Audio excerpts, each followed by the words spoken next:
Mic check, mic check.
Test, test.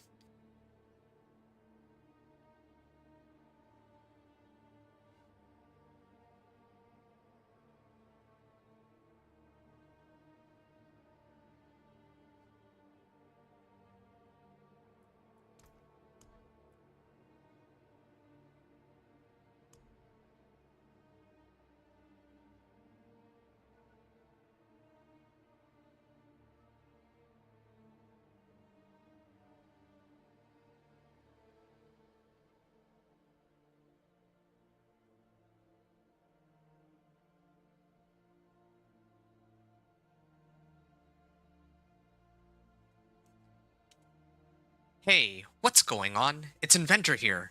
With my... What's going on?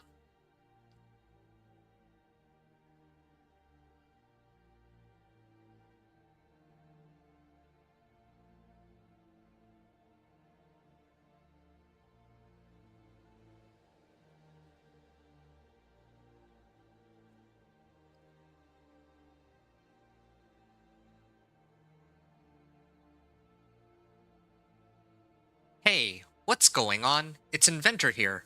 With my third and final walkthrough on the Diablo 4 Season 12 PTR. This time around, I have with me the Thorns Barbarian, and I'm going to go from level 1 to 60 in this video, with a Torment 1 to 4 gameplay in the next video. While I typically prefer leveling via Helltides into Strongholds, today I will use the Vessel of Hatred campaign as my leveling method, because it is the fastest solo leveling method I know of on a first character, and I want to compare this character to my previous one, which was the Dance of Knives Rogue. The tooltip here doesn't give much information, but basically, Season 12 doesn't add much into the game aside from kill streaks, bloodied items, and bloodied sigils, presumably because the developers want to focus on the new expansion release coming out called The Lord of Hatred. Kill streaks give you small rewards when you kill a bunch of monsters in a short amount of time. Bloodied items give slight bonuses to you during kill streaks. And bloodied sigils are lair bosses and nightmare dungeons that are around 1 torment tier tougher than where you open them. Alright, so I am going seasonal for the seasonal content, not on hardcore of course. And I'll do this whole run on normal mode because the XP from the questline does not scale or increase on higher difficulties, even if the monsters themselves do. After Torment 4, I'll make a video covering the Thorns Barbarian in Season 12, so feel free to check that out too if you're interested in learning more about the build. Also keep in mind that this is a fresh start with no skill points or materials carried over from my previous characters. As you can see here, I have 0 gold, 0 obols, and I have no materials or even skill points. I was able to reset everything because I'm doing this on the PTR. Now, I have to go over the character starter checklist, so hopefully you can make this quick. First, I'm going to start off by equipping a pet and my fun little cosmetics, so just give me a moment here. Now, of course, I must point out that it is, well, the cosmetics might not be that important for gameplay purposes, but it is a pretty good idea to make sure that you always have a pet, and the reason for that is because pets will actually pick up materials on your behalf, making it pretty ideal, I would say, since if you're going around the map, you don't want to pick up every individual material that drops on the ground. You can let your pet do that for you, and it'll speed up your gameplay significantly. So that's what I have going so far. All right, I am almost done here with my selection. And there I am. All right. So that's for equipping a pet.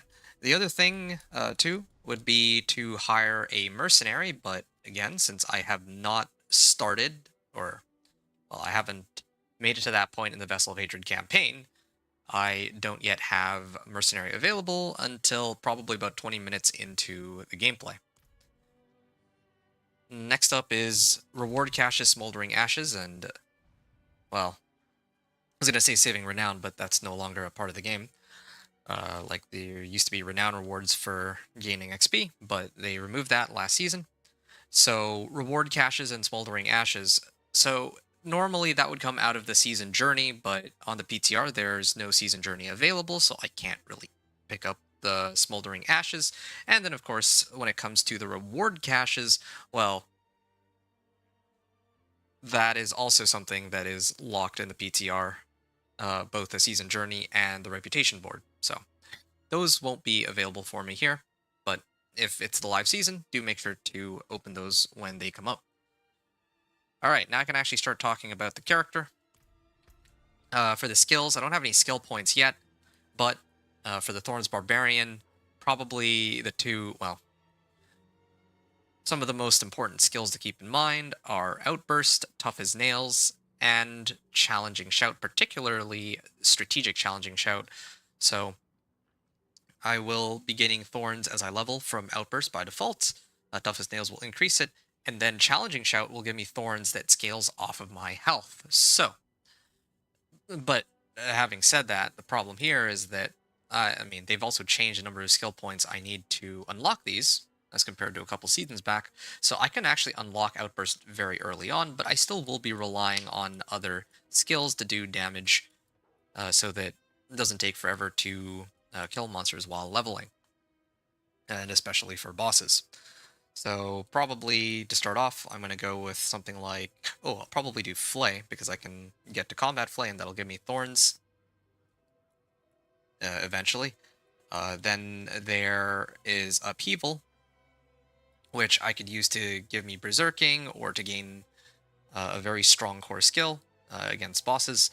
And then probably I'll work my way down here and get Challenging Shout, and then later I would want to get Iron Skin to boost my health so that I can pump up my damage on Strategic Challenging Shout. Not to mention the Thorns, and then here I'll probably pick up Warcry and maybe Leap or Kick. Let me just see this here. Okay, maybe not Kick, actually. I think it would be Leap in this case. Yeah, so Leap for mobility. I would want to pick up some movement speed too, at least while leveling. And yeah, I want to pick up Steel Grasp so I can pull mobs in. And Wrath of the Berserk to give me Berserking and Unstoppable.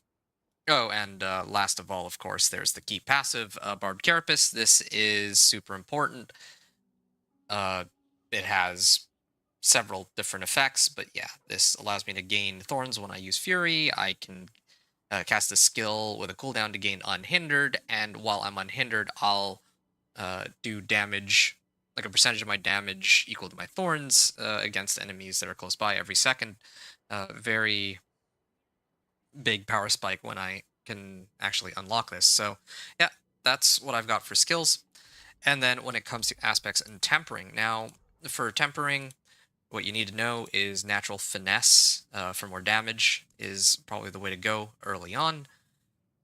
For defensive, I would want max life. For utility, okay, so natural schemes is actually the most important temper while leveling, but later on that will change, or sorry, that will change when I get Thorn Body. I will want Thorn Body for sure over, like when I get this over my natural schemes, and in particular on Thorn Body, I want Thorns while fortified. That's one of the very few +% Thorns boosts in the game.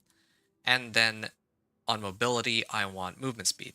Last, on weapons, I am looking for Vehement Augments so that I can get an extra boost to Belligerence, which will allow me to get a multiplicative damage boost whenever I use a basic skill. So, it'll probably, again, like, this is all information. Hold on. Oh yeah, Belligerence should be, I believe it's here, right? Yeah, okay. It took me a second to recall where this was. So this is going to be a really big damage boost for me later on. I must remind those of you who are watching that I'll go over this in much greater detail when I put out the build guide video, but just want to give a general guideline of what's going on here.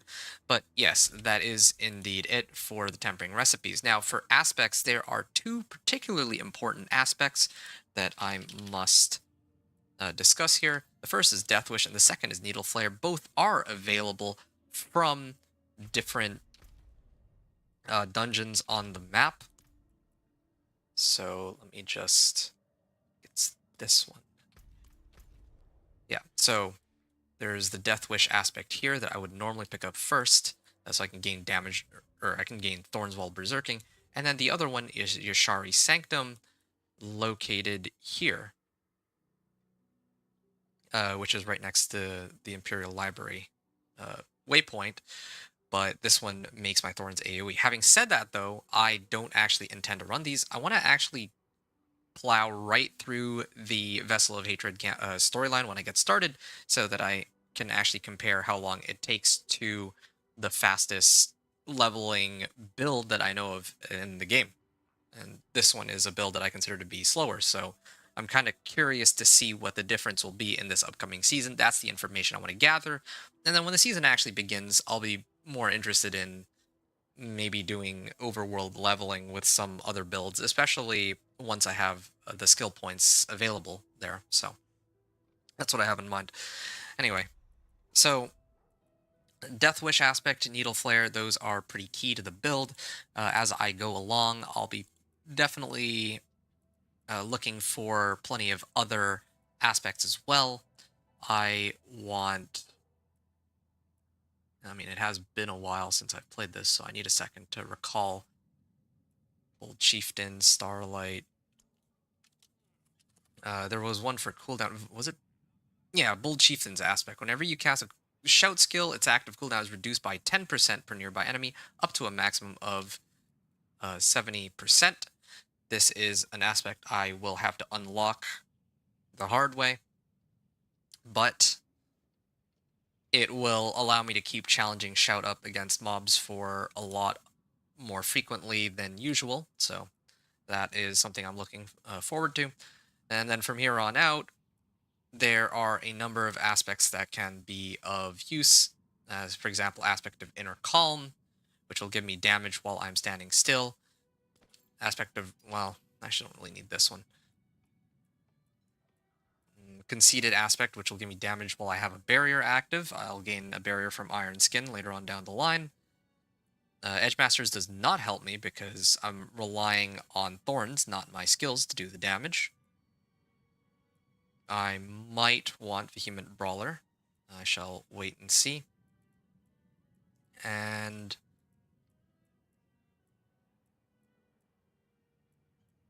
where's Element? Yeah, here it is. Elemental Fate. So Aspect of Elemental Fate works a little differently than it did in the past.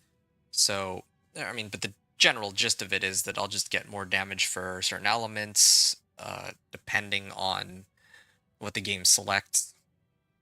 It'll sometimes be physical, fire, and lightning, and other times it's going to be cold, poison, shadow.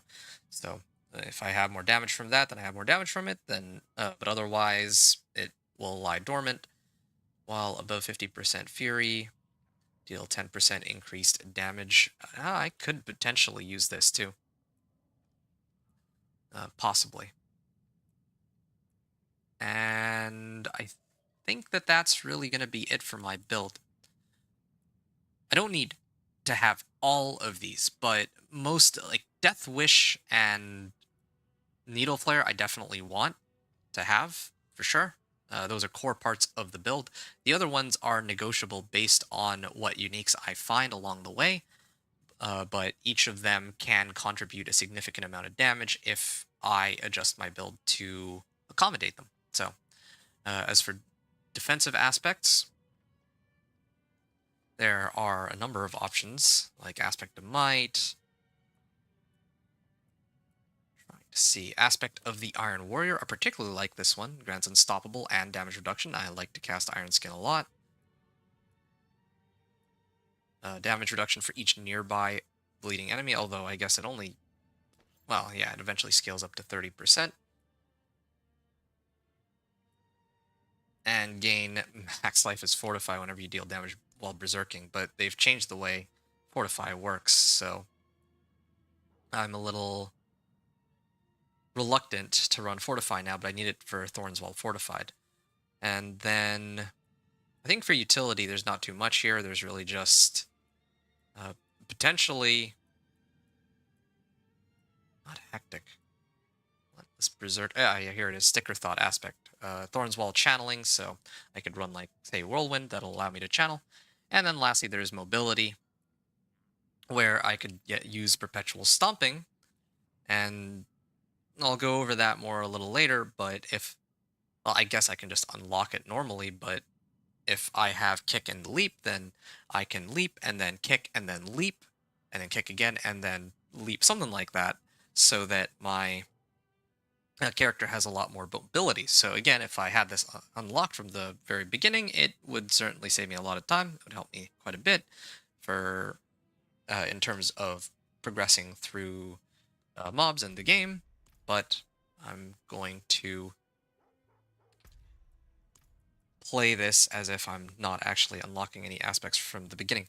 Anyway, but yeah, that's the list of aspects that can potentially be useful, but again, just keep in mind that probably the three most important ones would be Death Wish and Needle Flare for sure, and then for the third aspect that's important, it's Bold Chieftains. So those are the three I would have to look out for in this particular case. Okay. So that's aspects and tempering. Lastly, elixirs and incense. As you get enough materials or rewards to find elixirs and incense, make sure to pop those so you get an extra XP bonus. Yeah. Leveling process. Oh. Hold on a second. I just gotta make note of when I'm starting here. Alright. So again, for my leveling process, normally I would do the I would normally go with unlocking my codex powers first on the map. Then I would do the seasonal quest line to unlock whatever seasonal features, and then I'd run Hell Tides and Whispers into strongholds, right? But in this particular in this particular walkthrough, I'm gonna do the campaign, and I'm actually gonna start now. Okay, nice. Officially, I'm gonna start now, but yeah, the reason... Hold on a second. Okay. While the cinematic goes, I can actually talk about this. So for the leveling process, the seasonal quest line won't be very long, if there's one at all, when the season actually goes live. And like I mentioned, I'm going to skip the codex for once to test something else entirely.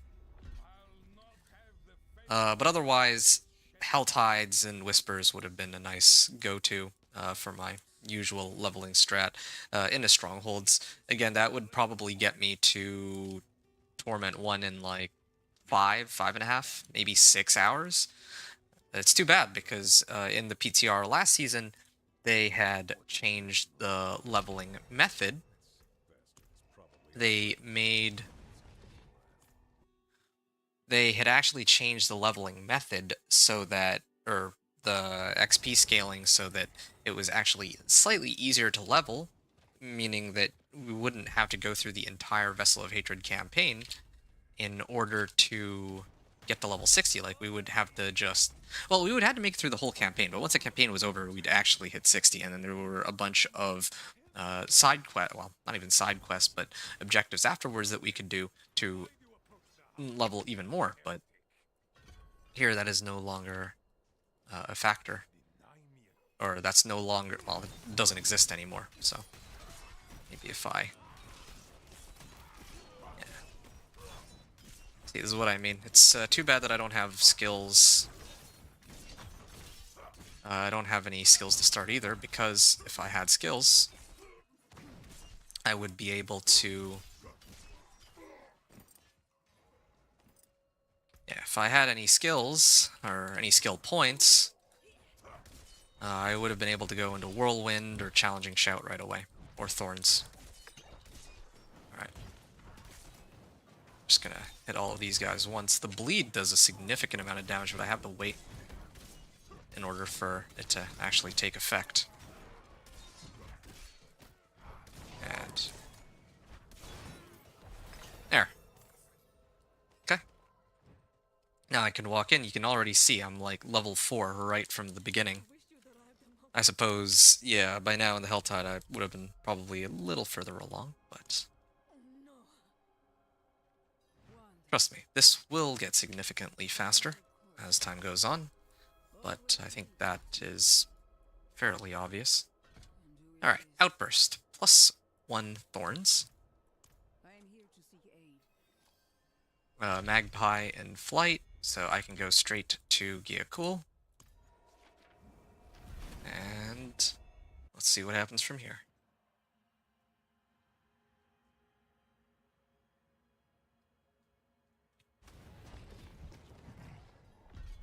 Alright, I've already done this once before, so I remember exactly what route I have to go. I have to go this way. There's going to be some things that are quicker because I'm a little more familiar with it now for the campaign, like slightly faster. But the Dance of Knives Rogue is still going to be significantly faster because it outputs more damage, has more AoE, and it's easier to get started and up and running. So, while they talk, I wanted to just quickly mention why exactly am I doing the Thorns Barbarian? I mean, I answer this question just about every time I do this, but I like doing the Thorns Barbarian. Well, okay, so whenever it comes to a PTR, I like doing the Companion Druid first. Well, even in the live season, my first character is always going to be the Thorns, or is going to be the Companion Druid. I like playing the Companion Druid because it is my favorite build in the game, but I know that, well, I like to play other builds as well, and it just so happens that one of the most popular, probably the most popular build that I have, aside from my Companion Druid that I've done, is the Thorns Barbarian. So I have actually spent a fair bit of time trying to put together a playable Thorns Barbarian build that works for leveling purposes, and I want to be able to share it with you folks. Alright, so now I can head down here. How do we stop them? And just gonna keep on going here. Hold on a second. I've been using this whirlwind, but I'm actually supposed to be using upheaval. I believe that does quite a bit more. There. Was this one here the whole time? I guess it was, but I just didn't see it. Ah, come on. There. Right, so that's the biggest reason why I play Thorns Barbarian. I do admit, though, that Thorns Barbarian is a lot of fun. It's not just because of the popularity that I play it, but it's also the fact that Thorns Barbarian is such a... well, I don't even know how to describe it. It's such an easy build to get up and going because while leveling, you just need you just need some rare items that you can put defensive or utility tempers into for Thorns. You need the Death Wish aspect with Needle Flare.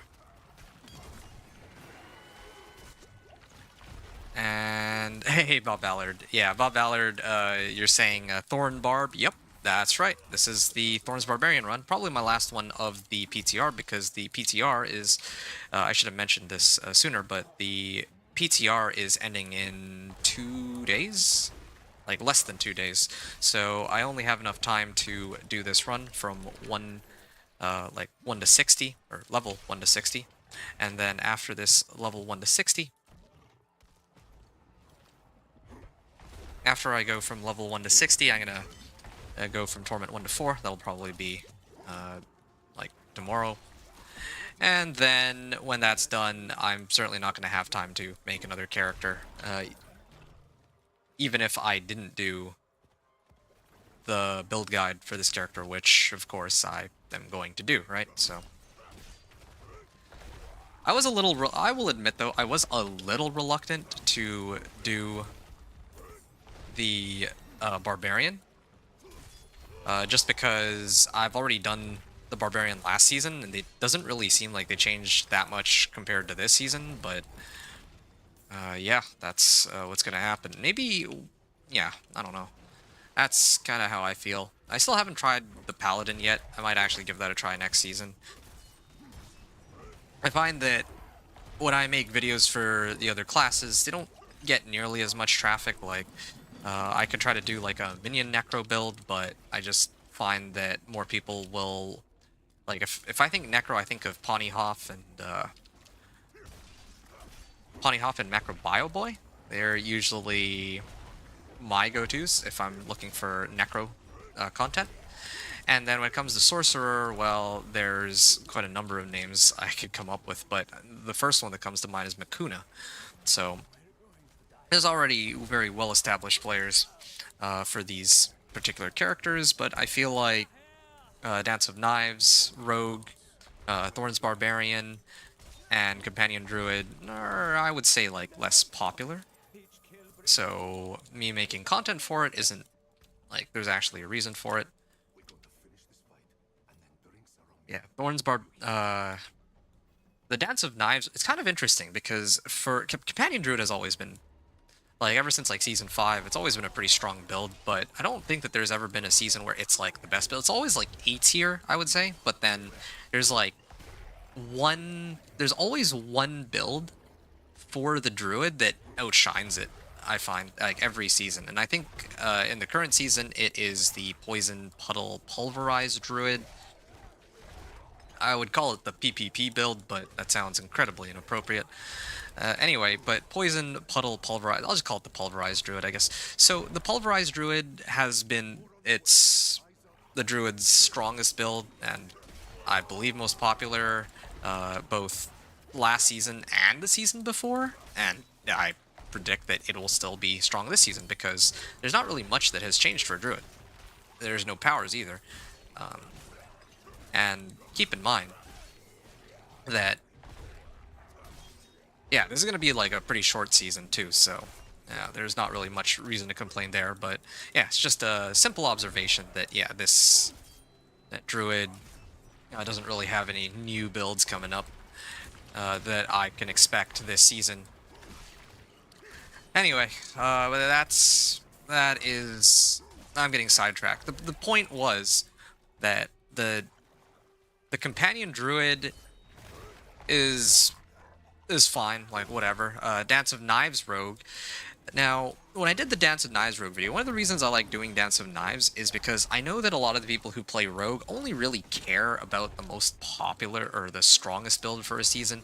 In the past, it was, let's say, like Death Trap, and then I think like, I mean, I don't know what it was like last season, but I know that in one season it was like well, I mean, Flurry was like flavor of the season in one of the seasons, but I don't know. Let's say like, I'll just make something up. Let's say like Rain of Arrows last season. Well, whatever the case, there's never a season where the Dance of Knives rogue.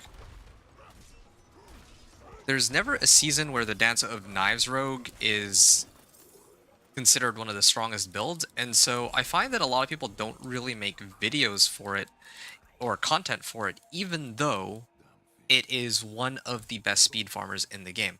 Okay, I actually should have been using Upheaval this whole time. I actually could have been doing a lot more damage to the boss, but that's fine. Or like early on in the run. Alright, this will give me a couple extra levels. Gonna be getting skill points pretty quickly. Bob Ballard, you said, I'll wait for the S tier list to come out to decide what to play next season. Okay, sounds good. Yeah. It'll probably be Paladin again. Like, I just can't see Paladin. I can't really see them nerfing Paladin until well after the new expansion comes out. It just wouldn't make much sense. So I'm almost certain Paladin's still gonna be top dog. Beyond that, though, after the Paladin, I have no idea what'll be second strongest, I guess. Okay, I'm going to use Challenging Shout here, and you can see... Oh! Yeah, use Challenging Shout, and it does its job.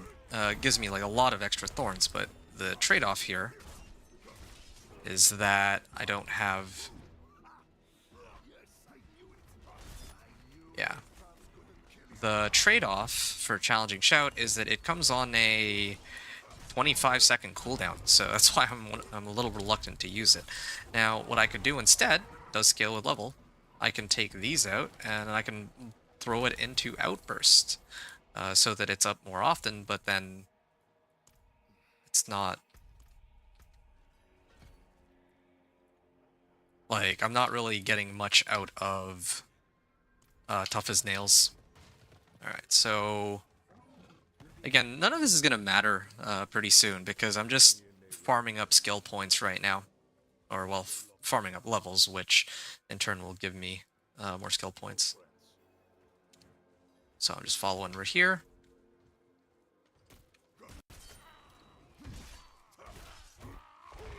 There. And then I'm going to up side here. They nerfed Hammerden, I think. I don't know much about Paladin. Like, I'll just be upfront about it. I didn't play much last season, and even if I did play, I don't think I would have paid much attention to Paladin, or I wouldn't have really learned much about Paladin. The way I see it is I'm not really going to be looking too deeply into Paladin until a little later, because the version of the Paladin that they released last season is going to be a version that'll very quickly get sidelined. The reason I say this is because it just would not make much sense for them to keep it the way it is right now. Like, they're gonna almost certainly be thinking about how to rebalance it and how to tweak certain skills, and I don't want to spend all this time trying to figure out how the build works now if they're just going to end up reworking it. That's kind of my take on it. And besides, if everybody's playing Paladin, then I'm really just making content for a build that I know that everybody else is already making content for. So you can see the kill streak system in action, which is nice. I'm not getting nearly as many bloodied sigils as on my previous walkthrough, though, with the Dance of Knives rogue. I wonder if that has to do with the fact that with the Dance of Knives rogue I was killing a lot more monsters. Not sure. Yeah, I'm trying to keep the kill streak alive, but it is far more important for me to... It is far more important for me to get through as many as much of the game as I can in the shortest amount of time. It's not about killing monsters here. All the XP, or most of the XP at least, is supposed to be coming strictly from the XP that I gained from the campaign. Although I just remembered that I was actually supposed to... hold on. There we go. I needed to update my weapon because I'm not doing as much damage as I want to be. And I'm gonna assume that the kill streak will end here. Nope, I still have a kill streak up. I would like to go back to town, I admit. Yeah, I think I want to go back to town, but I have to keep the kill streak going. Although, I don't really get that much extra out of the kill streak. Oh, Harbinger Den. Oh, nice. I mean, the having Thorns is quite handy, I admit. I don't really get that much to the point where it's...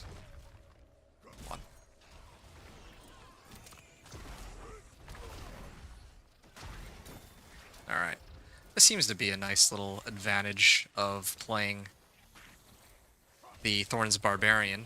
I just need to run at monsters. I don't... Unlike with the Dance of Knives Rogue, the Dance of Knives Rogue certainly kills these monsters more quickly, because it has more AoE, but the thing is, with the Dance of Knives Rogue, at least... Oh, is that the end of my streak? Nope. The thing about my Dance of Knives Rogue is I actively have to move the character and pay attention. Like, I have to keep channeling Dance of Knives, and I have to make sure that whenever my... whenever I have my cooldowns up, I use them. Or in the case of... Like, I have to do a rotation, right? Like, I have to use a smoke grenade and concealment and all that. But with the Dance of Knives Rogue, or with the Thorns Barbarian, I don't have to do any of that, so that's nice. Anyway. Oh, that is a huge help. That's my first rare item. Rare items are super important, as I mentioned before, because these are what I use to get my tempers off. Yeah, so Bob Ballard, unfortunately, I don't know if they nerfed Hammerden or what, but even if they did nerf a Hammerden, or whatever the strongest build right now is, the simple reality, I think, is that Paladin is still going to be the strongest character. Like, they're gonna have, like, if Hammerden's not the strongest build, they're gonna find, like, other people are going to find some build that is comparable, I would like to say. Yeah, I should have salvaged everything before I went down here. I didn't actually expect to be on this long kill streak. I shouldn't really be wasting my time with this kill streak. I should really, in the interest of XP, be trying to go right to the end, but, I mean, I found, well, there's two things here. Firstly, I noticed that I'm getting a lot of lair boss sigils in this particular area. I had the same thing happen to me last time. The second thing to note is that, well, I wanted to show off the kill streak system.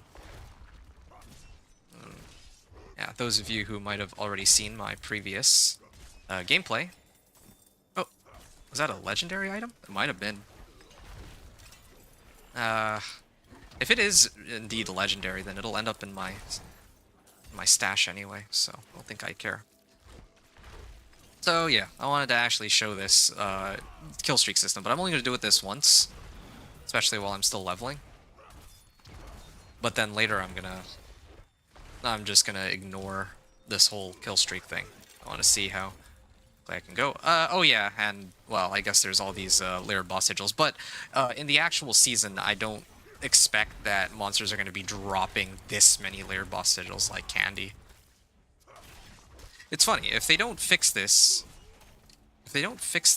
I presume this is a bug, then what'll end up happening is that somebody could make a brand new character and farm this specific location just so that they can get more nightmare sigils. Probably quicker than any other location, or you can just keep resetting the map. Wanderer's Boots. Wow, I'm actually swimming in...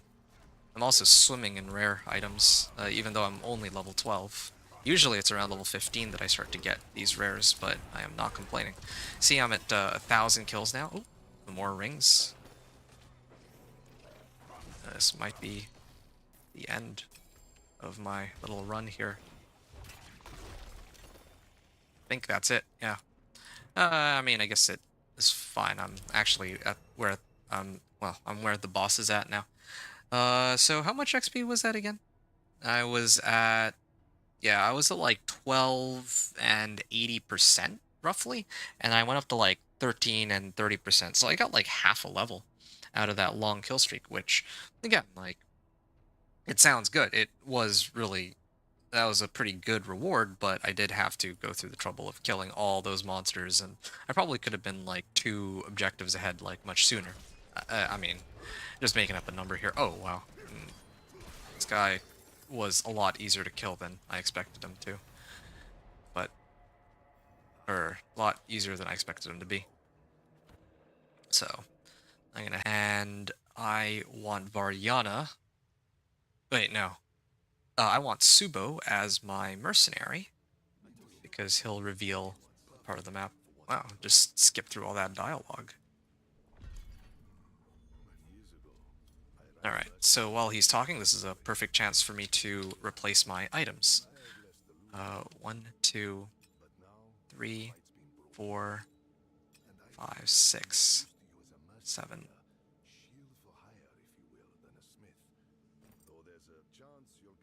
I actually prefer the rare gloves because I think I need coiling wards to temper onto this. Yeah.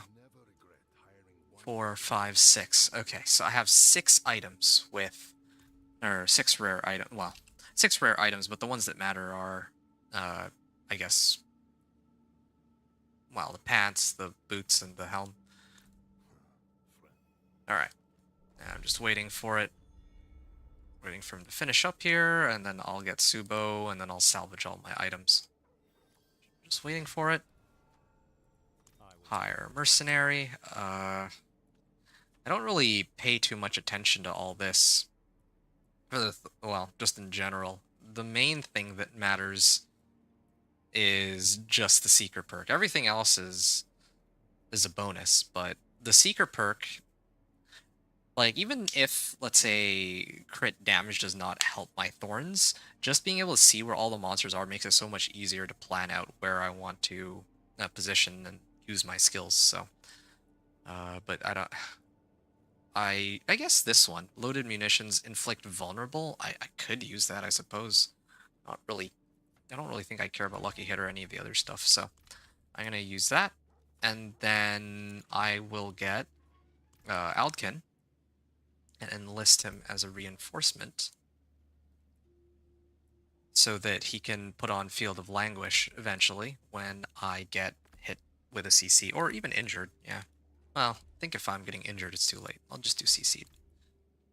I mean, that's Haunt, not Field of Languish, but later he'll unlock it.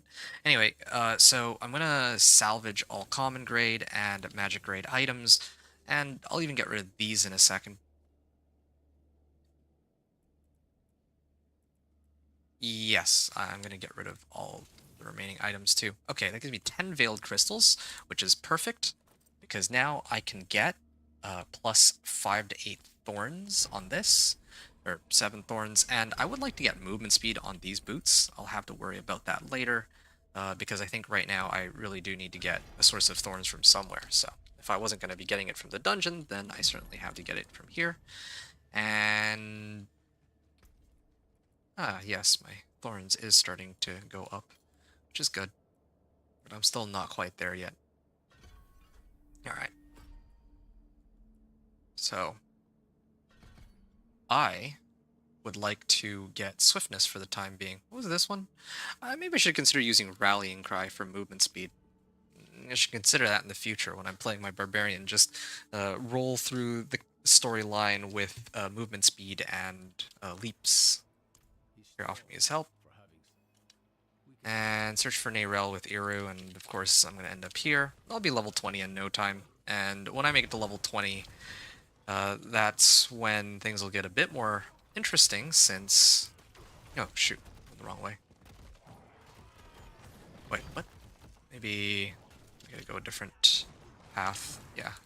Oh, shoot. They all knock me off. Things will get interesting because then I'll have...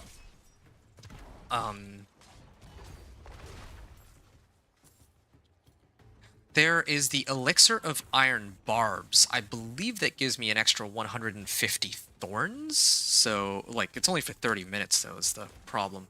Speaking of which, I should make it a habit to hit these bundled herbs, since I actually really would need it for this particular character. So the thorns. Or the elixirs.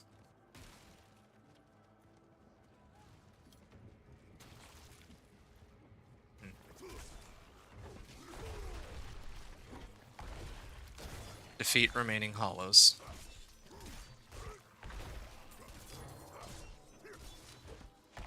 Why is this guy repeatedly getting his barrier back?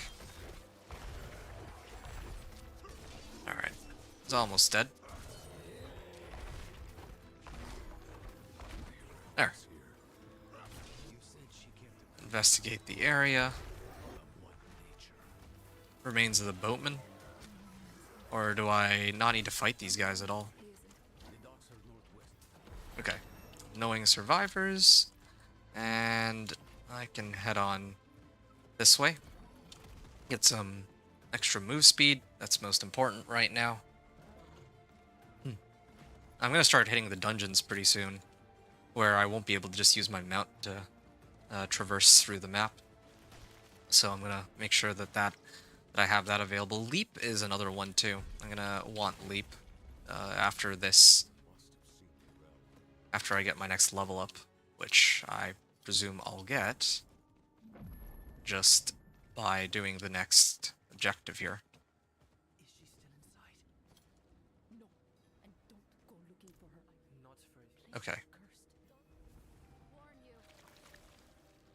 Nice. Investigate the clues. All three. Alright.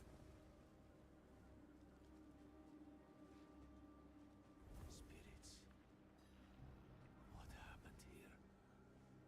Did Nirel do this? Alright. Still got a whole bunch of Nightmare Sigils out of it. Definitely be using those later. And in fact, I should probably start stashing my stuff too. Should have already stashed it. But, that's fine. Oh, we're going this direction anyway.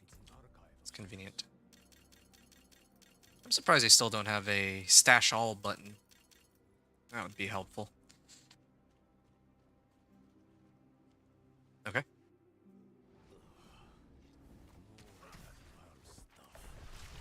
Nirel was definitely here then. 1, 2, 3, 4. I can use Challenging Shout here. More like a madman's den than an archive.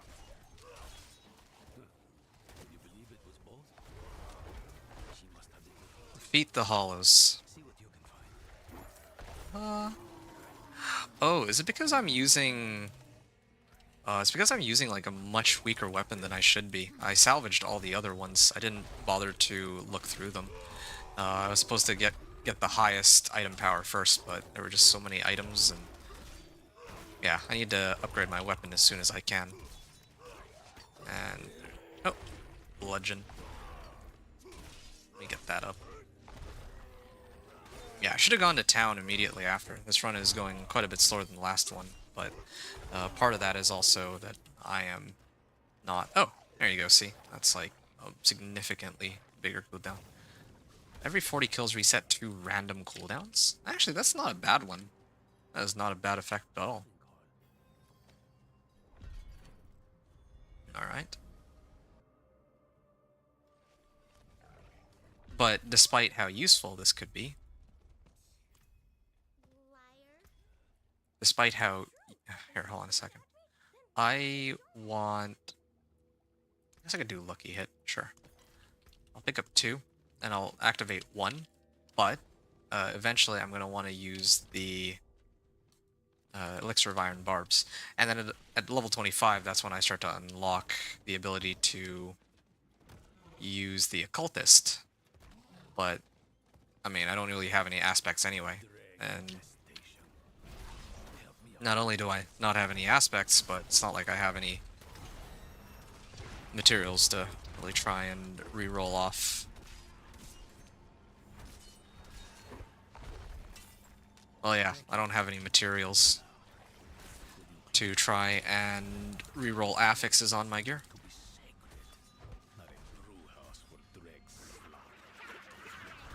Okay. I am ready. My spirit knew me. And decent bit of XP. Alright. Let's speak with Eru near Travancore.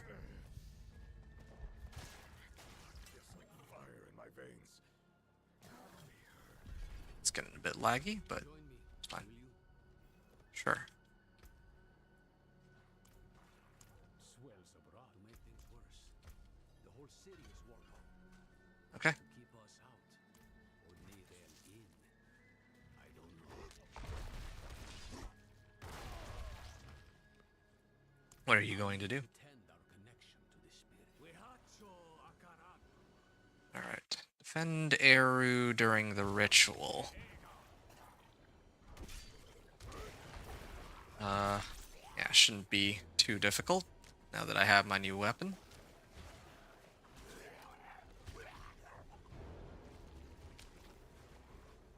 Alright.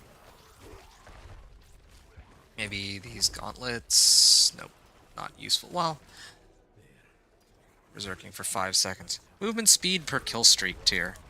You know, I had to be honest. Maybe I will use that. Yeah, maybe I will use that. I don't usually, but early on I could use some early... I can use some early movement speed boosts. Until I can get some proper... Well, until I can get other sources of move speed. Okay.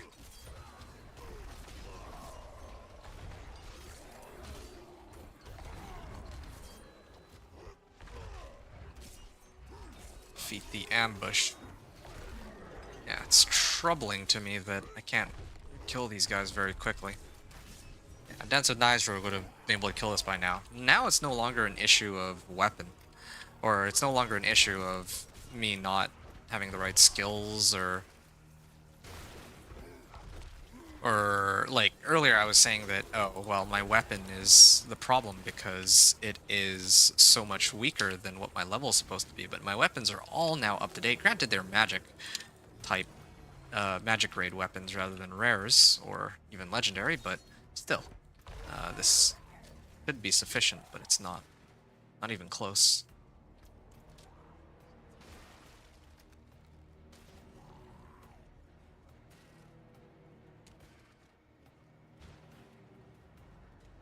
Alright.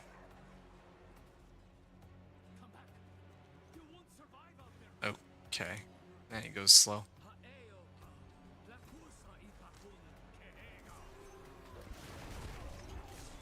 Alright.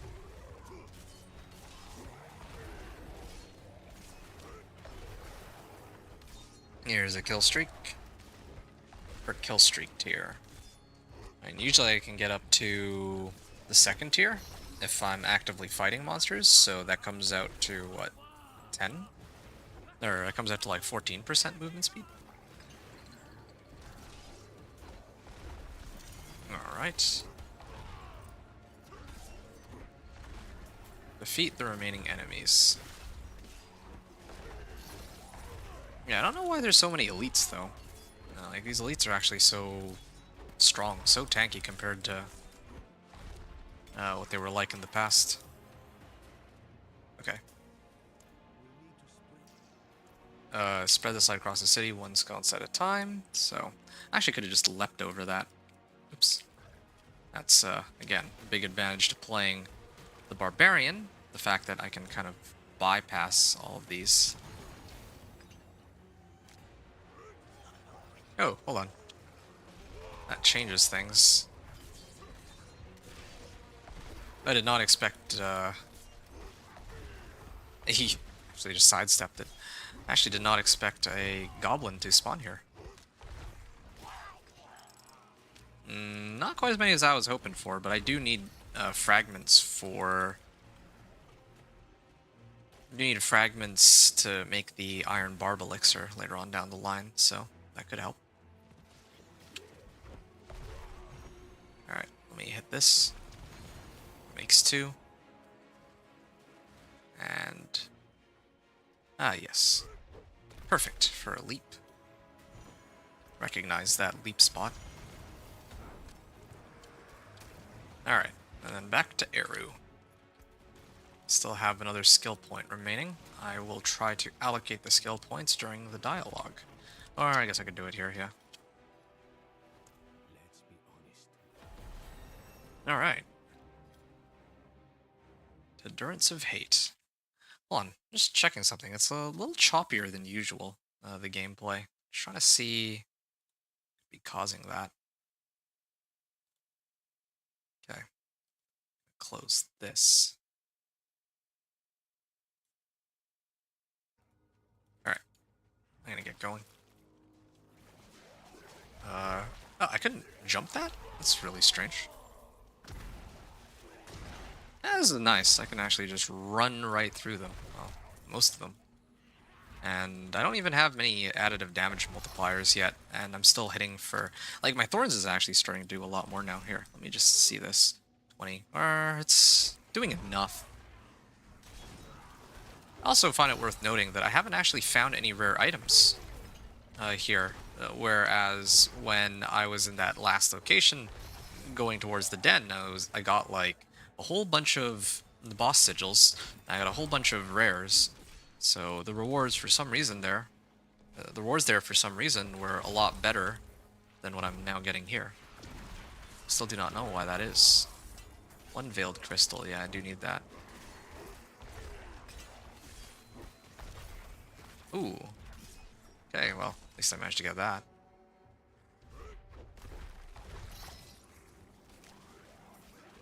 Alright. I just need to run at them. Eventually, I'm gonna get my key passive, and then I won't even need to do that anymore, but... or I won't even need to actively swing at them. But for the time being... I'm mostly just trying to... oh, well, I guess my kill streak will end here regardless of what I do. Survive the Hollow Assault. Critical chance for my kill streak chair. I don't need that. This doesn't even have movement speed, so that's not important. What other things can I pick up? I can get Death Blow. Sure. 200% damage to bosses. That sounds like it could be useful. Oh. There you go. Oh. Hold on a second. I'm kind of messing up my points here. I guess I can't do anything. I guess I don't have enough points. I was actually hoping to try to take this guy out with Death Blow and then switch my points out later, but it doesn't look like I'm going to be able to do that, so I'm going to have to take him out the old-fashioned way, which is just to keep smacking him to death with some combination of Flay and Upheaval. Now, I suppose I could have, instead of using... well, I mean, I've been using Flay, but instead of using Flay, I could actually use Frenzy, just to pump up the damage on Upheaval. I think part of the issue here is that there's just a better build available. Actually, I'm not even really getting... I don't even have any points into Flay's... like, Flay being able to give me Thorns, so maybe I should just switch this. Oh. Alright, nice. Get out of here. Alright. Akarat the Prophet. There's another couple levels. Alright, and then I gotta meet with him in Kurast. And when I make it to Kurast, I can try to see if I can get that Elixir of Iron Barbs now. And also sort out my skill points before I move on to the next part of the campaign. Again, as I mentioned before, one of the wonderful things about doing the campaign is you don't really need much of anything. You don't need, here, hold on, movement speed? Yeah.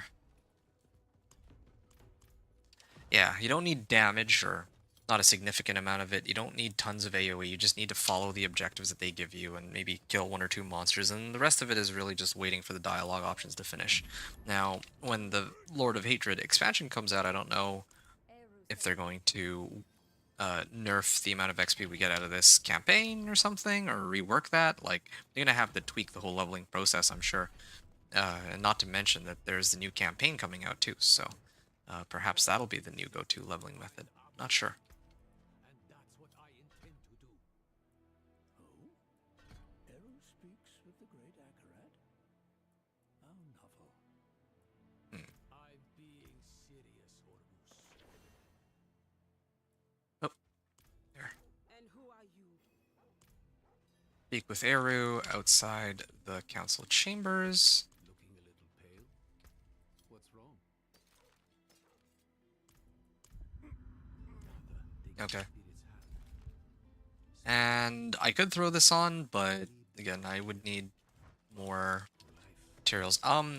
Yeah, I don't have the right materials for it. Before I go down there, I think it would be a good idea for me to use this opportunity to try and... Yeah, here it is, Elixir of Iron Barbs. So what's missing? I have enough bundled herbs. I just don't have any diamond fragments. So need to figure out my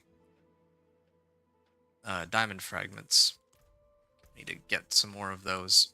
So that'll come a little later. Regarding veiled crystals, I probably don't have enough veiled crystals, right? I haven't done... Yeah, I have like 2 veiled crystals, so I don't have enough. I could have probably just...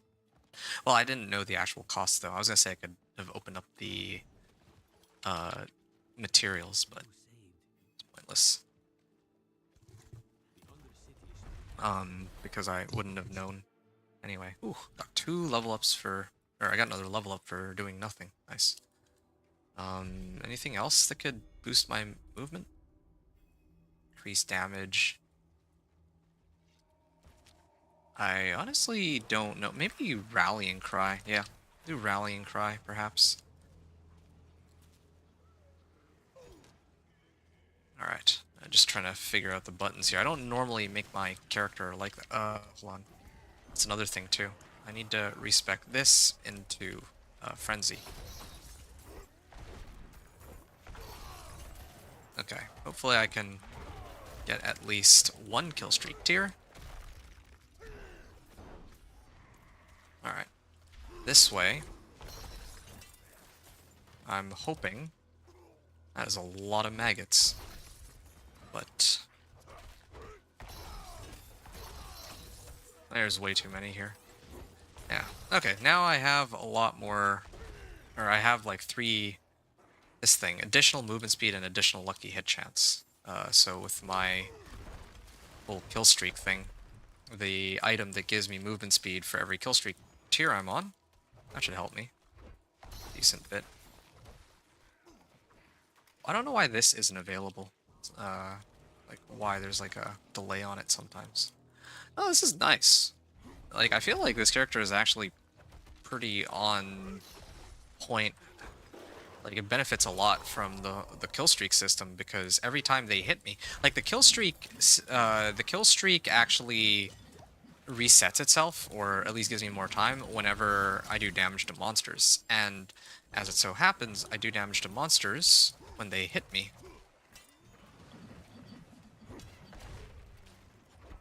Because of Thorns. So they're hitting me, they're actually doing me quite a favor, and I can't even leap over that. So I'm just trying to get out of here. Maybe I should have used Lunging Strike. Yeah. I did not, I'm trying to use like a standard Thorns Barb build, but with like some slight adjustments. But if I had planned it a little bit differently, if I had planned it out a little better... Oh, I think this is the boss, right? Ooh, got a decent bit of XP. Yeah, Yeah, if I had planned out my build a little better, I think that I would probably have had at least a little bit more movement from Rallying Cry and Leap, and instead of Frenzy, I should have used the Lunging Strike, because then I could have lunged at enemies for more movement speed, so. And I even would have gotten Berserk, or Bleeding damage. I guess not as much as Flay, though, so. Oh. Cooldown reduction. That actually might be a good one here. I'll get that. Also, additional chance for runes during my kill streaks is nice, though not very useful for me right now.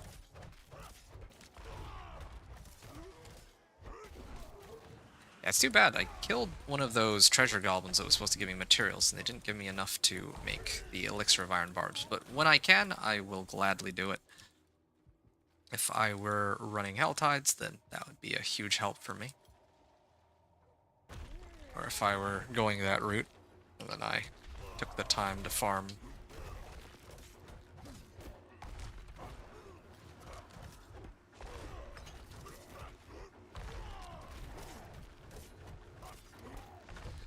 Yeah.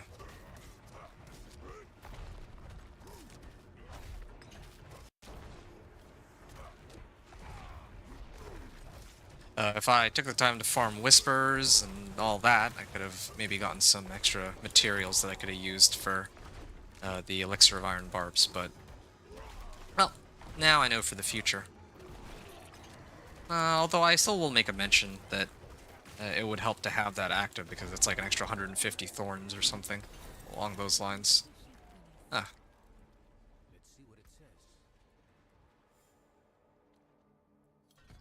I'll go for Strategic Challenging Shout next. Okay. And then to Ormus. I would normally just get on my horse, but I think it's easier to maneuver on foot in this case. Ooh, nice. So I need to go there next.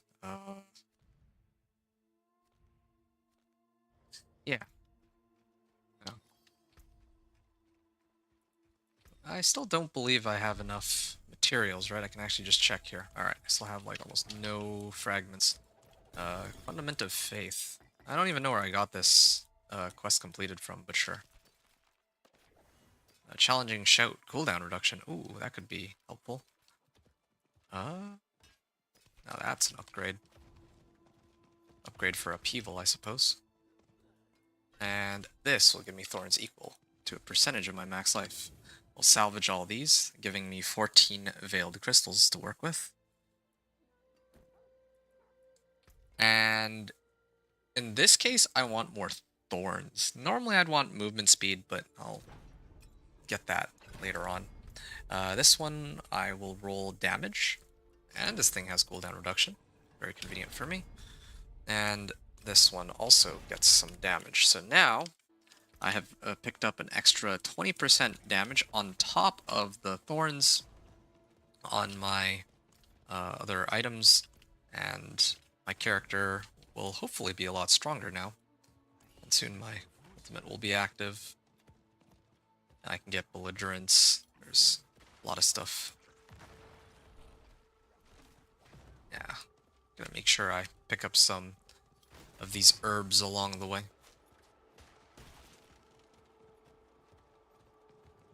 Alright.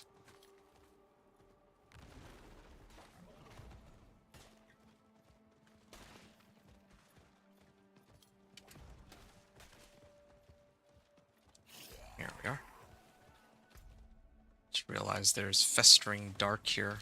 Could run it. But I will not. Just a silly thought. There's no way I should run Festering Dark.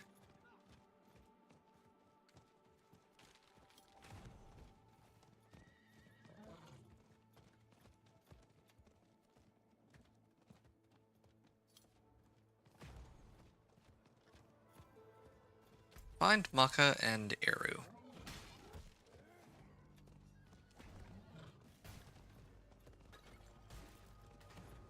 And I am here. this area. Oh, could I potentially get an amulet of some kind? Nope. At least not one that I can use. Yeah, was an amulet I need, not a ring. I think that amulets unlock typically around like level 20 or something, but I just did not happen to luck into one in this case. Find Maka and Eru. Should be around here, right? Never gets old. Nabulan! My hands are shaking. Let's hope Abulan feels the same way about seeing you again.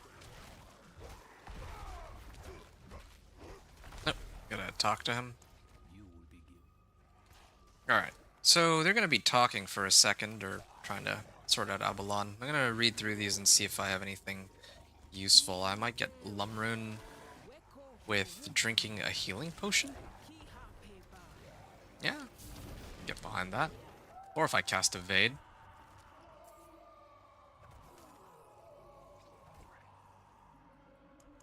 Alright. Abulan? Dungeon keys. Something's not I mean, I definitely want the Herodric Strongroom ones, but I still don't have any yet. Oh.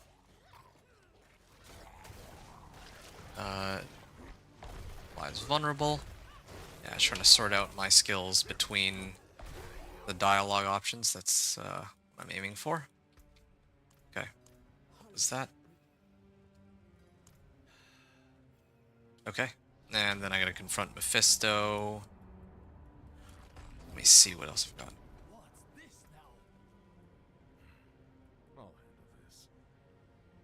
Death Blow. Yeah, I want to kill these bosses as quickly as I can, so I think I should have Death Blow just for leveling through here. Even though normally I'd go for something like Iron Skin or, well, Ground Stomp or Kick.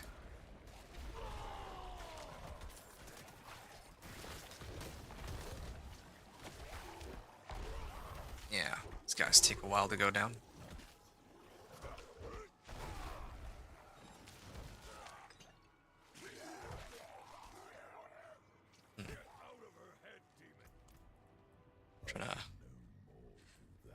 Just trying to get to level 24. Do I have anything else I can do? Oh, technique. Ah. Yes. I want increased damage to vulnerable enemies. I would like to have two-handed expertise on this, but I haven't used an axe in it. Well, I'm about to unlock this here. Let me leave it. Oh, yep, that's perfect. Okay. Now, as I keep using a two-handed axe, that will level itself up. I just have to make sure that I keep using an axe. Gotta remember. Because, yeah, that's a decent damage boost. I think it's like, what, 15% damage to vulnerable enemies? Yeah, it's a bit of a help. No. Lilith killed my mother. I don't even, oh, the kill streak gave me the XP. I wasn't smart enough, fast enough. It's my fault she's dead.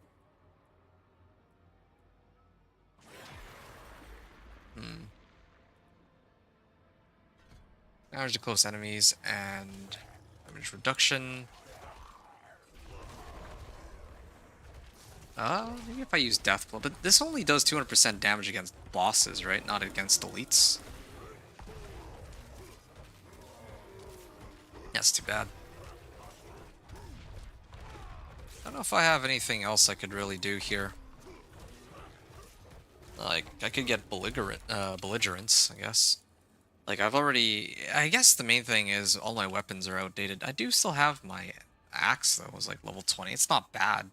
And I actually have additive damage modifiers on my 2 rings, but not on my amulet, not on my gloves. I guess none of my weapons, yeah. Still missing a lot of additive damage modifiers, and I don't even have any damage multipliers, so. Back. Okay. How many times has he? Nice. Speak with Maka, so I'm gonna go there.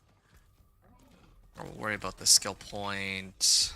Oh, yeah, I could just toss it. Hey, wait, there's a gelatinous Cyrus? I can't do anything about that. Definitely can't do anything about it if it keeps lagging me like this, but... Like, look at this, right? Even if I kill it, it will split off into smaller bits. And... I have to focus one, I can't do both. Like, this build just can't do it. To be frank, I don't actually know what build I have that could take on both. That could actually clear all of this gelatinous irises, especially this early on. Maybe if I was like, if it was like a second character, like this is normal and I do so little damage. But, okay, here. Yeah, I could probably only get one of them. I can't get all three. Barely get 1 out of 6. And granted, they're going the same way, but...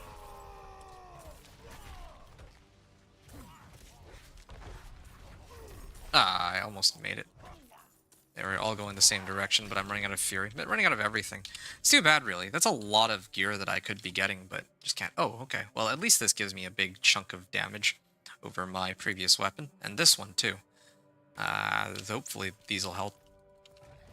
I could also salvage them, but considering these are my only rares and my only one-handers, I will have to stick with that for now.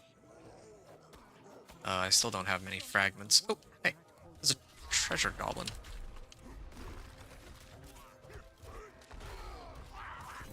Okay. Helm and pants. Ooh. Ah, I mean, it's got thorns, but it's like 2 thorns. This one, too. 2 thorns only. I'd rather salvage them and get the materials that they're worth. Other shrines. Ritual.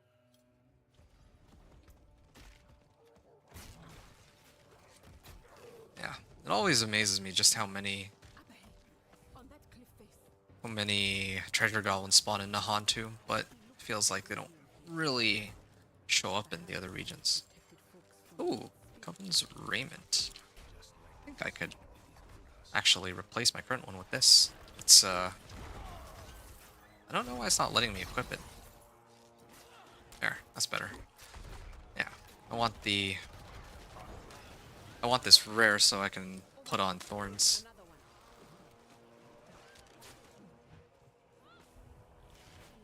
Okay. Empowering people. Maybe that's how he could help Mirel.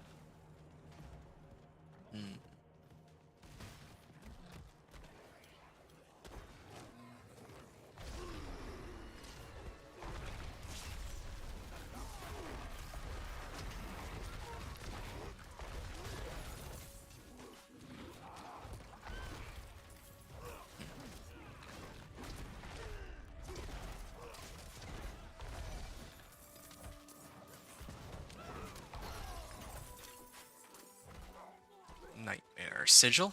Is this ritual like the last? I got another level up, and this gets me to the next area. That'll be the Okay. I get another point into this. I'm pretty close to getting my key passive, so that'll be an enormous help. I hope. Oh. Oh. I mean, it's a good thing that right now I'm using a two-handed axe expert, or a two-handed axe, so that I can level it up. But later on, I'm definitely going to need to level up, or I'm going to need to use a polearm as my endgame weapon, so that I can get the bonus damage from the two-handed axe expertise, and from the rank 10 bonus on this, increased damage while healthy. What did I get? Hey, an amulet. It's my first one. So, I'm gonna throw that on.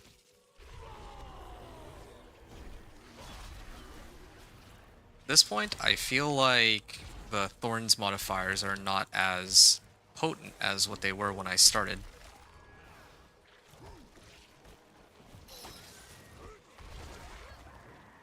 Yeah. How many do I have now? Not enough diamond fragments even now. And it's a good thing I have another one of these. But it also tells me that since I first unlocked the elixirs and incense, 30 minutes have passed. How long in my run am I in now? I'm about like an hour's worth of gameplay time. Yeah, I don't know how quickly people typically progress through this. And I've been doing this a little slower than usual. Meant to try to go at it quickly, but there's a number of reasons why that has ceased to work. Alright. Field of Languish.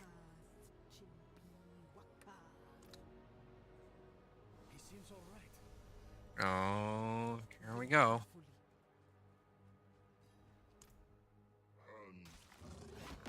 Okay. Here we go. Don't you remember me? We're too late.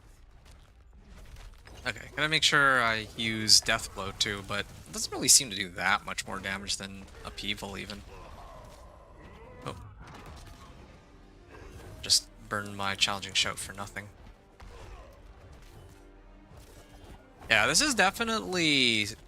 This build would shine more if it came to like farming like Helltide, I think, rather than the campaign where there's bosses. But despite that, it is still... I still believe that as a first character, I will level more quickly just off of the running the objectives tied to this. Hope the lag spike isn't... Like the lag spikes aren't ruining the viewing experience, although I can't imagine people actually watching the whole thing. Probably just gonna be listening to this, the audio on this more than anything else. Okay. Oh, maybe I didn't waste my stagger, or my Challenging Shout after all, because now he's staggered. I can just keep him still. Good. Alright. That's the end. Anything else I can adjust here? It's getting close to maxing out. I can actually get more damage multipliers too, I suppose. Keep in mind that if... Okay, great. Let's give him space. Building Fury for Dust. Oh, there you go. Nice. Alright, before I go any further, I would like to take a moment to put this on before I forget. Now I don't have to worry about it anymore. Maybe crowd control duration. Actually, maybe that might work with my Challenging Shout. Yeah. Yeah, why not? Go and find out. I know that there's some things that actually scale with... there are some skills that actually end up scaling with... Or some damage modifiers that scale with crowd control duration. I think for Spiritborn, but here, even here at least, maybe Challenging Shout and some of my other skills for CC might be helpful. Or maybe it is only Challenging Shout that's like my main CC tool. I don't remember what other CC I'll have access to on this character later. I got like 3 levels out of that. I think I did. Alright, turn the Durance of Hate. Cool.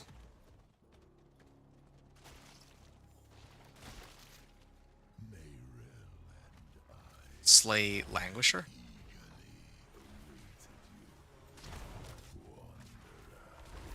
Alright.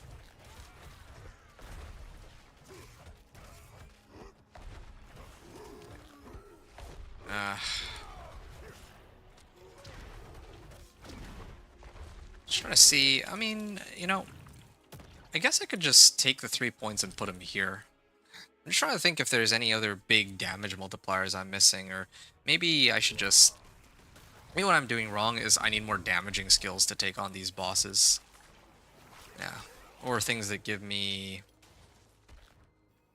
Like, because Berserking alone won't cut it, right? Like, normally I would get, like, Kick and Leap, but those are meant to sustain, or, like, give me ways to get Berserking, and that's supposed to go with my... It's normally supposed to go with Death Wish aspect. But in this case, it's not an available... Well, I mean, I don't have Death Wish aspect anyway. And I'm killing a lot of bosses, so I should gear up accordingly for fighting bosses. Like, I have Death Blow, but even Death Blow doesn't even feel like it does that much. And this leap has a 13... It's nice. I can, like, leap every now and then, but it has, like, a 13-second cooldown. I guess what I could do is pump some skill points into leap. That would reduce its cooldown, right? I also could have dumped more points in upheaval, but... yeah, it does. Yeah, could have dumped more points in a leap, but I don't know if that's worth it. Most of my time... well... I think I need more damage multipliers. You know what? Maybe that's an issue I'm having right now. Maybe I need to go back to town and just... like, throw on a bunch of additive damage modifiers on my gear. And movement speed and all that. I'm gonna do that now, actually. Normally I would do it, like, after, but I'm gonna do it before I fight the boss. And also try to see if I can make Iron Barb's elixir, but I don't think I can. Let me just double check this. Okay. I have pretty much no diamond fragments, so... like, even now. Ooh. Movement speed, fury per second. That is a pretty good chunk of movement speed. This has damage, but... yeah, I don't think I have... damage by kick or charge will explode if they are killed. I mean, that would help with AoE, I suppose. Kick or charge. Well, I'm not really using charge, though. Fury per second. Actually, this one might be better. I mean, the other one has thorns, but I'm not relying on thorns to do the majority of my damage right now. Wait a second. This is my only... I don't have that many veiled crystals, huh? What if I put this on? Oh, I really don't have many veiled crystals. Okay, in that case, I'll just salvage all of it then. Salvage everything I have. And in fact, I'm hoping that I can still throw movement speed on this instead of thorns. Yeah, that's good. Thorns... where's my thorns? Here, yeah. Thorns, movement speed.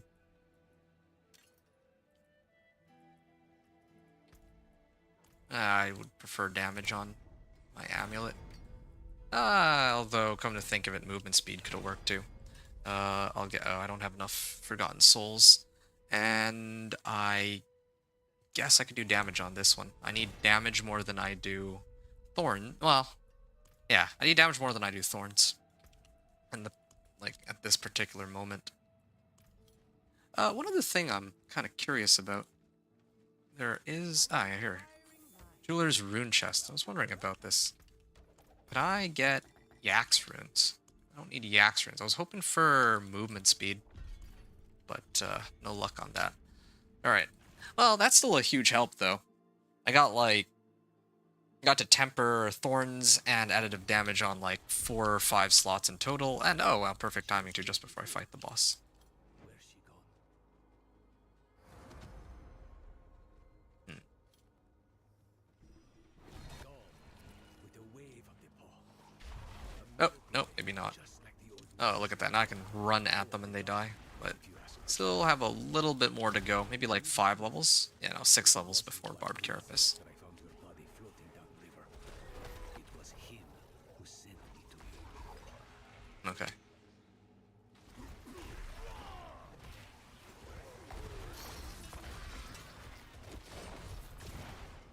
Ah, these hurt. Something I want to try on this run later on. What if I just pump up physical resistance? That's something I haven't tried yet. What if I just all in on physical resistance to counteract the falling swords? Because that's like the only thing I die to, it feels like. So if I can max out physical resistance, like, it might be nice. I can try it on this character. I think the last time I played this character, I was relying on temerity pants to give me enough barrier to survive getting hit by like everything, but this time it might be a little different. Ooh, I could switch out. Critical chance, yeah, I don't need this. I mean, I guess I don't really need to... Never thought I'd have the personal help of Akrat himself. Or rather, don't really need to kill these. Or maybe I do. whose mythical help is needed. Ah, can't face mythical evil. move. What did Mephisto tell you? Movement speed. Back in Sweet. Torments? He actually thought he could 2, 3, 4, 5, 6. done enough damage from inside it. Alright. Why are you helping us? And I just wait here. I'll take a moment to salvage everything else. Attack speed per kill streak here. Nope, I don't need that. The more movement speed, the better. Although, yeah, I guess I should have considered getting Warcry instead. Get an extra... I can't leap over these.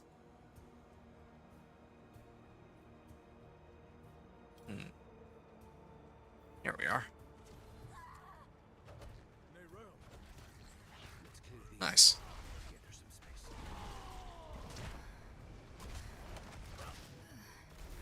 Mace reached rank 1. Okay, good. My axe is still the weapon that is being used here. I'm not really actively applying vulnerable to these monsters just yet, but later on I will with Steel Grasp and the likes. Oh, okay, got some materials. Well, those are chipped emeralds, though. Oh, military axe. It's a slight... Well... It's a slight decrease, but as a rare, it's more valuable to me, since I don't need to worry about materials. Oh. Just waiting on me to talk to him. Okay, nice. Got like 2 levels out of that. Hold on. It's hard to break the habit of if I have skill points, I just want to dump them in immediately.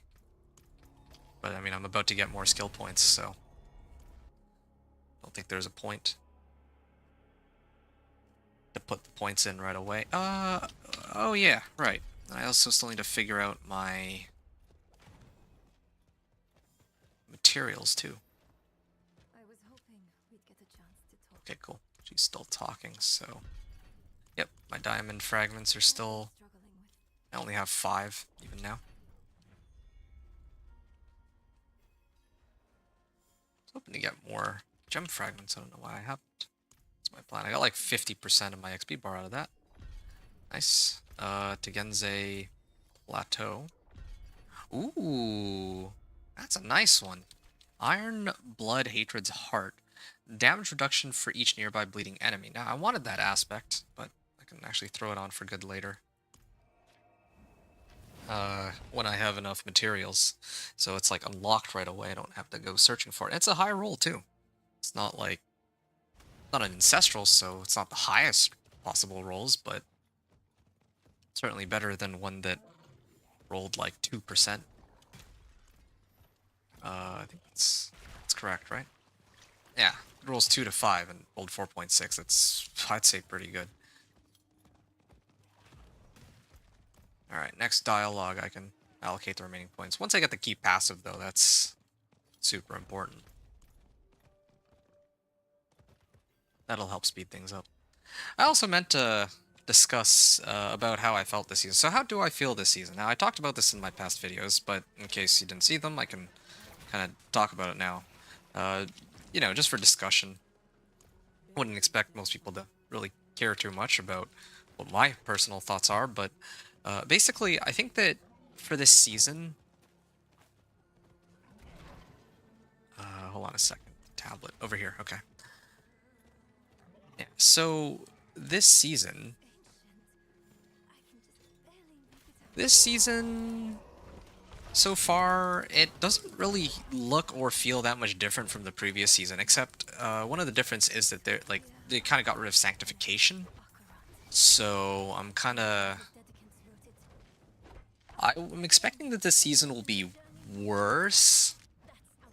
But it's supposedly a shorter season, and that the next season is supposed to be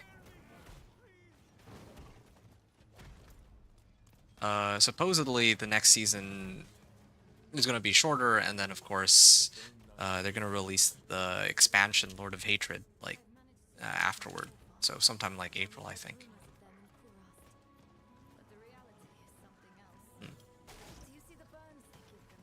Almost at level 32.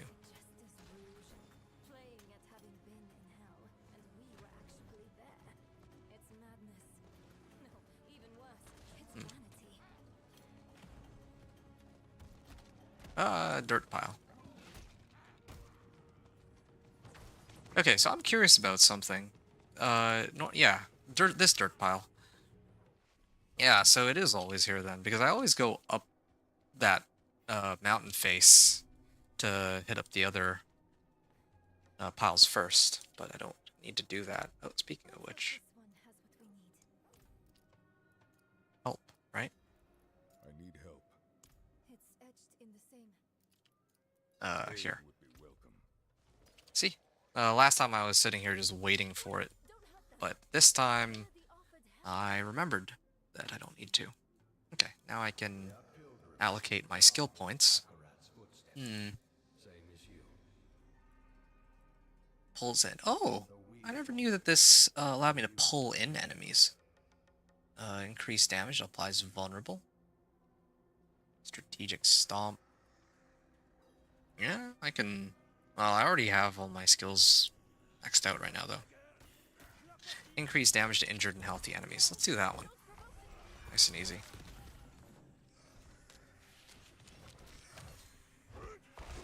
Okay.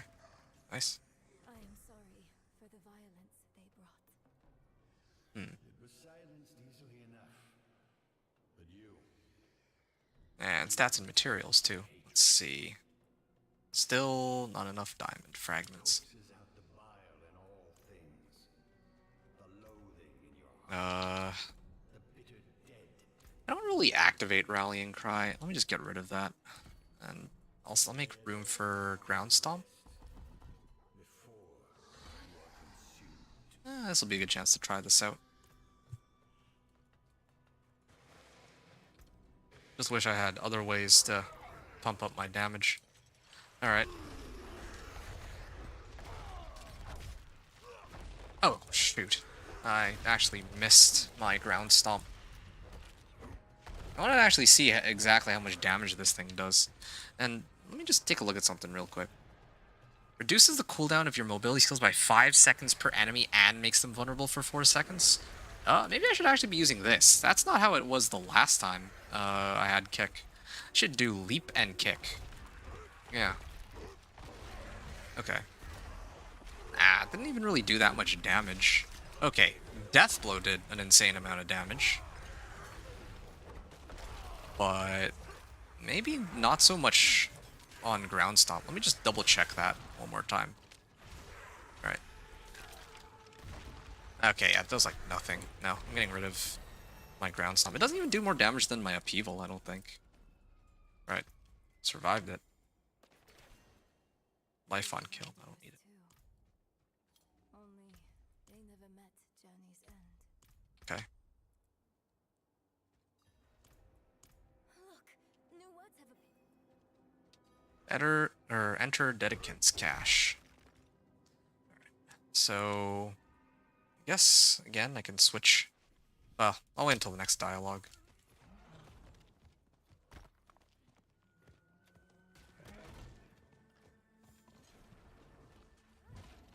Okay.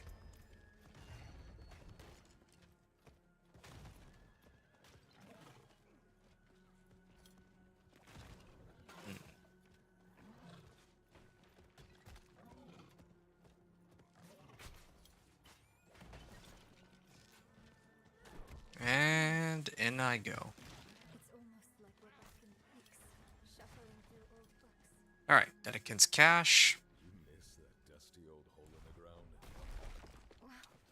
I guess I can't switch into being a barbarian anymore, or being on a horse anymore. Alright, I'm gonna replace this with kick. Kick. It's now a core skill. Oh! Hold on. What if I did this? Okay, so I used the leap, right? And this is a core skill. It's 8.8 kick is now also a core skill. Oh, wait. So confused. This is supposed to be a core skill. Meaning that I thought that, like, where's the cooldown on it?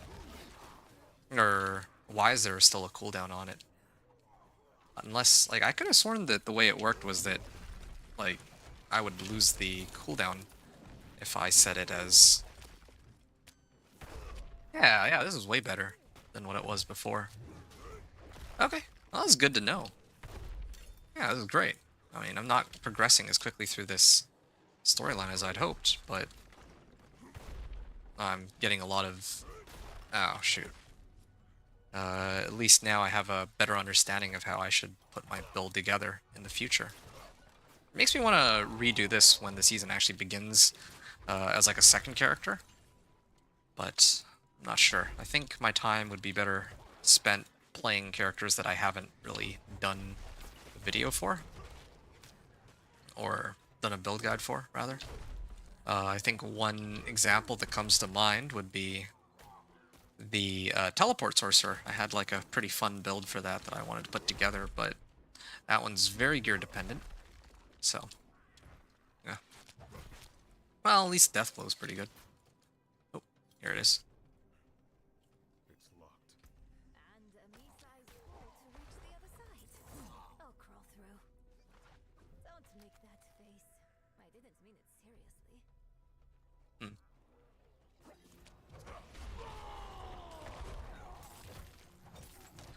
Alright, so...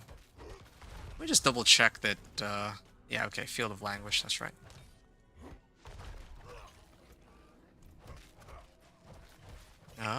Is there a way to just take all these monsters out, like, from the beginning? Maybe... I mean, Wrath of the Berserker doesn't do that much damage. Maybe I need to run Iron Maelstrom for situations like this. Iron Maelstrom is pretty strong, isn't it? Here, I'm gonna try it right now, actually. Never really get a chance to really use this skill. I need to replace something for it. Hold on. Maybe this one for now. Okay, well, that was impressively underwhelming. Okay, that makes 3. 4 missing gemstones. Oh no. I'd never hear the end of it. Alright. I can't leap over that either. Huh. Or maybe I need to make a leap barbarian. I feel like this could work. Leap into kick into leap. The thing I'm wondering is, I don't know why I, like, have charges on this. I remember that, previously this core skill would not... Like, maybe I'm misremembering, but I remember that whenever I pick up this core skill, it would not Incredible. count as, Skeleton could be the dedicants. this one. Please, their writings. Look for anything that mentions Akarat's tomb. Yeah, I remember that kick used His to not have charges, but maybe my memory's just fuzzy. Anyway, alright. Hey, I got 2 level ups. Oh, just enough to get what I was looking for. Okay, I'm gonna stop for a second. Like, forget trying to... Like, I wanted to go full speed, but I actually need to sort out and look at all this. Knocked back. Alright. Maybe 2 points into leap. Actually, that doesn't make sense. Oh yeah, I was supposed to get Warcry too. Yeah. I don't really need to increase damage. This one. Power Warcry. And then I'm supposed to normally get Challenging Shout. Hey, Crimson Con. You said, hey bro, last class, I guess. Oh, you mean my run here? Yes. Yeah, it is my last. This is my last one. I mean, I'd love to do more, but the PTR is ending in about a day. well, day and a half, I suppose. So I'm only gonna have time to do this 1 to 60, and then Torment 1 to 4, and I'm gonna put together the build guide for it. Then I'm gonna release the build guides closer to when the season actually begins. And yeah, that's kind of the way of things. How are you, Crimson Con? It's great to have you here, and I think that you said that you were working on testing out some of your other characters and builds. How's that going? Paladin and then Necro, right? Was it that you were doing? Correct me if I'm mistaken, but I remember it was something along those lines.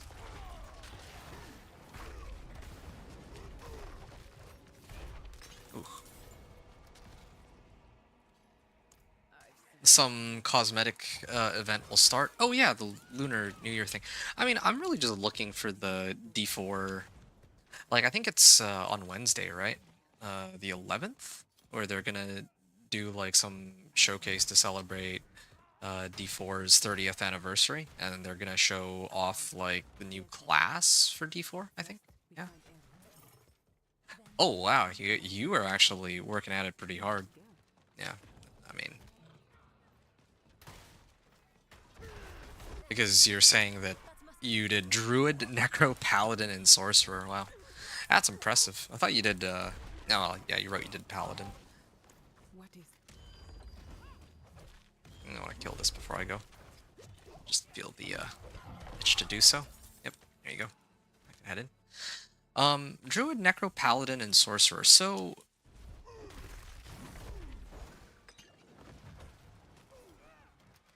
Druid, Paladin, Necro, and Sorcerer. So any particularly notable findings about any of these characters? Funny enough, those are the classes that I'm not playing on the PT. Well, I mean, I am not playing Paladin. I didn't play Necro. I didn't play Sorcerer. I did play Druid. It's like, but that's like the one overlap.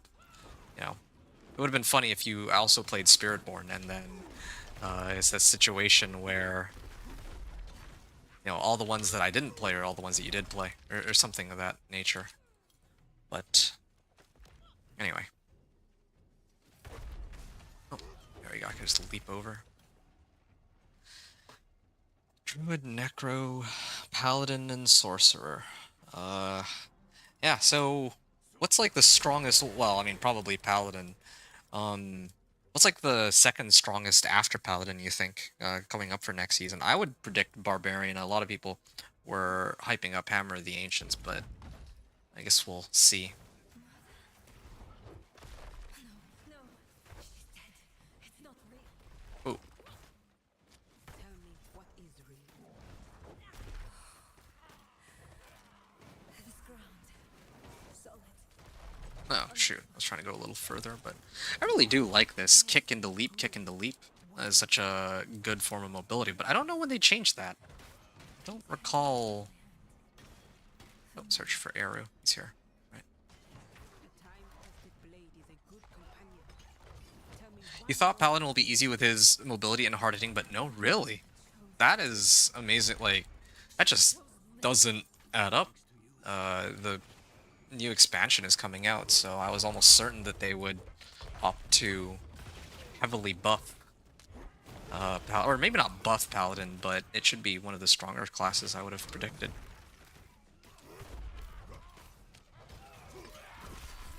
Okay. Oh, this one I can actually hop over. It really does feel quite inconsistent. I would rely on the minimap, but even sometimes on the minimap there's some paths that work and other ones that don't. Oh, I'm already done here. Alright, then leap to the next one. Yeah, that was nice. I love that mobility. Should use it more often. Kick into leap. You don't even need the perpetual stomping aspect either. There.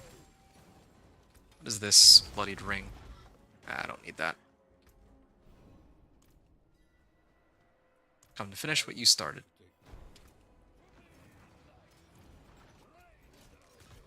Oh, wait, are these guys targetable? Yeah, they are.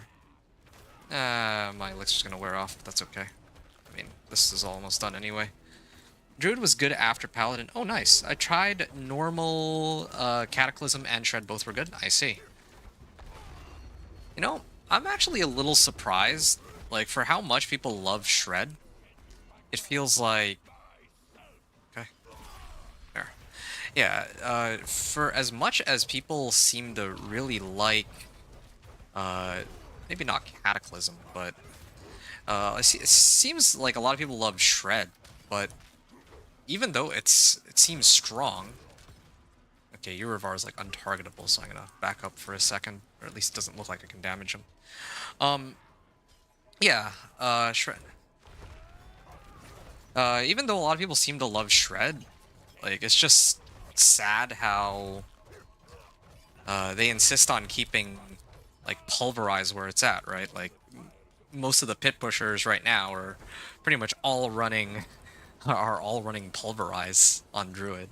They're not actually touching Cataclysm or Shred, even though they're individually such strong skills. It would have been nice to see those skills get a little bit more love. Same thing with some of the ones that are lesser used and, well, that are not popular either. So, like, right now, Cataclysm is well liked, but not that strong.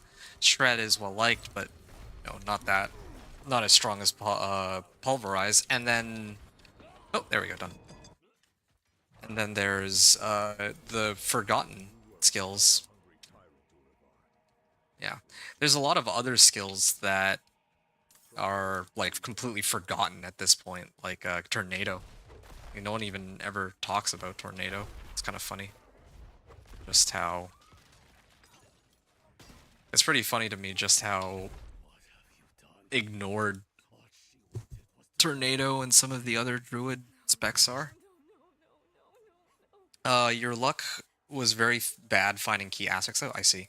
You know, I kind of wonder if I didn't do all these like build guides in the PTR. I wonder if I could have actually gone and done one of every class. There's like 7 classes now, right? So every day I do like level 1 to 60 and then a Torment 1 to 4. But then I guess the problem there becomes, oh, I can actually get my Barbed Carapace now. But the problem, well, I mean, I can't play like every day of the PTR though. Like I have other responsibilities, so I can't just play all the classes, I guess. But I certainly could have played more than the 3 that I'm doing here, I suppose. Friends shouldn't lie. Yeah, that wasn't your fault in there. Level 36, and off to Kuras Bazaar. And I'm gonna try to see if I can upgrade some of my items at this point. Hey, I got Iron Skin aspect. That's amazing. My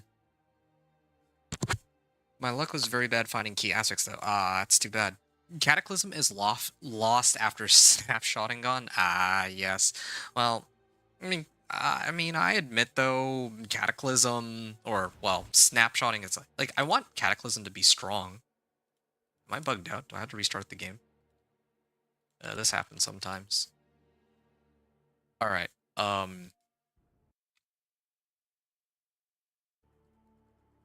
Yeah, I'm gonna if it won't even let me. Okay, can I exit out at least? Okay, at least it lets me exit. All right. I'm gonna restart the game here.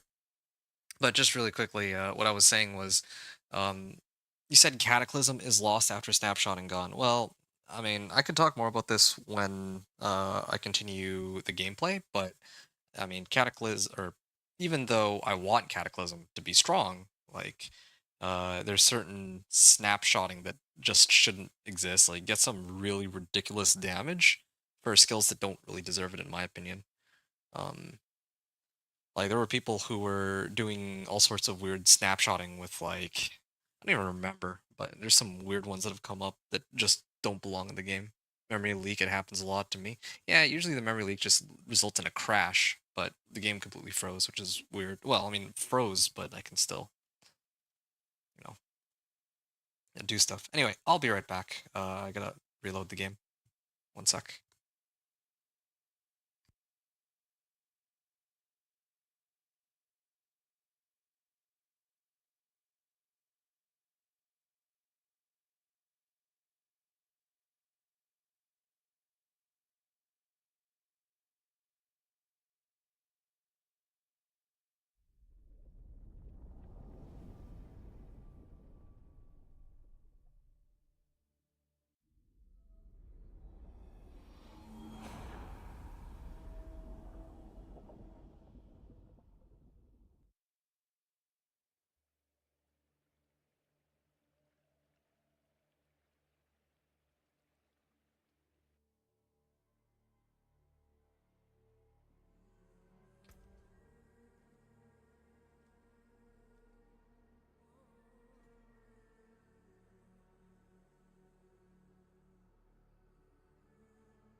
Right, sorry about that. The game... Oh, I'm back now. The game did freeze on me momentarily. Iron Skin grants unstoppable and damage reduction. Okay, I'm gonna salvage this, and at least I'll have the aspect available now. Ooh, this is a big upgrade over my existing hammer. No, hold on a second. I want to get rid of this for this one. No, definitely don't want to upgrade that. There. I think that I have what I need. And I still don't have enough diamond fragments. I do insist that if I were farming Hell Tides, I totally could have just used the Iron Barbs elixir for all this, but oh well. What I have here. Just need to reach the tomb. So, Crimson Con, you wrote, actually choosing two builds for a single class and switching between finding aspects and uniques is a good idea. Start with 2 builds in mind, I mean. I guess, yeah. I'm not entirely sure I understand what you mean, like... Oh, like, having one build for, like, going through the game, like, leveling, you're saying? And then switching out once you have more equipment? Yeah, no, that's... That's pretty standard, I feel like. In the case of my... Well, I mean, I do it to a lesser extent when I play my other characters, right? Like, think about my Dance of Knives rogue, for example, if you were watching me do that. When I was going through level 1 to 60, Dance of Knives was indeed my main skill, right? There's no question about that. But I went through the trouble of... Okay, there's just too many. I'll go on foot. This is kind of annoying. They keep blocking me off. With the Dance of Knives rogue, like, yes, I was...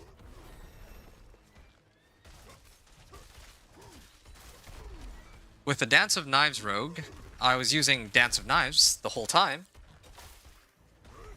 but my imbuement was different. When I want to level, I use Shadow Imbuement. I prefer using Shadow Imbuement because with Shadow Imbuement, I have a lot more AoE. And I don't really need... Well, early on, I don't have that many damage modifiers anyway that work well with Cold Imbuement. But then by the time I'm making it a Torment, suddenly, as soon as I run Cold Imbuement, I get a ton of extra damage from, like, damage to crowd controlled, and that includes chilled, right? From... Well, that's mainly it. Like, I have, like, Paragon nodes, passives, and glyphs, and even aspects that all work well with cold, or, like, you know, crowd controlled, or just chilled enemies, or frozen enemies. But then... Yeah, well, you get the idea. So that's just, like, one example. In the case of my Thorns Barbarian, like, it's a little hard to run a Thorn... Like, what does it mean to have a Thorns Barbarian, right? Like, I need gear that has thorns, or I need skills that have thorns, and they don't really... The way the game scales thorns is just so bizarre, because if you have, like, a fresh character, right? And... like, your only source of thorns is Outburst, which starts off by giving you 1 thorns, then 2 thorns, then 3 thorns. And it's like that for the first, like, 10 levels. And you don't get access to, like, tempering and aspects either. But then as soon as you get access to tempering and aspects, you can get, like, 14 thorns. Each of the tempers give you 7 thorns. And then as soon as you get Elixir of Iron Barbs, suddenly you get an additional 150 thorns, which is significantly higher than all of the other sources that you get prior to that, all put together. And that's at level 20. And even the gear, like, there's a lot of gear that has thorns, but it's like 1 thorns or 2 thorns. Like, the values just don't really make much sense at all, I would say. Like, they just don't really add up. Doesn't really make much sense. Like, it's not... I think that there's a problem with how the items scale. The game's easy enough that no one's really talking about it and no one cares, but there's no real logical, like, it doesn't seem very logical at all. It's like the first 30 levels all feel the same. Like, you could, it feels like, okay, maybe not 30 levels, but the first 20 levels, you could probably use a level 1 weapon or a level 1 gear aside from your weapon, and you wouldn't feel any difference in terms of survivability as compared to when you make it to, like, from level 1 all the way to 20, or even 30 for that matter.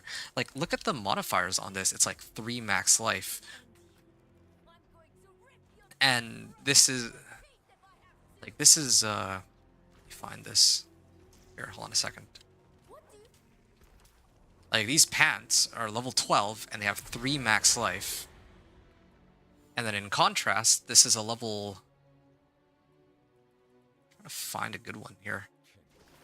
Here we go. Here's a level 20 item. I get 5 max life. That's like nothing.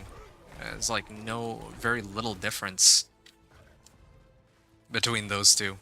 And Thorns and all the other affixes were kind of the same way. It doesn't really feel any different. Like, I really don't need to upgrade my gear at all for a very long time, except for the weapons. And even then, I'm not really upgrading my weapons. I'm just switching for a better one. I guess that's an upgrade, but I mean, like, I'm not upgrading, I'm not, like, tempering or imprinting the items themselves. Alright, right. Defeat the Priestess of Hatred. There's gotta be... I have belligerence. Looking for... Oh, yeah. I can start pumping this for more damage, too.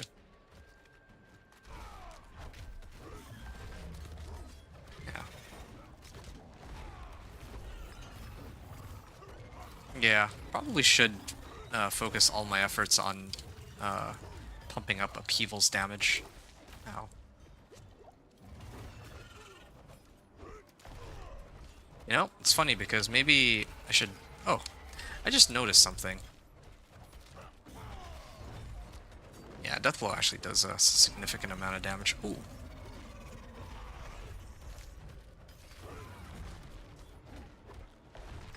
Yeah, I actually should be using... Oh, wait, I didn't switch this yet? Ah, I wasn't paying attention. Okay, I should be using this instead. I would have probably two-shotted him. Oh, could have even gotten more. Ooh, expectant aspect. Now that should help me against the remaining, like, 2 bosses, I guess. That I'll go up against. Falling cooldown reduction. Okay, socketables. Yeah, this is what I was kind of wondering about. I have 2 sockets in this armor. What can I...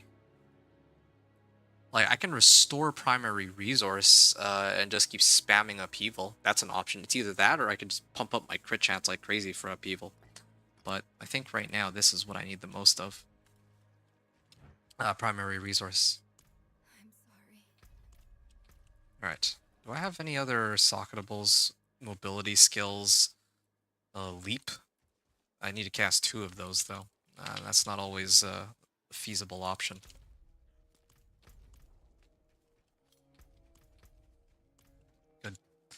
Pump up Warcry. I'm sure that I'm missing some other damage multipliers, but whatever. I'll figure those ones out a little later. Anyway, but yeah. In the end, like, my build is still the same. Like, I want to max out on Dance of Knives, or, like, for this Thorns Barbarian, like, I, of course, want to be playing the Thorns Barbarian as my main source of damage, but it's a little difficult right now. Oh, I gotta speak to Narel. So I need something as an intermediary, and in this case it's Upheaval and Deathblow, I guess. And then same with Dance of Knives Rogue, I'm doing like Shadow Imbuement. Even my Companion Druid, like, I start off by having Ravens, but then I kind of adjust it as I go along. I switch it from Ravens to... I gotta wait for her to finish her dialogue.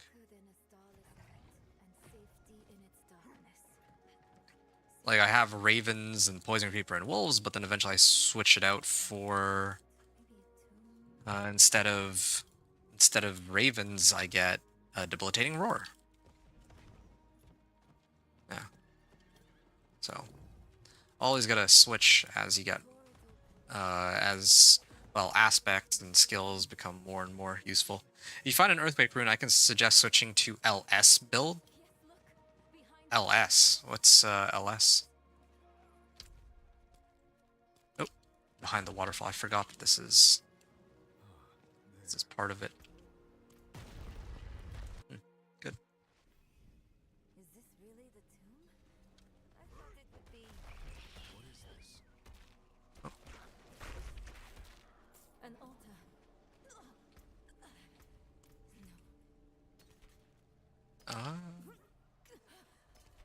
Yeah, I'll use this time to... Oh, I can actually upgrade this. That's good. Got life on hit, too. Nice. At this point, probably 4 Thorns isn't even that much relative to the strength of these monsters.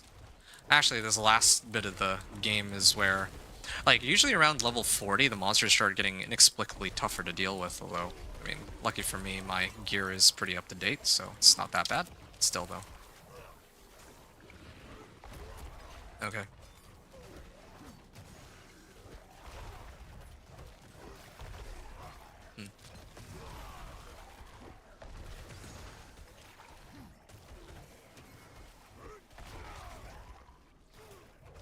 A lunging strike. Oh! Oh, right. I see. Because, if I have Earthquake, I can just use... I see what you mean. Yeah, I guess that's one way to do it. I'm a little reluctant to mess around with Earthquakes because it's supposed to be a... Well, I mean, that's kind of... Yeah, I mean, I guess it's kind of rich for me to try to call this... use this being a Thorns Barb as an excuse when I'm spamming Death Blow and Upheaval, but... to be fair, I am going through the campaign. If it was like Hell Tides, I wouldn't need any of this. Like, I would just be prioritizing clearing big clumps of monsters on normal mode. That's my preferred way of playing, but in this particular case, like, I'm trying to go through the campaign to compare with my Dance of Knives rogue, just how much of a difference it makes if I go through the campaign. Like obviously, if I'm trying to do Hell Tides, right? If I were to try to do Hell Tides with, I'm trying to come up with a good one. What's like a slow build? Even Companion Druid. I don't think Companion Druid's that fast for leveling. If I did a Companion Druid first character in Helltide, I would not level anywhere near as fast as the Dance of Knives rogue. Like, without a doubt. Because Dance of Knives rogue just has so much AoE, it has so much damage. It's not dependent on cooldown. That's like the biggest one, right? But that's not to say it's a weak build. It's kind of like... Well, yeah. It hits. It's pretty hard, but... it's just... has to wait on cooldowns a lot. But on the flip side, if I do the campaign, right, it doesn't matter that the cooldowns are so long on the druid, and the leveling is faster too. So maybe I should just be doing that. Maybe maybe if I'm doing the campaign leveling, it'll be the same time for the Thorns Barb as compared with the Dance of Knives rogue. Even though the Dance of Knives rogue, like, I consider it the fastest build, maybe it doesn't even matter that it's as fast as I make it out to be, just because the amount of XP I gain from the campaign is just that much better, and most of the time is spent just listening to the dialogue, right? So that's what I'm trying to test here. But anyway, going back to the idea about Earthquake Rune, I will make note of that. Thanks for the recommendation. If I do come across the Earthquake rune, I will... I don't know the name of it, right? But if I do come across the Earthquake rune, I will switch over to Lunging Strike, and then I'll run that. I think that would just make the most sense right now. Use Earthquakes to get as much damage as I can. Not even using Challenging Shout anymore right now, although not really eager to on a 25-second cooldown when... Well, yeah, on a 25-second cooldown. Oh, shoot. They're spawning like crazy. Wallwood Nightmare Sigil. Still remaining drowned.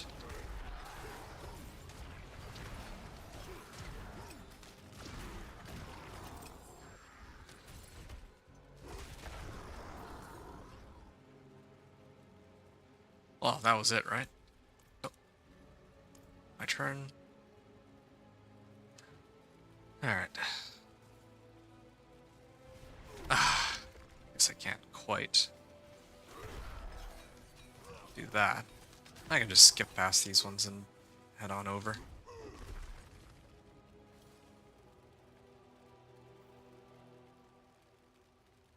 Okay. I think one more spawns, right? Dread Captain. Yeah. Well, I guess there's still a couple more bosses after this. I've almost forgotten that there's, oh! Oops. I leapt right into that, but I also, to be fair, didn't expect that to kill me. Yeah, I hate this part of the game. To be honest, I actually really hate this part of the game, just because of, like, all of a sudden these monsters are able to one-shot me. It really is like level 40. The monsters can one-shot me at level 40. So, like, just because, like, as long as, if I don't actually upgrade my items to the right amount, but the previous 40 levels before that, it's, like, perfectly fine, so. Okay, I need to back out here. Need to back out and actually switch my gear, so that I can survive the next couple fights without just getting completely one-shot. Alright, this one's fine. This one, I'll have to revisit that in a second. Strength, max life, fury per second. Okay, I might just get rid of Thorns for now, temporarily. I don't really need restoring resource. Strength, max life, Thorns. Just splitting hairs here. I can switch this. Max life and Thorns. Ooh, strength, max life, and movement speed.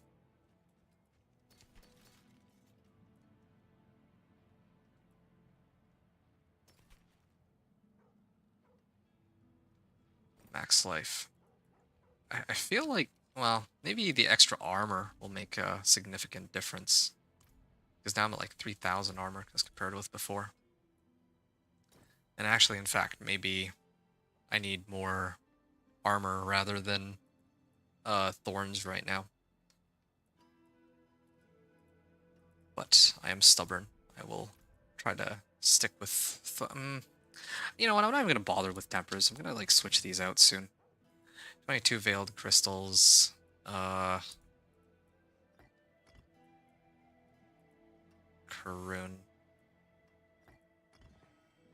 Sure, yeah. That should be fine. Okay, hopefully I don't just get completely one-shot this time. Do Thorns work on ranged spells? Oh, yeah, it does. Like, you're talking about if monsters hit me with, like, ranged attacks. Yeah, it totally does. It's, it works on pretty much everything. Actually, it's funny you mentioned that, because there's one particular, monster. I'm trying to remember what it's called. Oh, there. I'm gonna avoid it this time. You know Seething Hive Master? Like, in the pit? In the pit, there's the Seething Hive Master. That's probably my favorite pit boss to fight, because one of the attacks that the Seething Hive Master has is one where he shoots at... Oh! I got Thorn Body already? Oh, I got the Thorn Body Temper Manual. Oh, that's huge. Okay, well... Yeah, sorry. I got pretty excited, but that kind of makes a... That's a big deal. Still need to figure out this whole axe situation too, but anyway. Yeah, like, there's monsters like Seething Hive Masters who have all sorts of ranged attacks. Some things cannot be made right. They have all sorts of... they have all sorts of ranged attacks, and yeah, Thorns will activate on every instance of a monster's... Well, on every, like, projectile, if that makes sense at all. So even if they shoot like 5 poison pellets at you, Thorns will trigger every single time, which can make for some pretty interesting boss kills. But of course, with that said, like if you're going up against the pit, you know, like you're not always gonna come across the Seething Hive Master or something. Falling away. Yeah. Are they reaching, or are they letting A lot of the time, it's something like a drowned sea hag, and that's a problem. sacrifice? Stone. Take it. You know that will work. Oh, let me not step on these platforms. That can actually instantly kill me. Mother, my arm, myself even. What more do you want from me? The empty space they left. What have you filled it with, Mirel? Grief. Guilt. Alright. Enough. Let it all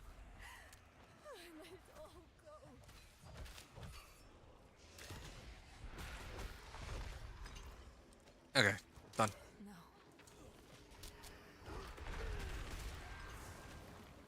No. And here we go.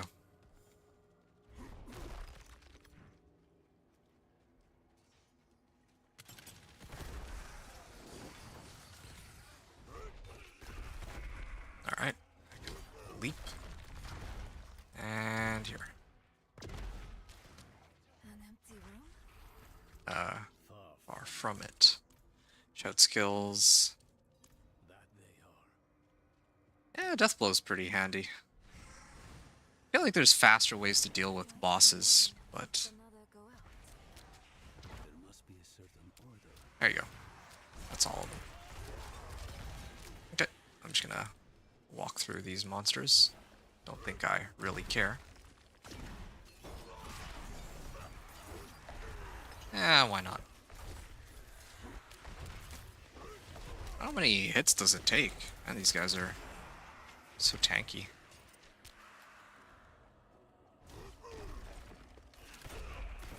Oh, ouch.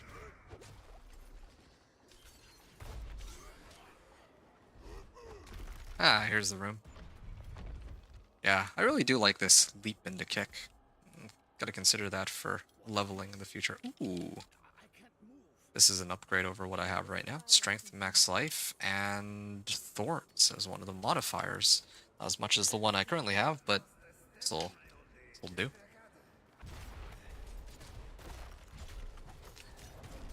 You know, there's something that is bothering me. Ooh, that is a lot of damage. Yeah, did I still only have 5 diamond fragments after all this time? Oh.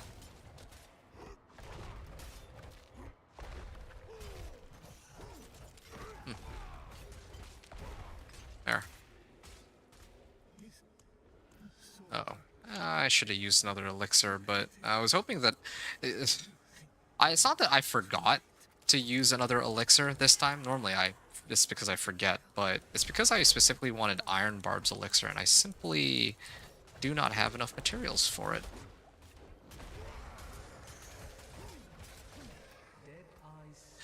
What's Death Blow?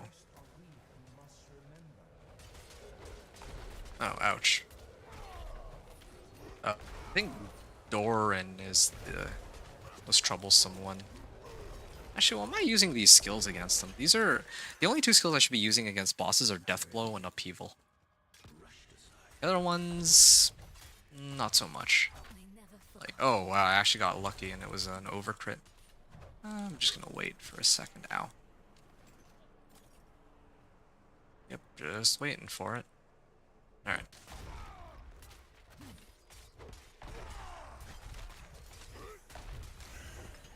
There. Okay, here's the big boss. Ooh. I feel like Doran is actually tougher than this. Come on. He's like 1 hit from dying. And I just need Death Blow. There. Executed with Death Blow. It sort of tracks. Wasteland Polearm. Constructs of the tomb. We knew them once. Nice. They helped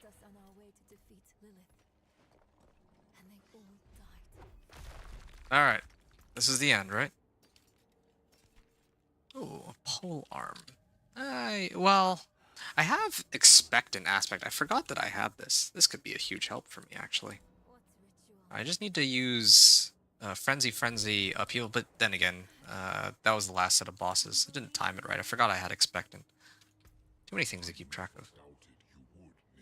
Skull. I don't know when I got this, but I could have actually just smashed this. Oh wait, no, it's diamond fragments I need. Alright, doesn't matter then.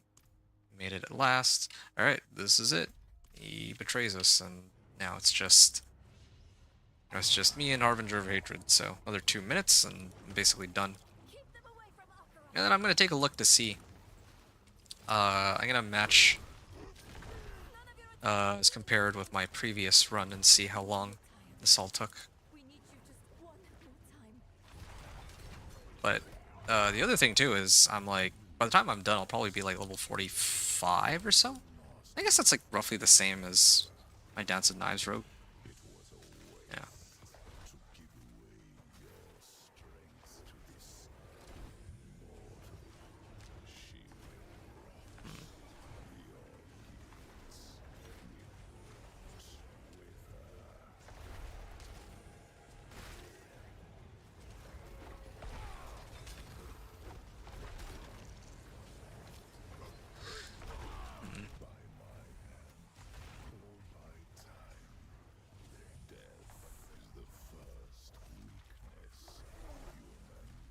All right.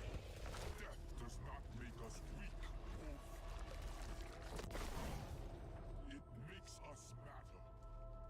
You are a given. Yeah, still got dialogue.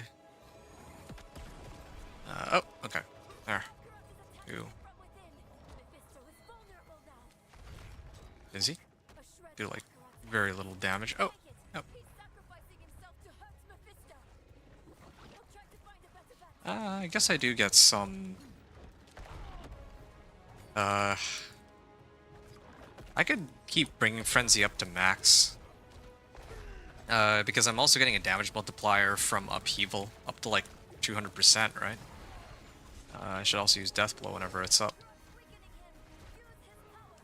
Oh. Oh, he's gonna get staggered, isn't he? I also keep forgetting that I should be using my War Cry. There. Yeah, I'm getting some good damage numbers. I just wish I could crit more often. Yeah, okay. Half-life.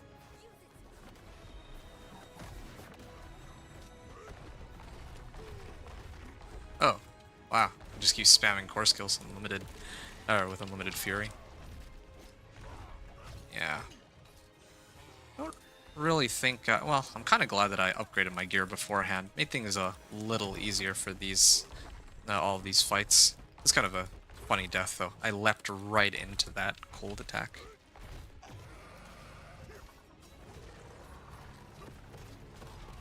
Okay, is he gonna go down?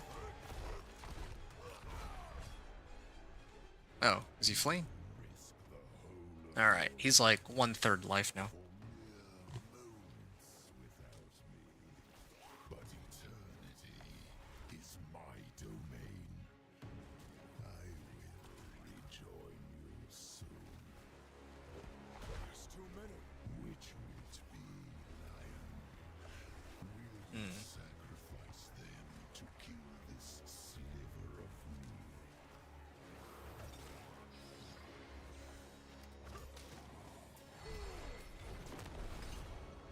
Alright. Thank you, Akarat. Alright. Hatred's Vengeance. Oh, I need to get these guys down first.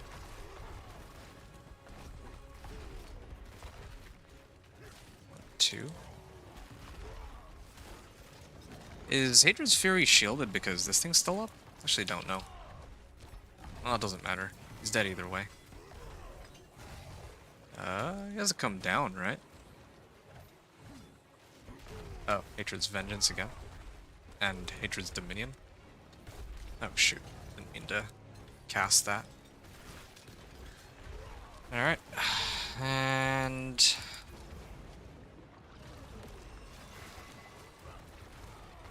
Yeah, I can just keep spamming my core skills now.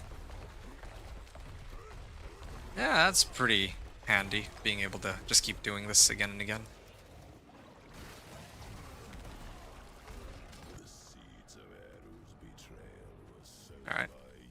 Alright. Gotta be able to stagger him, right? Yeah, there you go.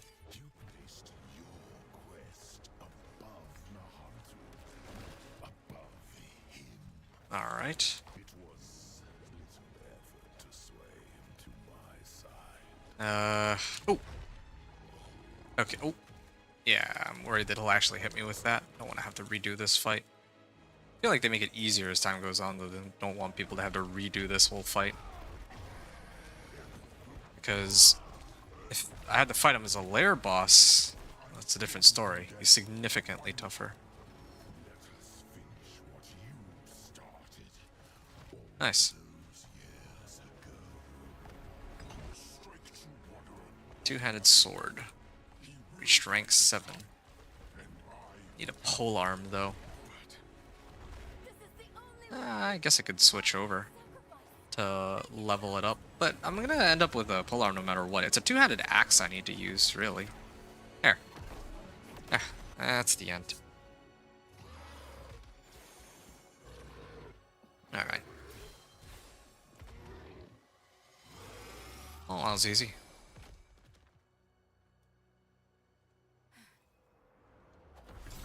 Oh. I need to pick these up before I talk to her, otherwise I can't actually grab them. Legendary sword slashing. Oh, nice. Next non-basic skill will overpower and deal 22% more damage. That would have been great for Deathblow. It's too late now, though. I like how they put a barbarian aspect on a weapon that can only be used by Spiritborn. Wow, that's... I don't know what to make of that. This recipe I won't be using now that I won't end up using soon. Archon Helm of the Fortress. Yeah, I mean, I'll salvage this one, and I'll salvage these. Alright. Good Mephisto want with Akarat's body. Royal Reflection's Edge. Hey, got level up. I think I'll actually end up like level 47. That's good. I kind of wonder if that's because I killed more monsters or because I timed the level ups better. Like, I don't know if the campaign XP scales with level. I should try that sometime. Play until level 10 and then start the campaign. Let's see if it's any better. If I end up at like level 50 or something. Because it's harder to get like the higher levels, I believe. You know, the first like 5 levels are like very fast. Like, leveling's fun in this game. I just wish that Torment 1 to 4... Well, I just wish that after Torment 4 there were more activity, or... I mean, there's like a lot I do wish for the game. Oh, go over here. There's actually like a lot I wish for the game. Like, I think... I talked about this before. Balance is probably the biggest issue, but... The next one after that is the progression. Particularly... for a character's strength and items, right? Items in particular is like a big one. The items themselves, the scaling on it is weird, but also, in addition to all that, when it comes to fighting, like when it comes to the end game, it's just running the pit over and over. So really, for me, like Torment 4 is the most interesting. Trying to reach Torment 4 is like the most interesting thing because there's a very specific challenge and then a way to get it. Maybe doing the season journey too, I guess, but mostly I would say that the biggest, like most fun and interesting part of the game is going from 1 to 60. Yeah. I just wish the game could feel more like that, like actual progression. I mean, I guess even Torment 1 to 4 is pretty fun too, though, I admit. It's everything that comes after Torment 4. Because at least with Torment 1 to 4, like, you still have to, like, get all your aspects, and that will help you progress to be strong enough to reach Torment 4. But, yeah, once you reach Torment 4, it's like, you're really just pushing the pit. I guess, oh, and probably trying to figure out if you can do Torment 4 bosses, which is markedly less exciting.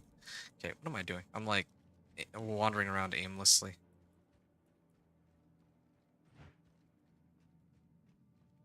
Idle musings there. And then Rathma's prophecy there.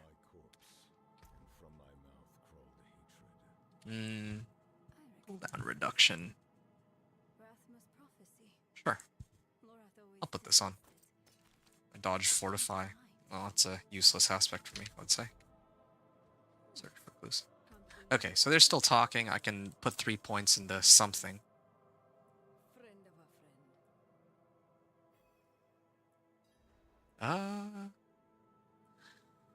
friend. There's a lot of skills I could use at this point. Oh yeah, Slaying Strike. Should have already, well, I would say that I should have already had that, but I don't have enough skill points to get everything. That's the main issue here. Windswept Cabin. Maybe I'll try approaching from Nevesk. I've never actually tried that before. I was coming from Gyovashad. I wonder if it's faster from Nevesk. Or it's Nevesk. Alright.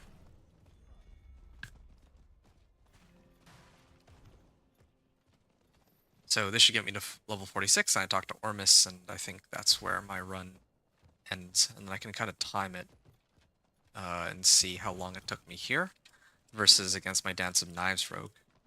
And also, like, roughly the level difference between the two runs.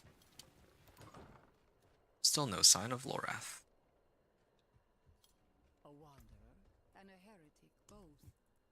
Welcome. If something happens, I'll be ready.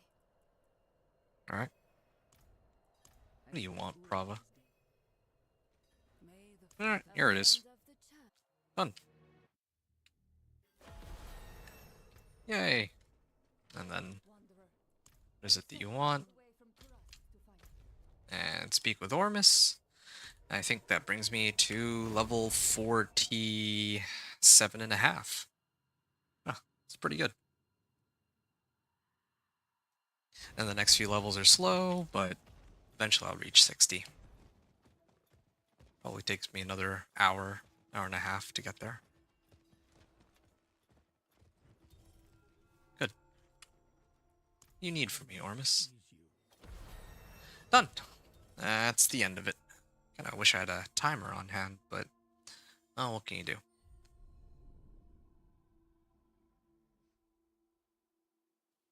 Alright. So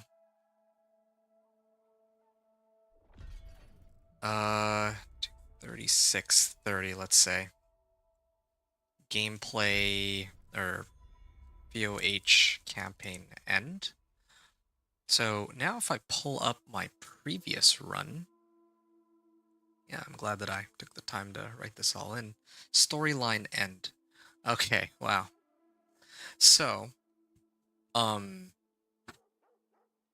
my previous character, it took me like a little under 2 hours, so I think an hour and 55 minutes. But this time it took me 2 hours and 2 hours and 14 minutes. So it only took me 20 minutes. Oh, and one other thing. When I ended on my Dance of Knives rogue, I was actually at level 48.5. This time I'm ending at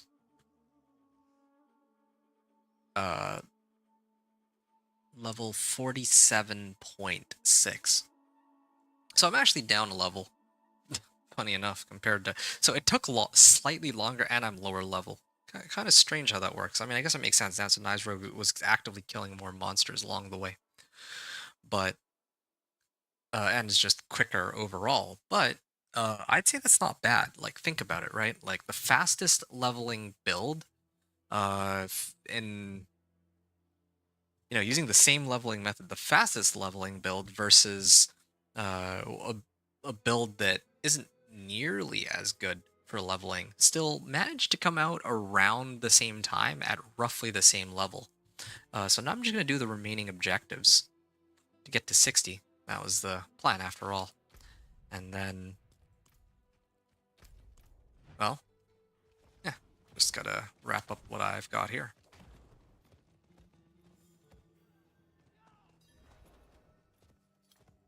Deeds of a Champion. He crawled in, barely. Tenets of Depravity. So I guess I go here then. I'll come in from Kuras docks just to switch things up a bit.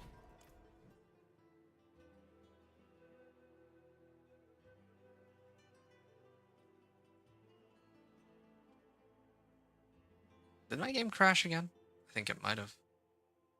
Huh, great. Oh.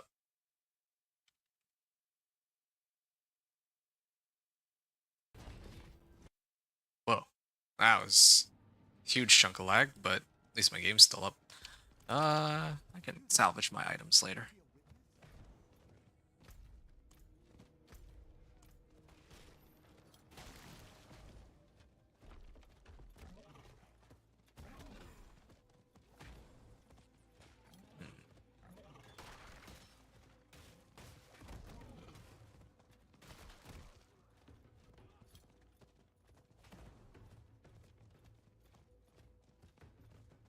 Alright. I think it's just over here. Oh, I know it's over here. Right.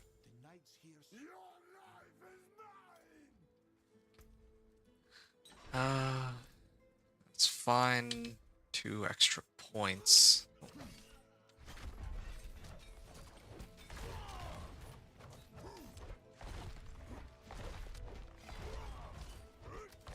There. Scimitar.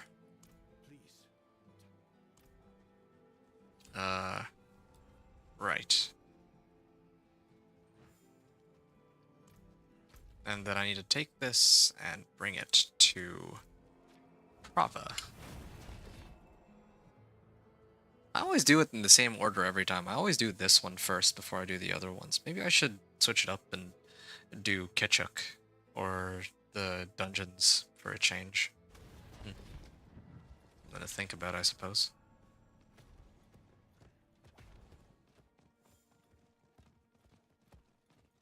Yeah, I don't know if the order really matters too much.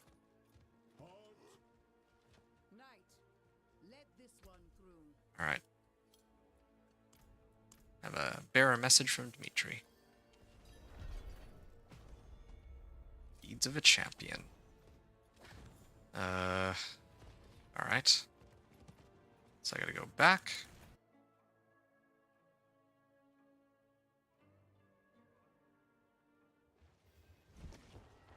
And inspect the Night Corpse. Ah, yeah, right now I gotta listen to him scream.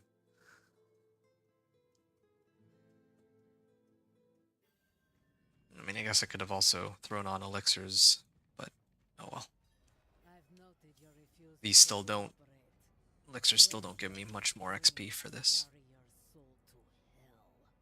Rupture, enhanced rupture... Okay. Ooh, these guys actually do hurt, though.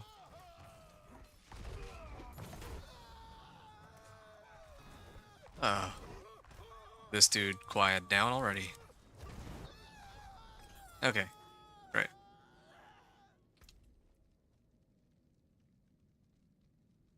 Yeah, this is an upgrade over my existing weapon.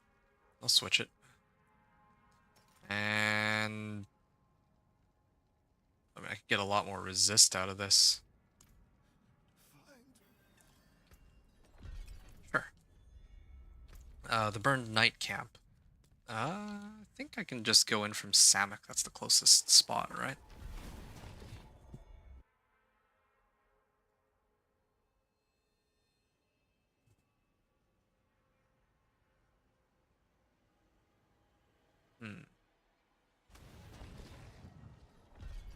Pardon me, stranger.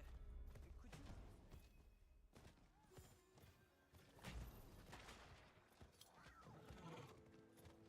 I'm gonna actually pick up some Galavines here, just so I might have a little bit more leeway when it comes to making elixirs and all that, since I'm already in this region.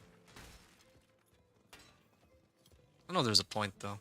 Like, when it comes to whispers, or when it comes to these herbs, like, the whispers will just give me so much more.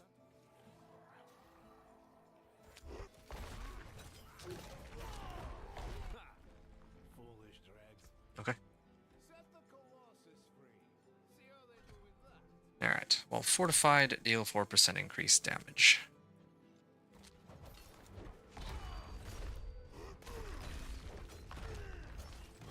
Yeah, can't wait to try the whole physical resistance thing later. Okay, got him. Well, isn't this a surprise? Yay, diamond. Finally. Been looking for this. And we can leave this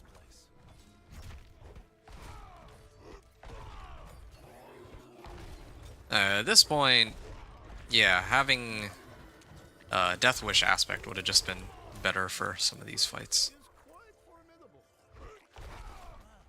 Let us palaver.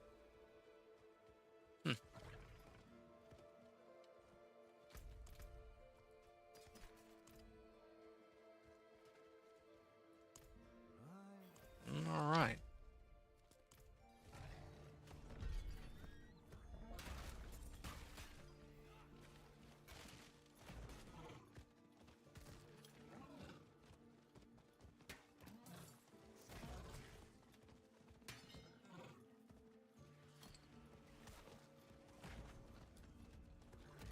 Alright, so here he is.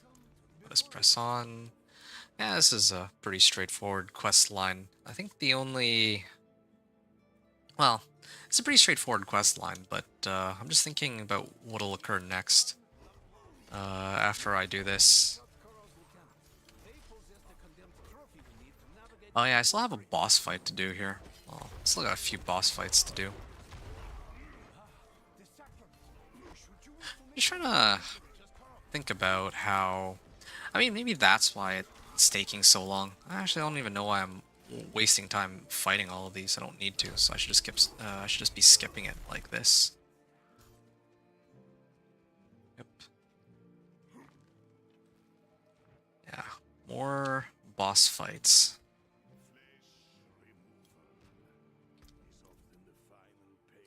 More boss fights. Here, let me check this. Damage. Everything is damage except for these two. Hypothetically, I could throw damage on... Yeah, I am missing damage on all my items right now. And I'm trying to figure out, like, if I were to fight a boss, how much thorns could I really get? I don't feel like I get very much. I have thorns while fortified now, so I should probably get my stuff. You know what? I'm gonna get out of here.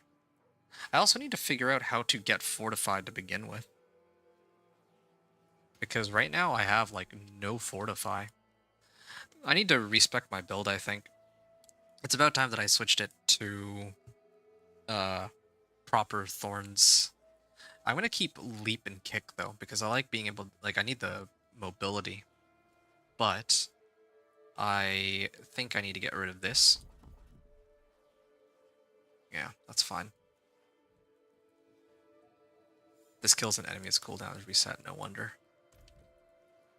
I was wondering why. That was...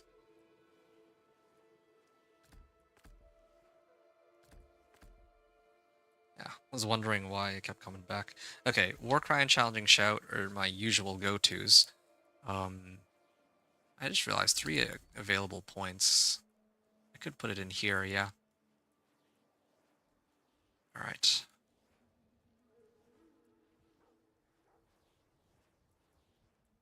$264. 30% of my max life. 316. So I basically get 90 thorns. I get like nothing. That's actually nothing. If I... At this point, I should be looking to go get that aspect for thorns, but I want to stick to the plan of going through the full objective storyline. So it'll probably be the last thing that I do if I don't find anything before then, or if I don't find the aspect I'm looking for.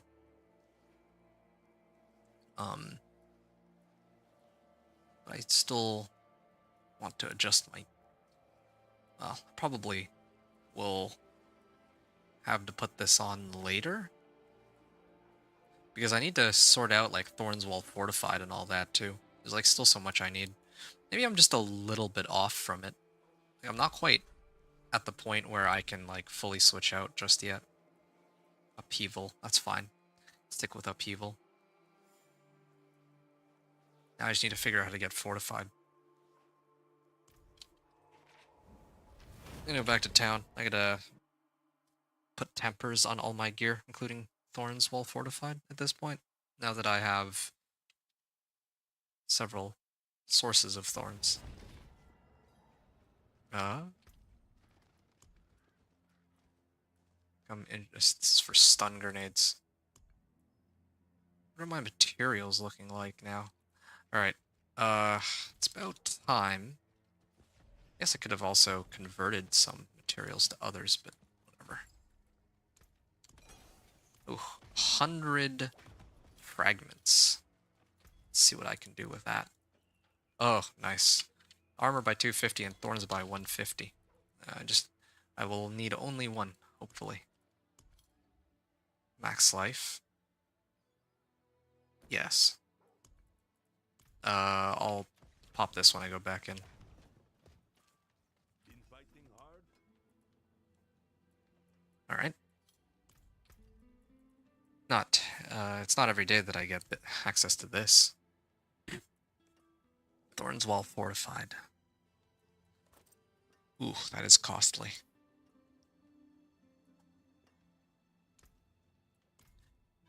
Yeah. Yeah, I think that's fine. Thorns Wall Fortified. Thorns Wall Fortified. Now I just need to figure out how to get fortified, but yes, for this one I want movement speed.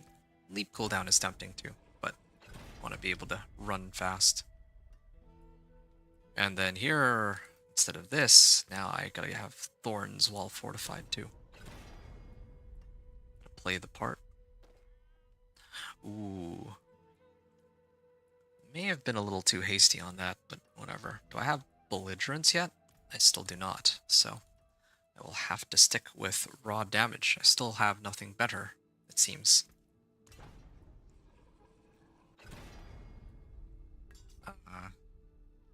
Yes.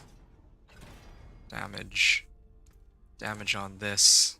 Running out of iron chunks, but I guess that's not really my biggest concern right now. Thorns Wall Fortified, movement speed.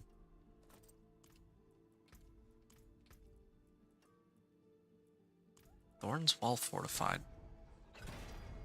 And this is the last one. Damage. Alright. That's like the last of my veiled crystals. And I'll get rid of this one too. Well, I guess I got more veiled crystals now, but yeah, this should help. What does my thorns come out to now? My thorns is currently 40, and if I activate this, 203. Nice. Still don't have my aspect, but it's fine. Okay, well, I almost forgot this. Would have slowed me down significantly, but oh well. Now I just gotta start leaping. Oh. There. Survive the Chamber of Slaughter.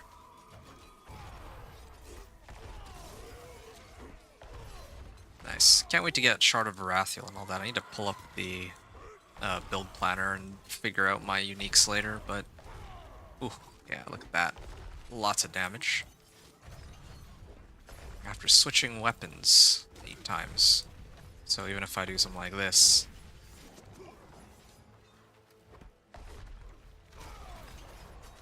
they do hurt. It will continue to hurt for a while. This is on normal mode too, keep in mind. It's kind of funny because once I get my... Like if this were like a second character and I had all the tempers, I could just temper max life on everything and get 450 life on like 3 items. And suddenly I have like, what, 2,000 life in normal? And then I can do whatever I want normal. Play it on Penitent and... or whatever else. Rigori. Oh, got my level up.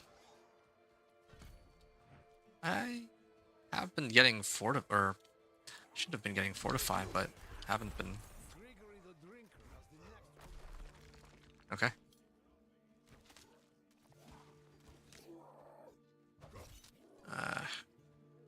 There he is.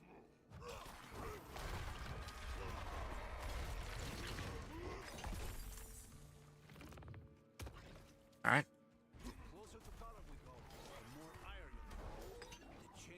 I'll just keep jumping. That's too bad. I wanted to be able to leap through this too, but did not have enough enough charges to do so. Place the condemned trophy. Oh. I hate this part of the mission because sometimes I actually forget that I need to pick it up after I kill the boss. It should just automatically go into the inventory, in my opinion. That would just make it way better, but well, whatever.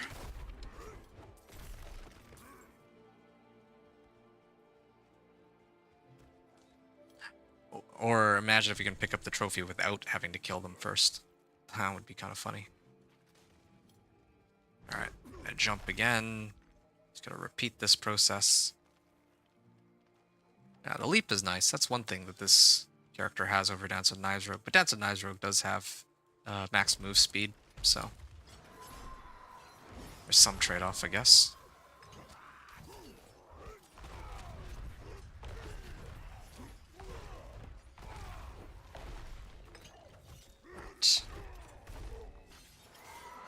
Another wave.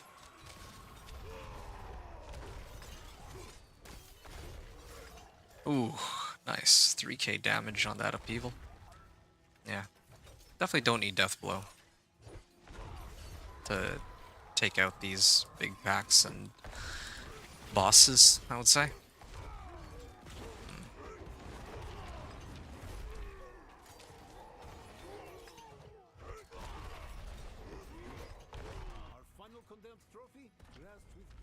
Alright.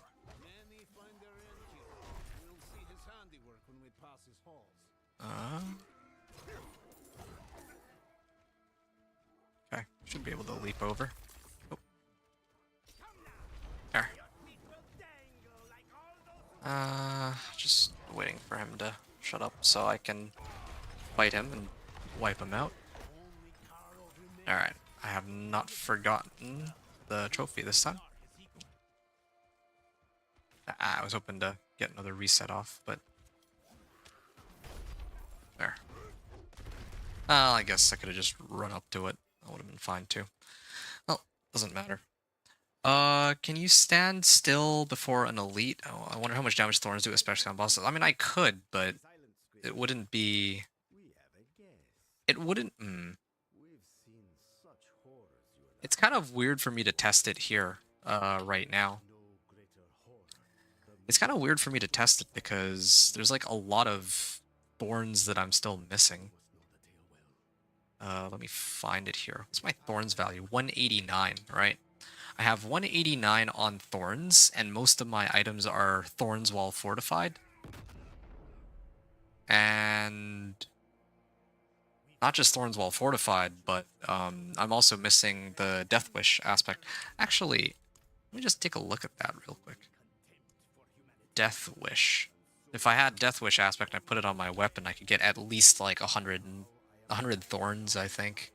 So yeah, there's still a lot of thorns missing. And then of course, I also have Barbed Carapace, where if I spend Fury, I gain thorns too, up to 120%. So there's much to consider there. Oh. Shoot, sorry, I need to actually stand still. That's what you were asking me to do, right? This is me just purely standing still.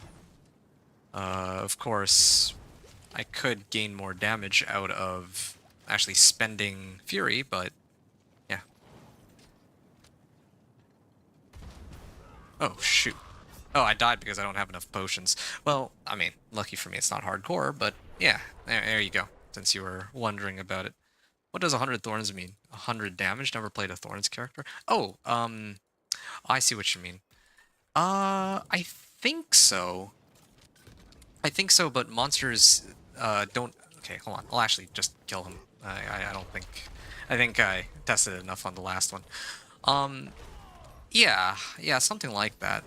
I think that like one Thorns is supposed to be 1 damage. Like I don't know exactly how Thorns works, but it seems to me like one Thorns does like roughly 1 damage, but then you have a bunch of damage modifiers and multipliers, right? Like you have strength, you have like additive damage, you have aspects and paragon nodes that'll give multiplicative damage boosts and all that.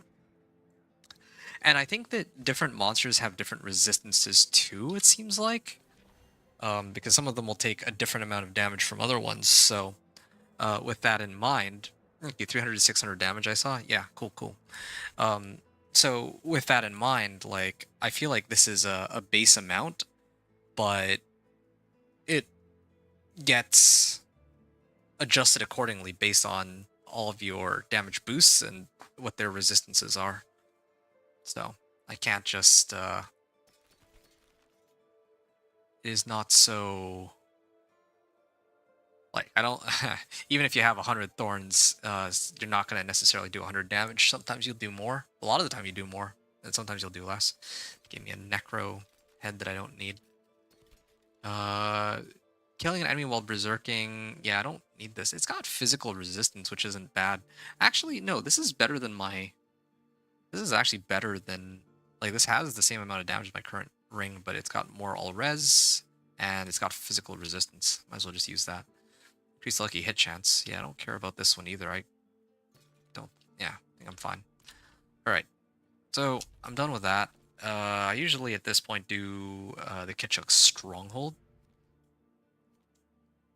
Yeah, I usually do the Kitchuk Stronghold now.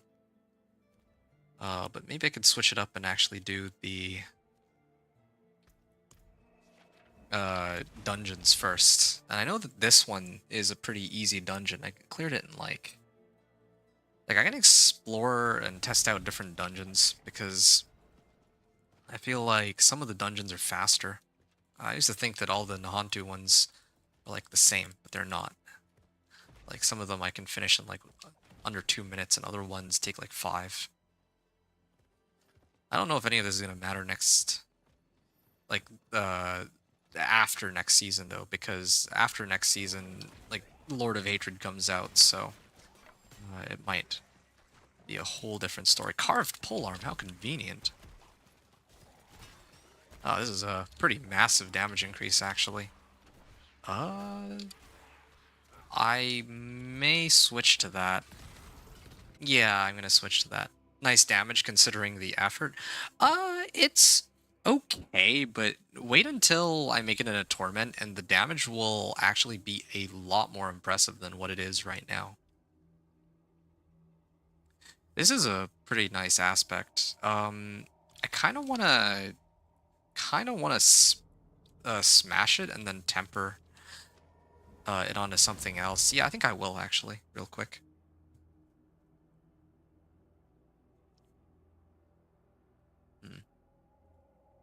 Like, considering that upheaval is most of the damage that I do against bosses, I think I should run with this. Aspect of the expectant.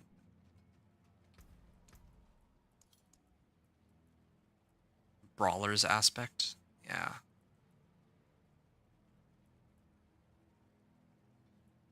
I think it needs to be this one. Ooh, that's nice. I'll put it on here, yeah. Actually, that's a little expensive. Life on hit, life on kill. Nah, I think this is fine. Expectant, I'll put it on this. And then on my other weapon, I'll put raw damage. Yeah, would have been nice to have belligerence, but all good. Yeah, I still have my elixir up, right? Oh. Keep in mind, by the way, Crimson, like, it's... Oh, yeah, there you go. This is a much better look for the build. Oh, yeah, now I got Challenging Shout, too. So now I can hit for, like... You know, you gotta also activate cooldowns to get the most... oh, and I haven't actually even drained out my resource yet. Hold on a second. Let me start kicking them so that I can actually get Release lever. Because as I spend Fury, I also get more Thorns too. Up to 120%, right? So I gotta make sure that I spend that too. So there's like a lot of extra modifiers.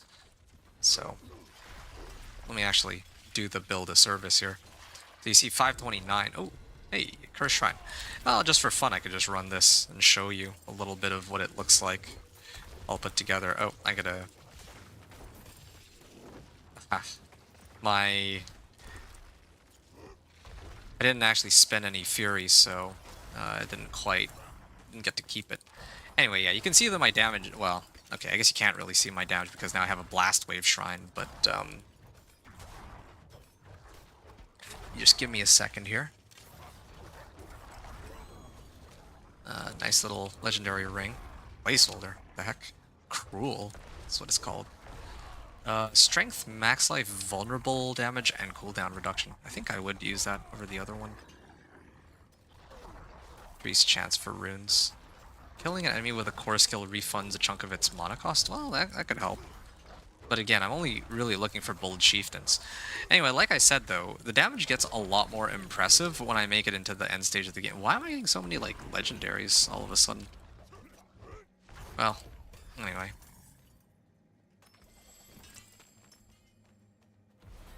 There we go. Nice little level up there. Juggernaut aspect. Fury per second. Strength, max life, shadow resistance.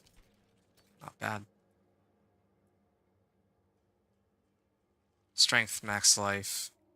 Two-handed sword. Yeah, eventually I want a two-handed sword, but anyway, alright. Let me try again. Hey, Cam. It's been a while. How have you been, man? Dude, how are we doing? Oh, I'm doing great. Pretty exhausted because I've been working on doing this. Like, I mean, it's a PTR, so you know how it works. Like, start of new season, I have to do one for the Companion Druid, and then I have to do one for the Barbarian. I gotta do one for the Dance of Knives Rogue, and I did the Dance of Knives Rogue, like, a couple days ago, but then I also had to work on the build guide, so it's been pretty busy, like, non-stop. But yeah, I'm doing pretty well. How have you been, man? And, yeah, I haven't seen you in a hot minute. I feel like it's been ages since I last saw you. Have you been streaming recently? I was like gonna swing by, but I saw you weren't on, and then I didn't see any notices on your Discord, so I was wondering what was up with that. Yeah, sorry, I've been MIA. I was in boot camp. Oh, hey, tell me about it, dude. I was wondering what happened to you. First, I was like, oh, maybe you got sick of my nonsense, and then afterwards, after I checked your stream, I saw that you. Since you weren't around, I was like, okay, well, something might have happened to this guy. I was kind of worried for a bit. Old stones. Yeah, but I appreciate you coming by, dude. That's fair. I was in your Twitch chat, but you aren't reading that, so I figured I'd come here. Oh, hold on. Give me a second. Sorry, my bad. I'm so sorry about that. My so on my other screen, I had my notes up. And it was actually conveniently covering the Twitch screen, so the messages weren't going through. That's my bad. I know I'm not exactly the best at keeping up to date with Twitch chat, but yeah, this time I literally could not see it. Nah, it's like you're just in Navy boot camp getting a career. You didn't have a career before. But yeah, no need to apologize. I just was a little concerned because I hadn't seen you in a while. That was mainly it. But glad to hear that you're alive and well, and that you're where you, I presume, want to be. Yeah. It's funny that. Oh, hold on a second. Did you have a chance to try the new season, by the way? I mean, I'm guessing probably not, because, as you said, you've been in boot camp, but yeah, no, there's like a new season out for League, so I don't know how much of that you've played. I haven't been playing much recently, but I know what the changes are like. Actually doesn't feel too different from how it was last season, even though on paper the changes are huge. At least for me, it doesn't feel that much different, but that's just one person's opinion. Alright. I don't really need that recipe, but all good. Alright, I'm gonna head back to Kurast Bazaar. I'm gonna salvage all this. You said you wouldn't call your little stream a career. I wasn't referring to your little stream. I was referring to, I figured you would have some other, like, I figured you had a job outside of your stream and that, well, yeah. I was just under the impression that you had another job outside your stream. Okay, salvage this, salvage this, salvage this. Salvage this. Salvage everything. Maybe I should, yeah. Maybe I should just, ooh. Ooh, hold on. I think I'm actually switching to this one in a second. Yeah, that's a pretty big upgrade. Movement speed, it's so tempting. I didn't even realize this one had movement speed. I just threw it on because it was an amulet a while ago. +1 to No Mercy. Actually, yeah, I will make that switch. I think No Mercy is... Oh, No Mercy's crit chance. Okay, well, I guess that doesn't really help me too much, but still, I'll make do with it. Two-handed axe. Yes, I would like a two-handed axe over a pole arm.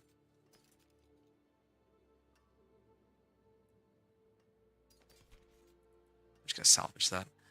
Two-handed mace. Breaker the Expectant. Okay, so hold up.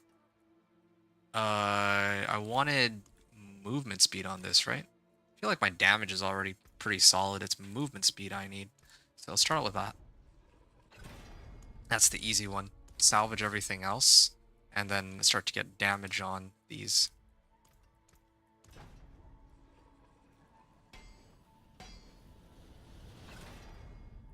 I'm not gonna get damage on these. I think that's a big waste of resources.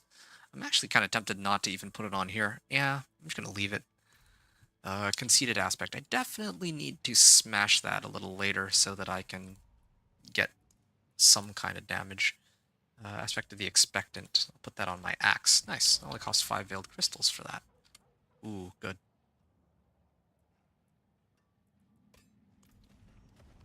Okay. All items. And then I get... Well, what did I have before? Drink a healing potion and get resource? Or, no, it was a Kurun. I remember now. It was this one. Well, actually...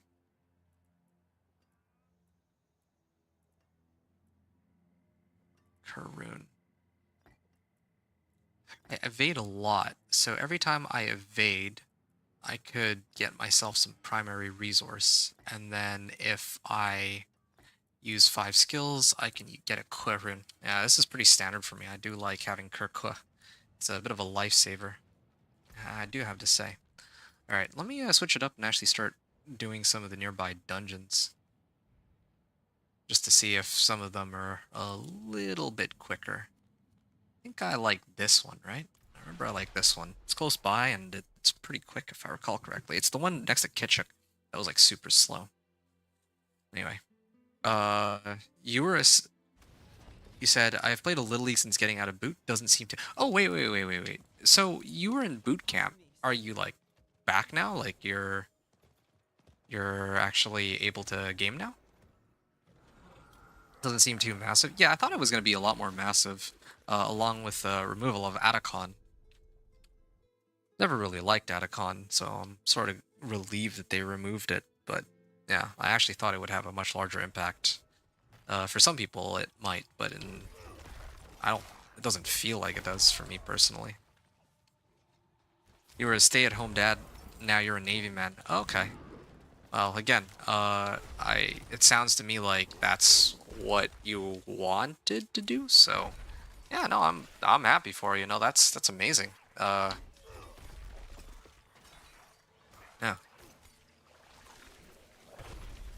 Feel like I mean, like, good for you. It's unfortunate that I don't get to see you stream as often, but I mean, you're where you want to be, I take it. You can game a little. I have a laptop in my school, but my schedule is extremely tight for school. I see. That's understandable. 40 kills reset 1 random cooldown. Ooh, boss sigil. I'm gonna take those. Alright, just really quickly going back to Crimson Con. I don't know if you're still around, Crimson, but earlier I was talking about like Thorns damage, and I mean it's kind of hard to give. Like, the best demo I could give for Thorns would actually be if I were running Hell Tides. Like, truly it would be, because if I were running Hell Tides, I could show like, oh ouch. Yeah, if I wish they would stop trying to interrupt me here. Yeah, if I were running Helltide, I could just run at monsters and they would all die as early as level like level 15 even.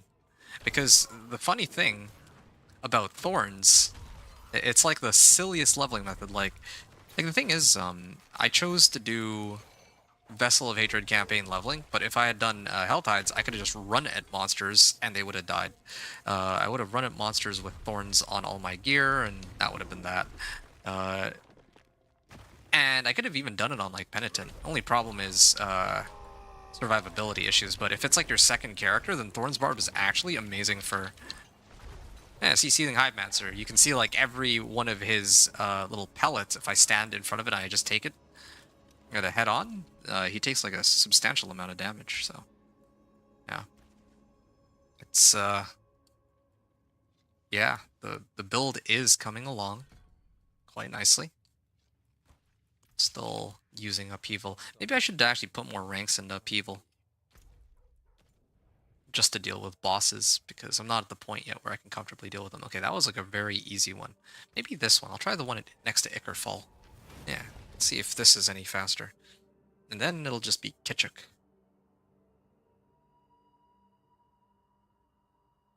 Yeah, last character, I think, reaching... Did my game freeze again? There we go. I should restart my game soon, although I think it crashed like an hour and a half ago, so should be fine. So what games are you playing now, Cam? Didn't get a chance to ask. I'm guessing you're not playing League necessarily, although you said you can game a little, though. I guess you probably can't play that much. You might not even have any games available. And are there any games you're interested in coming up? Oh, it's this way. Sargeras, that's an axe, but I think I'm fine for now. Oh. Kind of funny because I kill all these monsters just by running at them, so I can't reset my kick. Like, this is a prime example of what I'm talking about. Like, as long as I'm just jumping around, they just die immediately. A kick Thornser. Maybe I should try. Maybe I should actually consider that. It is pretty fun. But there's something I'm a little curious about, though. If I activate this, will I Thorns everything on the way? Oh, I do! Okay, I might have to actually change the way my build is played. Leap actually... Like, I actually hit everything on the way in. I always thought that it was just... I always thought that it was, like, I go from point A to point B, like teleport, but... like, I thought it was instantaneous, but no. It actually keeps track of all of the ground you cover, so... I might have to remake this build. That is quite a development. And I've played this Thorns Barb so many seasons too. Like for my other like my companion druid hasn't changed for the last like 5 seasons. I feel like, and other builds that I've made not so much either. Dance of Knives changed because last season and this season they add some uniques, but otherwise, since it first came out, there's not really much to say there. But this Thorns Barb, this is huge. I could actually turn it into a kick leap Thorns farmer. Yeah, I can just leap this. It's cool. I like the sound of it. I'm gonna have to get rid of certain skills now, and I have to reconsider a lot of stuff, but yeah, this is great. Cam, you wrote, I've been on League, Arc Raiders, and Marvel Rivals? Oh, wow. Oh, wow, yeah. Playing some of the pretty popular games right now on League. Did you start climbing ranked again on League? Or is that still... Well, you haven't touched rank yet.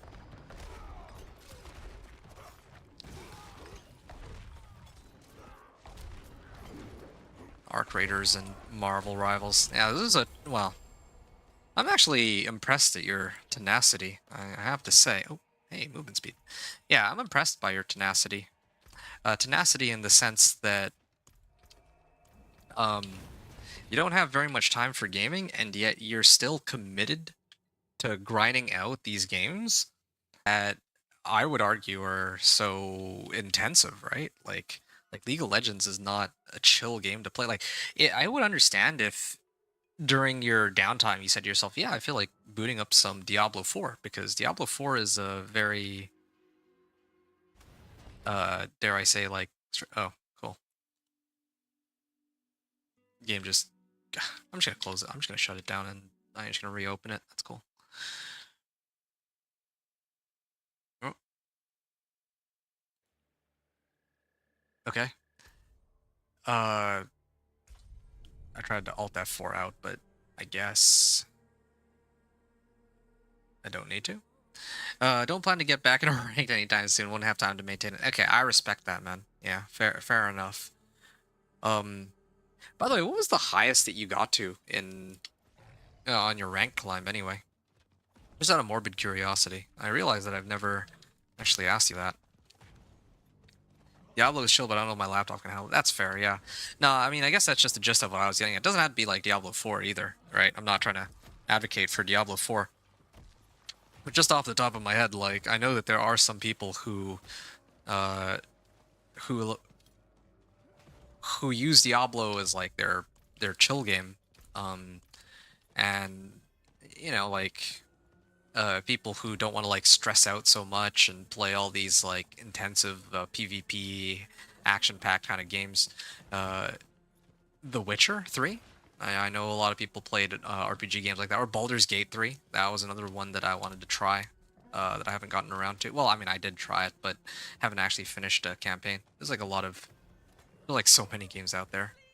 You think you got Diamond on one account one season, I don't remember. Oh, wow. That is impressive. Did not realize that you had made it so high, actually. Oh, that's so cool.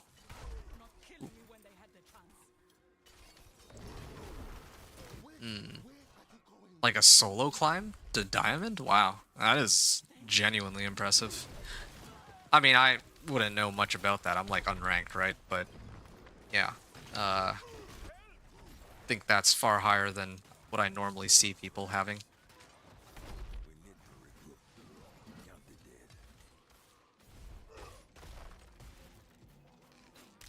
Solo support climb. Okay, now that's genuinely super impressive. Although I remember there was a video I watched a long time ago.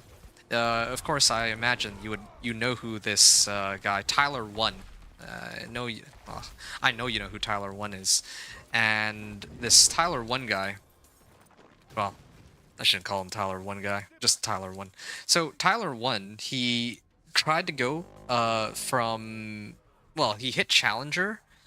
He aimed to hit Challenger on every roll, right? Because, well, and part of the inspiration, I think, like I was watching a documentary on this, I think part of the inspiration for Tyler 1 was that there's so many people saying like, oh, I'm stuck in Elo hell and all that stuff. And then, so he went, started off on whatever rank, and then he like worked his way up to Challenger. And he did it on all 5 ranks, or all 5 roles. And I think that for him, I don't remember if it was mid or support, but support was actually like one of the easier ones for him. Which is kind of funny because if it were me, right, like, and I were to do a ranked support, or if I were to do a ranked climb, I would expect that if I were to do it on support, it would probably be tougher than all the other ones. That's what I would have expected. But surprisingly, that's, you know, for him it wasn't the case. Maybe for other people might not be the case either. I don't know. I'm actually not sure.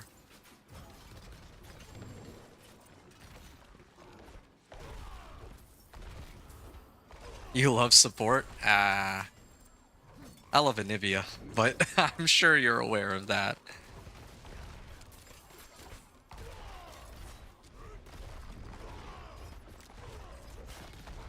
Slay the remaining enemies, okay. I guess I should have led them together. Would have been quicker, but oh well. If this guy would stop moving, that would be amazing. Yeah, it's kind of funny. The changes... Ow. The changes that... Oh, I'm maxed out on my sigils here. The changes that they made this season actually made me want to try playing Anivia in the other roles. Like, I actually kind of want to try doing, like, bot lane APC Anivia, or support Anivia. I think they had, like, this new support item, right? The one where if you do damage, you heal people around you or something? Some weird thing. I don't remember, but I just remember looking at some of the support items. I'm like, oh, this could be fun. There could be some really goofy things I could do there. Let's see. So that's for support. Oh yeah, Jungle Nivea. Can't wait to try that one day. And I mean, there's top Nivea, but that's not really anything too crazy. I want to do all of them, but I just haven't gotten around. Like, I actually, it's funny, I recorded a gameplay, but the audio got messed up. Yeah, like my first game of the new season. Didn't quite get around to ranked. I actually tried playing some ranked last season for like the first time ever, but yeah, those ranked games were not games that I wanted to upload. Let's just say they got humbled very quickly, and I decided that yeah, I will not continue the ranked.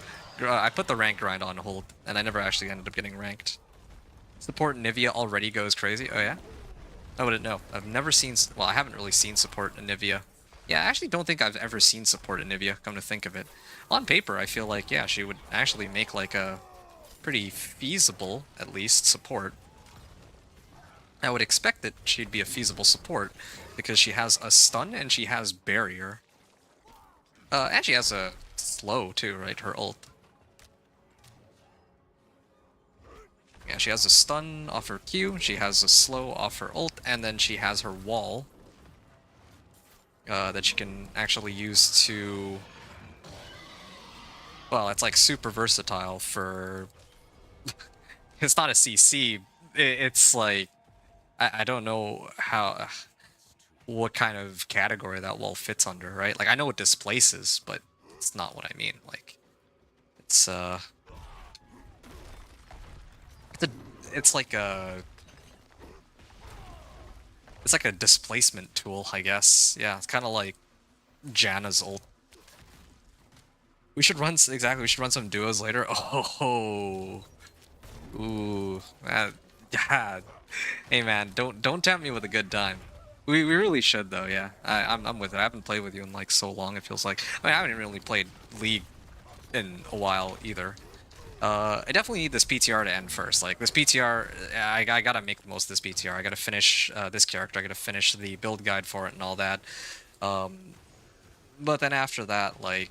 I mean, here's the other thing, too. Like, I do want to play. I mean this in earnest. But the other issue is that I've also been actually quite busy myself recently. Like... Outside, I'm gonna have to salvage my stuff, I think. One sec. I don't have enough space. I mean, I can just toss these out, I guess. Sure, whatever. There, done. Problem solved. Anyway, sorry. I'm trying to make sure that I got this all sorted out here. Yeah, no, I mean it in earnest. Like, I do want to play together, for sure, of course. It would be a nice change of pace from Diablo 4. Like, I honestly have more fun. I have more fun playing League with you than I do playing Diablo 4 at this point. In fact, like, my enjoyment for Diablo 4, or dare I say, lack thereof in recent times is one of the reasons why I haven't been playing it as much.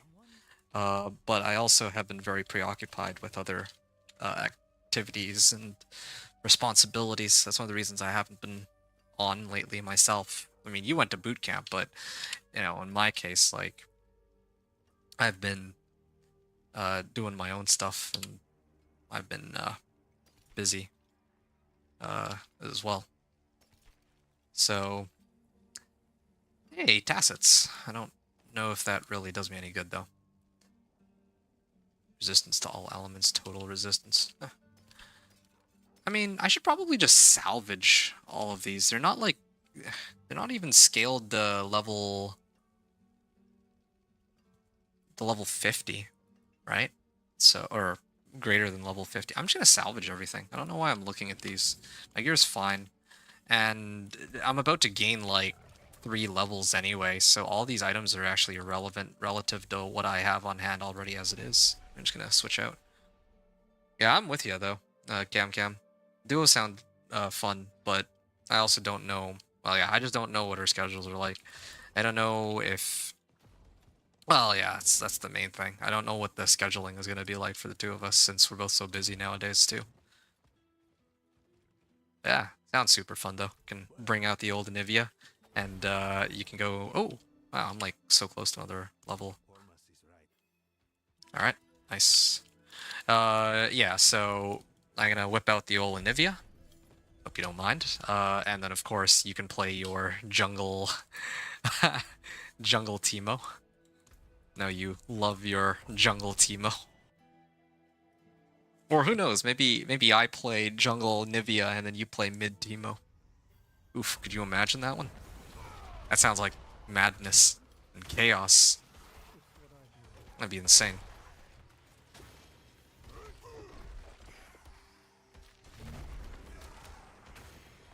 Ooh. I'm just trying to level up real quick so that maybe the XP scales a little differently, but I don't think it scales differently, though. I think it's still the same. So. Wow. Killing all these monsters and... Oh, there you go, finally. Ow, 2 hits is... Oh, never mind. He actually healed right back up. Well, you know, it's funny. Because I've been spamming upheaval, I also have been getting expertise, so there's a very good reason for me to be using expertise here. Nah, you don't like to switch it up? Yeah. Yeah, I know you do. So, what do you like playing nowadays? Same champ roster, or you got somebody new? For... Well, yeah, just for the gameplay.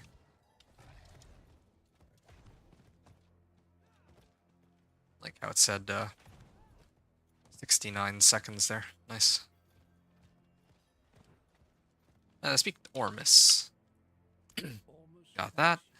And there you go. I'm up to level 54. I guess like 3 levels, but it's just a bit more than that, I dare say. Tree of Whispers. Alright, so I gotta talk to the Tree of Whispers. And then I just need to run some Whispers in the Hantu, I believe. Could probably do the Undercity one. That'd be fine. I have a few picks, depends on the draft. Gotcha. Darn. All this talk about League makes me actually want to boot up a match right now. Like, honestly... Oh, just needed the trees in sight. I do this because I like to... Hold on a second, sorry. I just realized, if it's in the Hantu set of Whispers, then I might as well just do the Undercity, right? There's like a Whisper attached to it right now. Just gotta clear it in 5 minutes. I can actually just skip right to the end. I don't need to kill any of the monsters. I don't need to run any tributes either. I just literally need to leap across. And there's like so many monsters in the way too that I could probably kick, leap. Yeah. Yeah, I'm just gonna go. I don't need any tributes either. Perfect. You're down? Nice. So, yeah, what I was trying to say was, it's so tempting to play League, like, right now, but I can't. Like, I can't for two reasons. First, it's, like, super late. It's, like, almost 5 a.m. for me. Like, and secondly, the more, like, more to the point, Can I just leap over this? Oh, that is so convenient.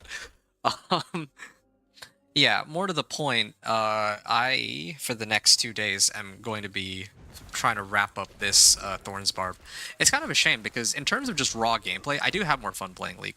Like, I mean, a lot of people say that, oh yeah, like League, toxic game, something, something. I don't really care for that. Like, at the end of the day, like, the core gameplay for League is just so... Well, I mean, I really enjoy the game. I don't know if I would say I love it, but I really do enjoy it.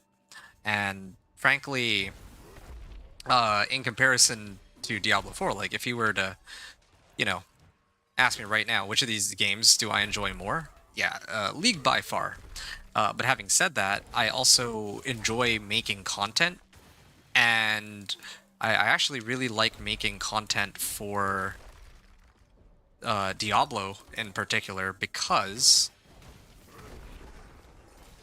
I feel like, well, I feel like it, I'm able to provide people with information in this game. So, I don't know. It's kind of just trying to find the right words to explain it. But I guess what I'm trying to get at is, because I feel like I have something to contribute to this community, I like to try to get out my my guides, right? Like, I mean, I get like thousands of views on these build guides, so clearly people actually need them season after season. At least that's how I feel. So yeah, this is higher priority for me. This is higher prior. Oh, ouch. This is higher priority for me than 1 or 2 matches of League right now. But otherwise, yes, I would have. If this were like a normal D4 stream, if it was like in the middle of the season, I was just farming aimlessly, I would have just hopped off and I would have played League. Just plain and simple, I would have done it. That's fair. I'll be around as I can. Cool, sounds good. I mean, it's not you I'm even worried about. It's probably me in this case, because after this PTR, I probably am gonna be busy again for a little while until perhaps the new season begins, or a little before. So, yeah. But definitely looking forward to our next play session. It's getting late, so my brain's jumbled. But yeah, our next play session when we can, because you know, I don't know. Do you plan to stream ever again? I mean, you probably would, but probably just not anytime soon, right? I think I'm gonna hop on League right now. Okay, sounds good. Yeah.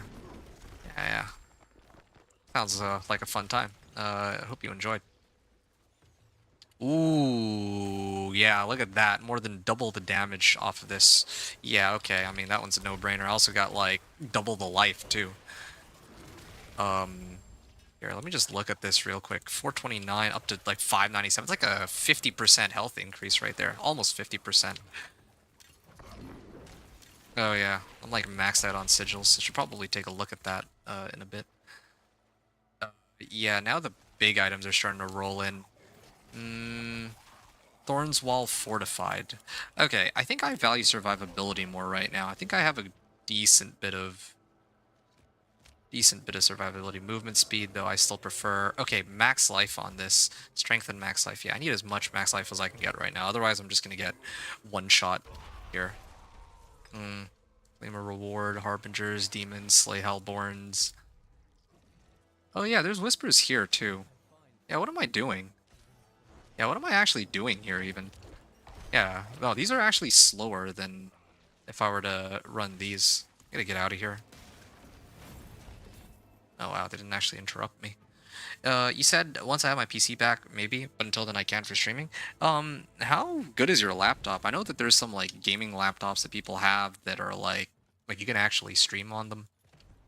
Like, I wouldn't expect you to be able to play or stream Diablo 4, but League is like, apparently, I mean, you can basically run that on like a toaster, right? Of course, no pressure. I'm not trying to, pressure you into streaming. I just, it's like an earnest question. Actually, these sigils, I should be picking them up. I should be picking them up. And at least checking that they're not Herodic strong rooms. I completely forgot, like, I was ignoring the nightmare sigils because I was thinking, who cares about these bloodied nightmare sigils, and then I realized that, oh yeah, Herodic strong rooms are still pretty important. A Yax rune. I think I already have a bunch of those, right? Whatever. Oh yeah, there's an event nearby too. Harvest Field of Giants.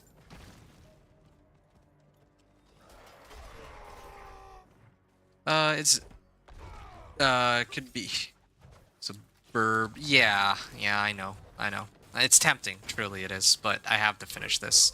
I have to go to bed. I don't want to, like... I'm already dead exhausted as it is. I'm not at the point where I'm falling asleep on my keyboard. Like, I still remember there have been some walkthroughs I've done where I'm at that state, but I really don't want to get to that state. It's not a good feeling, so yeah. I want to finish this. I'm actually pretty close, I think. I just need... I think after this is just Helltide. That's the only thing left. Yeah, so if I can do the Helltide, then should be good to go. It's decent, but I don't want to try streaming on it, just using it to relax. I see. My PC in like 2 months, I'll start streaming then-ish. Okay, well, I'll hold you to it, because I think around then is when I'll probably be back to do...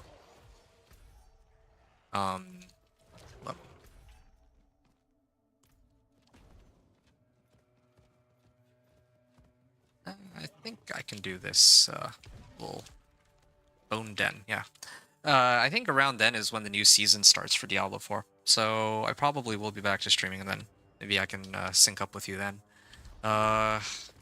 Yeah, there's game pop matchup. Wish me luck. Oh yeah, good luck, dude. Yeah. Get a win for me, will you? I would appreciate it. Haven't gotten a good match in some time. Like, itching for a fight, but that is something I'll have to save for next week at a minimum. Elixir of Iron Barbs, nice. Okay, getting out of here. Alright, yeah, no pressure. Yeah, just go have some fun. Alright. Ooh. I'll be lurking? Excellent. Thank you very much, dude. Enjoy your game, and we'll chat hopefully soon. Yeah, my damage isn't quite there. Oh, there you go. Done. Level 55. And I need to go to the Tree of Whispers, I believe, right? Yeah, I gotta claim reward from the Tree of Whispers, so I'm gonna head there. If I do it in town, last time, it didn't actually give me credit for the quest, so I don't want to risk that. That was a while ago, granted, but still. Claim a reward.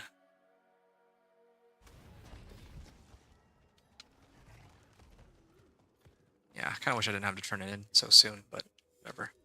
Boots and gauntlets. I mean, right now I need aspects. I don't need boots or gauntlets because they're going to be obsolete in like in about 4 or 5 levels, right? But one-handed weapons, if I get some offensive aspects like Inner Calm, it would be a huge help for my damage, because right now I'm really lacking some offensive aspects.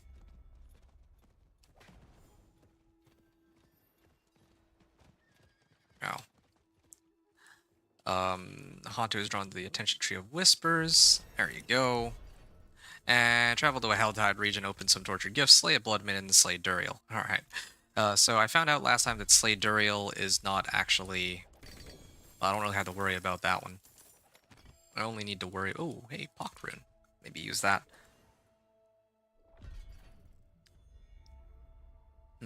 I want the ones which have max life on them right now. Ooh. Hey, Needle Flare. Okay, yeah, gonna need to smash this one later. So at least that saves me the trouble of having to go for Needle Flare aspect. Yeah, it's funny. I don't even have my Needle Flare aspect yet, or Death Wish, and I'm still able to do such an absurd amount of damage. It's always quite impressive how that goes. Strength, cold resistance. I wish I had more max life, but I do not. So I'll just have to make do with what I've got. I got 7 points. This is one of the upsides to playing as a barbarian, or playing as a Thorns Barb. I don't need that many skill points.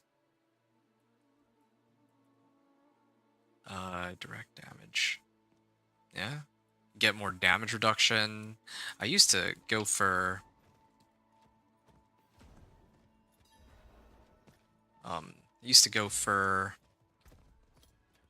like berserking, but I don't even know if I care anymore for berserking.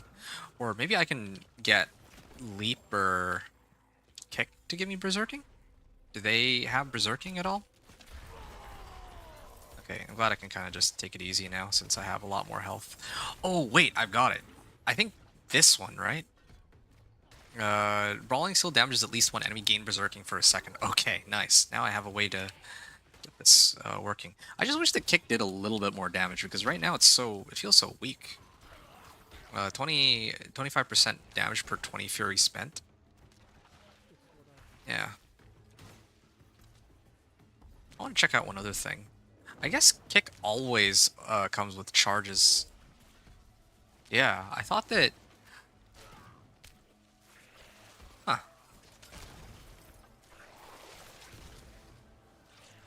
It's a core skill that still has challenges, or that still has charges. Well, whatever.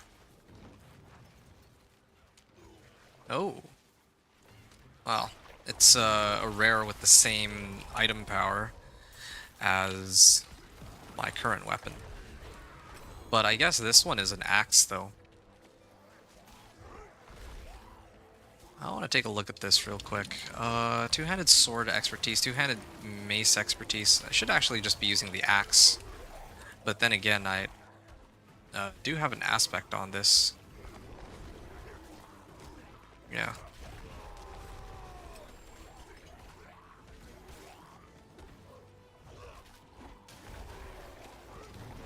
Alright. Open tortured gifts. So on this health side, I'm going to be trying to open some tortured gifts. And I'm trying to get some aberrant hearts. This one might take a little bit because aberrant hearts are like so annoying to come across. They really are. Wish there was like an easier way to get them. Like I can farm harbingers. I can try to target farm harbingers, but it still takes like forever. And besides that, I also need to farm 5 tortured gifts. I think that takes precedence. Ooh.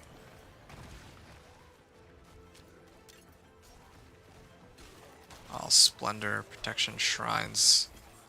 Protection Shrines. Alright. Oh. I wasn't paying enough attention to what was actually going on here. Undescended has escaped. Alright, I need to actually start stashing my other ones too. I haven't been doing that either. Ooh. I can swap out my amulet. I think I should in this case. Yeah, life on kill, cooldown reduction. I lose out on No Mercy, but that's a valid exchange. Strength, max life, life on hit. Yep. Huge upgrades. Gonna need them for 5 minutes from now when I switch over to Penitent, I think. Alright, I'm gonna head back to town. Gonna stash all this and then can... Oh, hold on a second, this is the wrong stash. Doesn't make a difference, but still, whatever. Oh, yes, gonna switch it. Inner Calm. Now that's something that I could use. This is better than my current one. Do I... is killing an enemy while berserking increase cooldown reduction? No, I don't care about this other one. Alright, I'm gonna salvage it all. But the reason why I came here in the first place is because I was actually supposed to toss these dungeon keys into my stash. I'm gonna do this preemptively.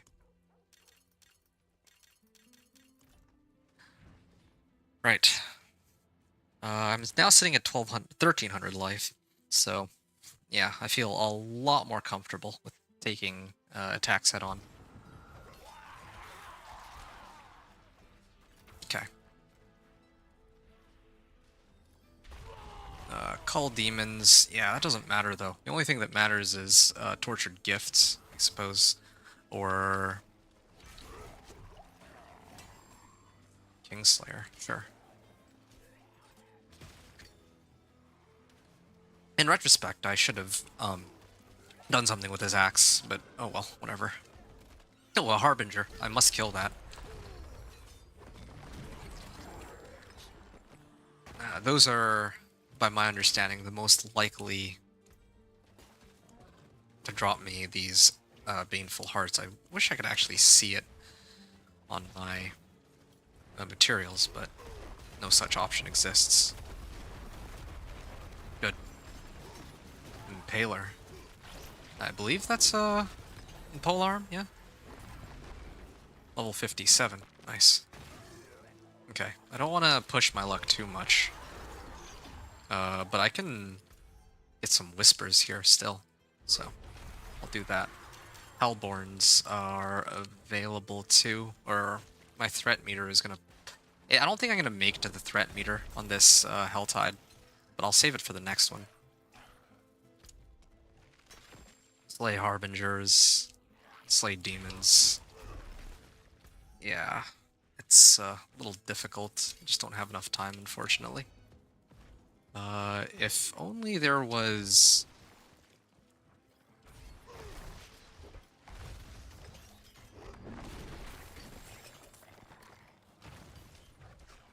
Yeah.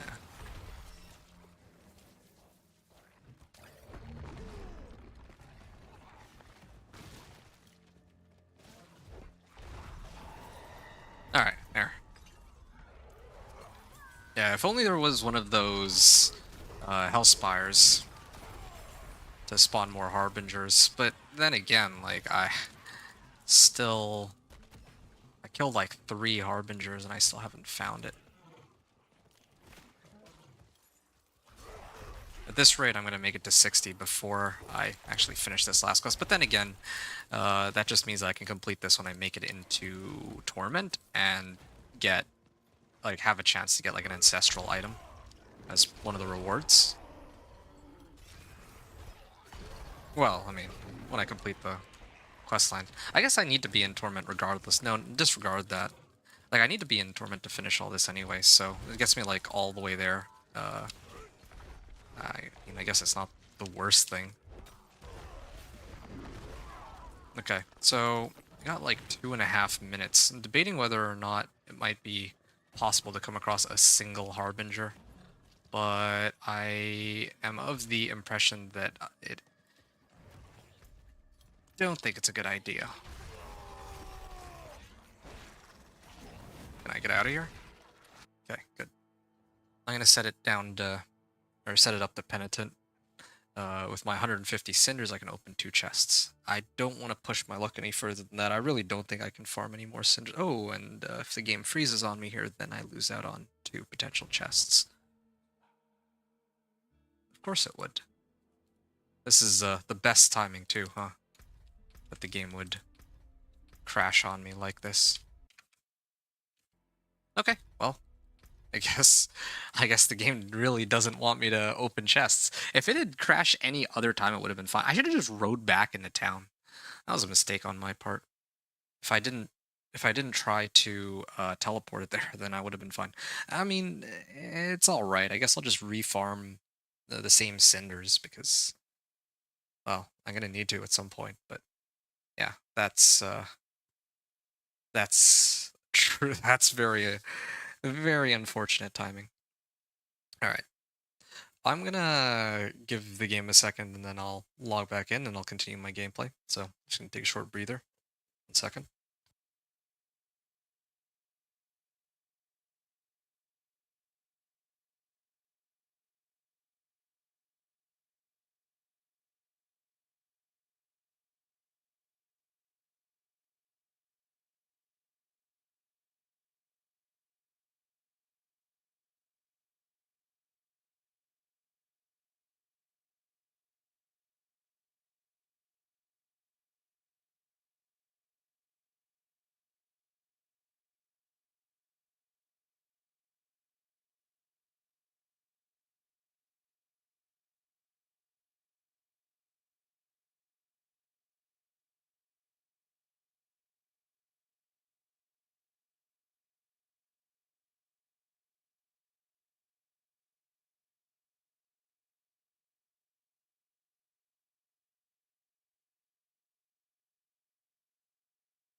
Right.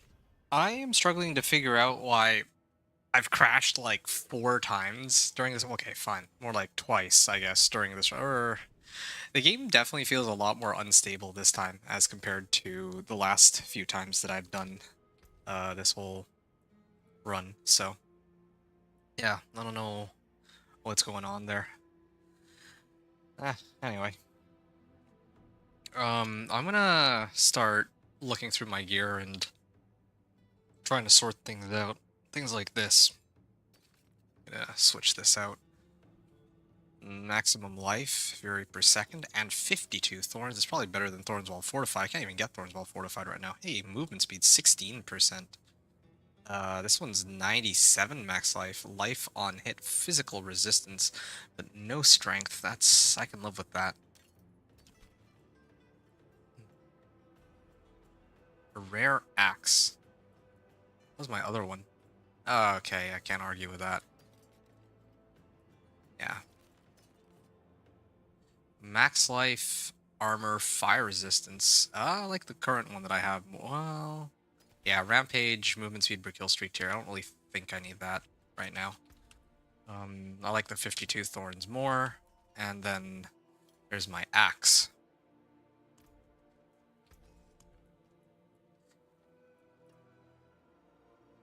I lose out on like a chunk of max life. Yeah, I think I'm gonna smash this actually. I prefer the 186 max life to keep myself alive longer. Conceited aspect. Conceited aspect does work quite nicely with Kirkwa, the Earthen Bulwark. So that could help. Yeah. I got a Pock rune, didn't I?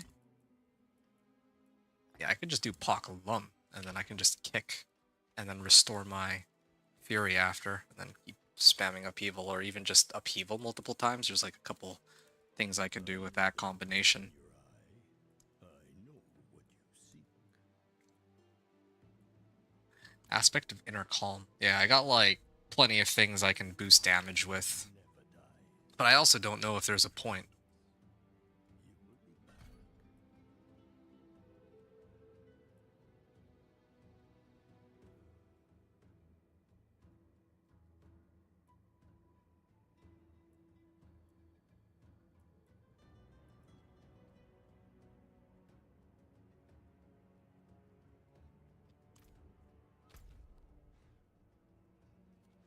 Well, yeah, the next Helltide is about to spawn. I mean, if I really wanted to min-max, I could go and like run. I was actually tempted to run the PvP zone, but I want to actually see how far I could get off just the Helltides alone. If I didn't crash, I could have gotten like 2 extra chests. I'm actually kind of curious to see what happens there, but you know, in the end, I'm still gonna be behind pace as compared to Dance and Knives Rogue. Only question is by how much. Even if, like, I give myself, like, let's say I add like, I don't know, 10 minutes to compensate for the crashes on this run as compared to the previous run. I still don't think I'm gonna be quite close. I still think I'm just behind. What is this? Slay demons. There's like some whispers here. Yeah, okay, sure. So 375, right? Is my math right on that? 375, yes.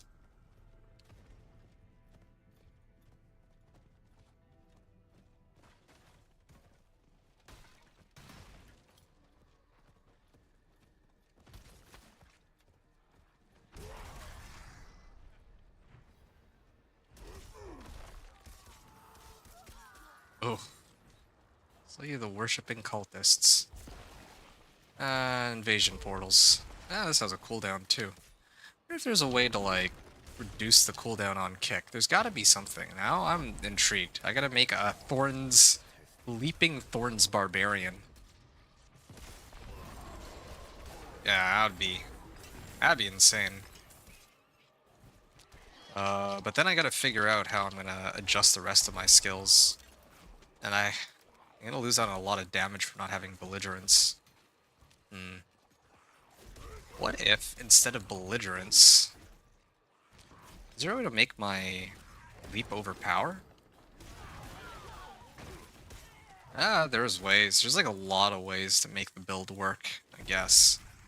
But I want it to be like a simple build too. That's one of the key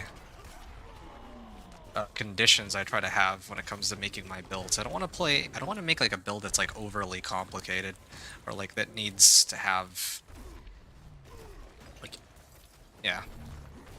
Like it's fine. It's one thing to require like a good amount of aspects and uniques, right? Because that just takes time to farm. But if we're talking about like a build where you have to like mash your face against the keyboard to make it work, that sounds troublesome. Because I'm like thinking about things like Banished Lord's Talisman, and then like getting things that pump up my resource, for example. But I don't want to advertise a build where, well, you have to rely on something like that to make the build work. It just feels so... I just don't think that's how I want the build to go. So, something to think about for me, personally. Can I leap this? I don't think I can. Oh, wow, I can! This is great.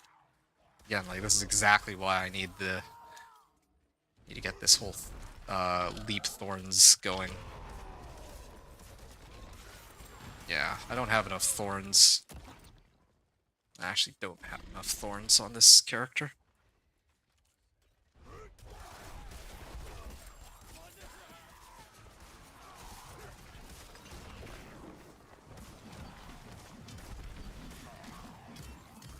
Okay.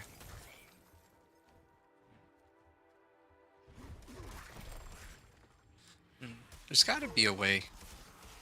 I don't understand. I'm pretty sure...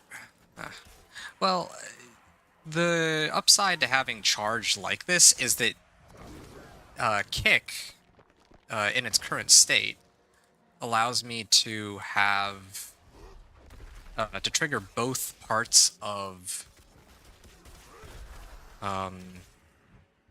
my barbed carapace passive. So because it requires, or it has a cooldown,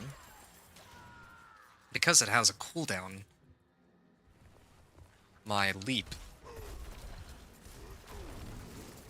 or I'm actually getting more thorns, or more, yeah, I'm getting more thorns from barbed carapace because I am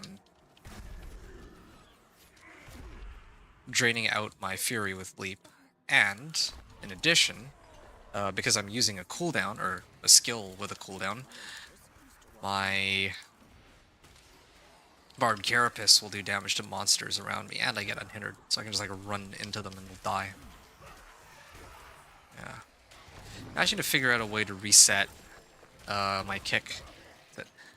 Hey, Crimson, you said back. You did an AFK barb? I'm not quite sure what you mean. It's a Thorns Barbarian. That was the whole premise of my barb, is to be a very hands-off sort of barbarian. Which sounds pretty boring, but it's like, when I first tried to come up with a Thorns Barbarian, it was all the way back in Season 2. And the whole idea is I wanted a character that was about as hands-off as you could really get, right? So, just not really much to say there. It is an AFK barb. I can make it more or less AFK, but there's also some trade-offs of like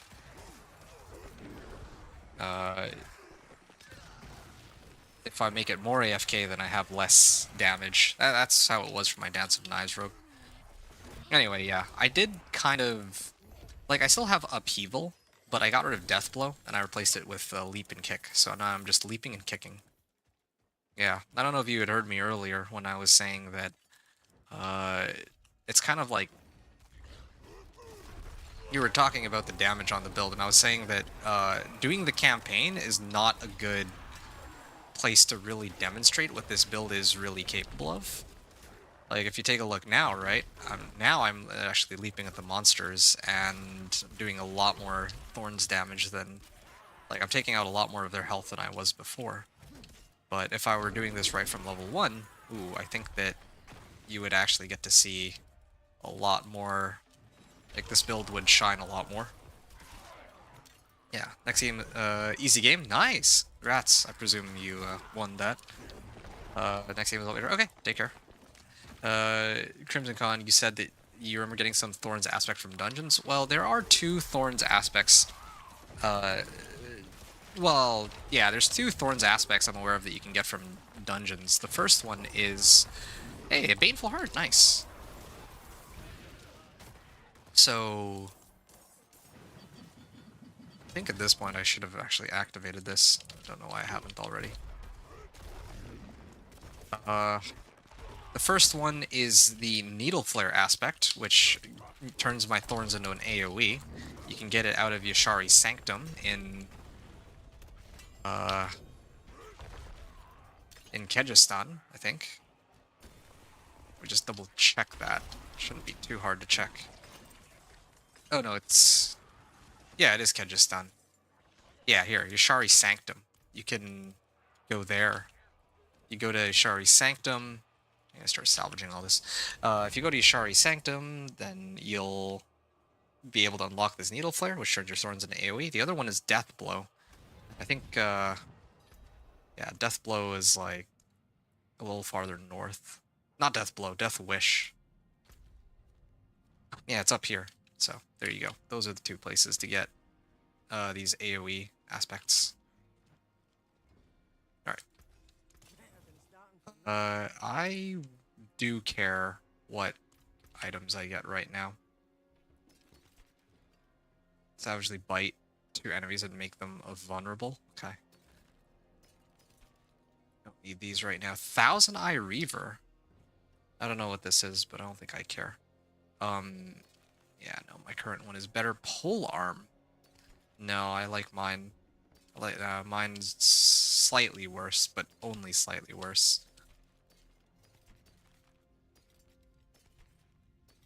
Is that 59 Thorns? but I have one already that has thorns. I wonder how your damage skyrockets if you find that armor piece, all 4 affixes are thorns. Oh, you mean razor plate? Oh, it'll skyrocket without a shadow of a doubt. It will skyrocket. You gotta trust me on that. It's like not.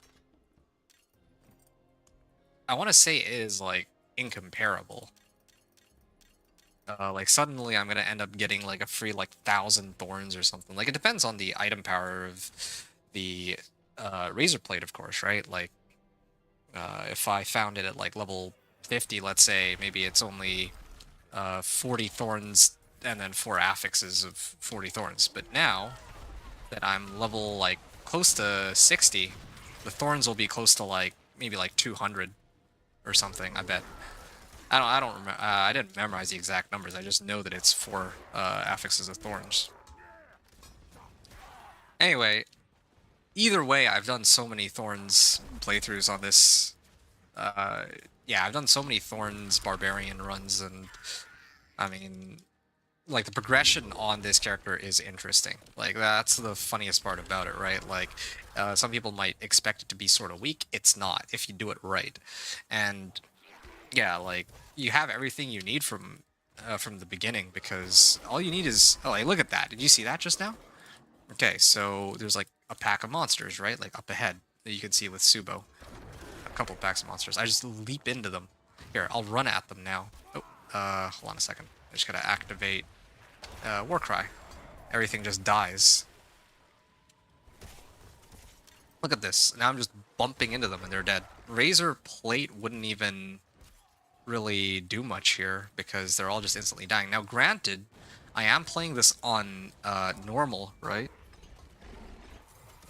So if I were playing this on Penitent, it might take a little longer for these monsters to die, but that's the thing. That's one of the reasons why I like this build so much. It's such a ridiculously strong build. Whole arm slashing. Hold on a second. I think I just do. Hawk Lum. Yeah, here we go. Yeah.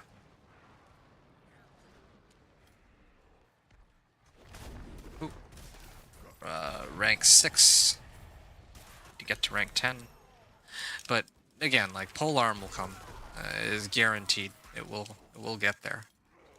Gotta worry about my expertise too. Although I guess like rank 7 to 10 usually takes a bit. Then again, but I could do like pit. I think that would be enough even. Anyway. Yep. Hall the Penitent.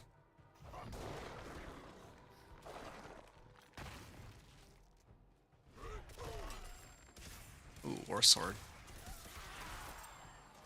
Alright. It's good to know that I can just shop for 750s too. I think I have that option.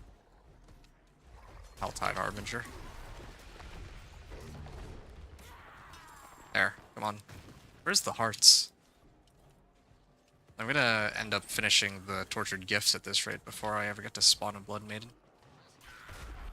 What are the other... Oh, I've already done all the Whispers. I don't even know what the...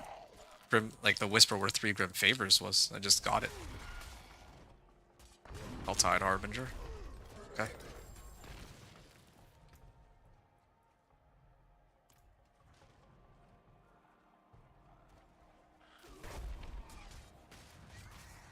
Right. There is something else bothering me. Alright, hold on a second. Leap. Check this out real quick.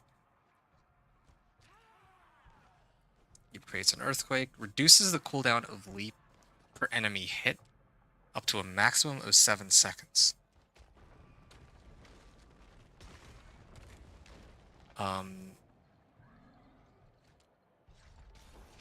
That's for leap. Is there a way to make it so my leap actually drains out Fury? I guess not, huh?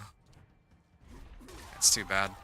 Leap is great as a mobility tool, but not really for anything else, I feel like. I can't turn into a core skill that drains out Fury, so I can't really get some weird interactions with that. I can use kick and turn it into something that constantly overpowers if I have the right setup. But that's not the build I'm trying to make here. And even if I did try to make like an overpowering kick build, I still don't think it would be nearly as good as many of the other options, Hammer the Ancients and the likes. With that said, let's see.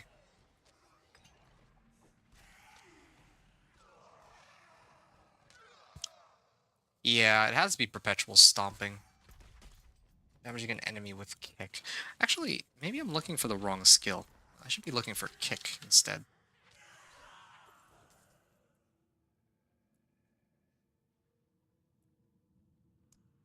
Well, this is genuinely disappointing. Maybe cooldown. Is there a way to reduce the the cooldown on kick? I'm gonna have to look into that. Yeah, I have to look into that after this. Well, after this stream is over, after this 1 to 60 is over, because I need to know. Like, I actually need to see if there's a way to get the charges cooldown, like, much lower than what it is right now. I want to be able to run around and just keep kicking monsters as my go-to on this barb, and then have leap for mobility. Ooh, that would be an insane speed farmer. I could actually see that being so much fun. Does kick make your thorns damage double? Kind of. So, kick triggers barbed carapace. For every 25 fury I spend, I gain 10% thorns for 8 seconds up to 120%. So, this means that if I spend 300 fury, right, then my thorns will increase by 120%. So if I can, like, get my fury... Well, you see where this is going, right? Like, if I get my fury all the way up to max, and then... Yeah, I can... And I keep burning it with kick, then yes, it can actually double my damage, like double my thorns, but that I essentially think would mean that it also doubles my damage. But who knows, maybe there's like some weird interaction where thorn scales exponentially, I don't know. But either way, yeah, it drains out fury, so because it drains out fury, it increases the value of my thorns, yes, to answer your question directly. Before I do Blood Maiden, just trying to think what order I should do this in. Because I have 3 hearts now. Wait a second, I'm actually a fool. Blood Maiden only requires 2 hearts. I just remembered. I didn't actually need to go through all this trouble at all. I already had 2 hearts since way earlier. I could have just done that and I would have been fine. Alright, well, let me finish this. I'm almost done.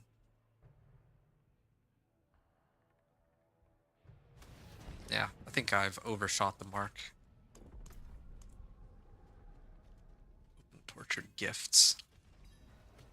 Yeah, I think I really have overshot the mark now that I've farmed as much as I did. Oh. Here, I'll go to this one. Okay, Penitent difficulty. The true test. If I can survive or not. I think I should be able to, though. Let me just double check my gear. Max life 263. I'm gonna grab this one. Two-handed sword.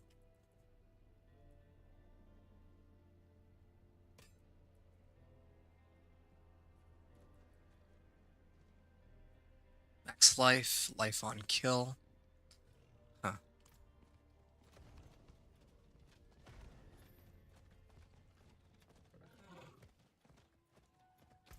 Yeah, but I don't think kick has anything implicitly that boosts my thorns damage aside from that, though. Unfortunately. It's not like, oh, when I kick something, suddenly I'm getting like 50% more damage. Unless there's like a unique that does that, perhaps. Oh, shoot. Okay, well.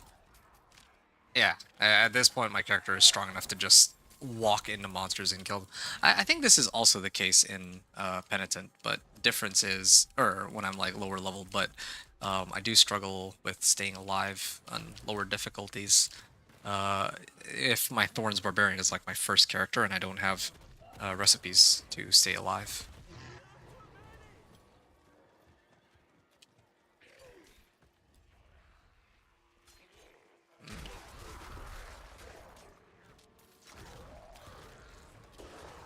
Alright. That's 2. Did I miscalculate? I need 375, I guess. Yeah. Kind of, undershot the mark a little bit. It might be okay, actually. But then again, this Deeds of a Champion is definitely gonna overshoot the mark. Crag Hammer. Nice. 4 hearts. I mean, I guess this just means when I make it into Torment. Hold on a second. Yeah, when I make it into Torment 1, I can just use some of the hearts for whatever whispers are available.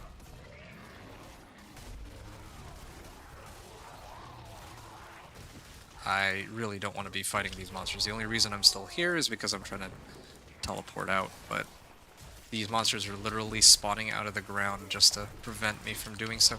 You know, I'm actually being dumb here. I'm actually being dumb here. I'm just gonna go in through here. There's like too many monsters. I was not expecting so many of them to jump me at the same the exact same time. All right, I'm out. I can set it to normal,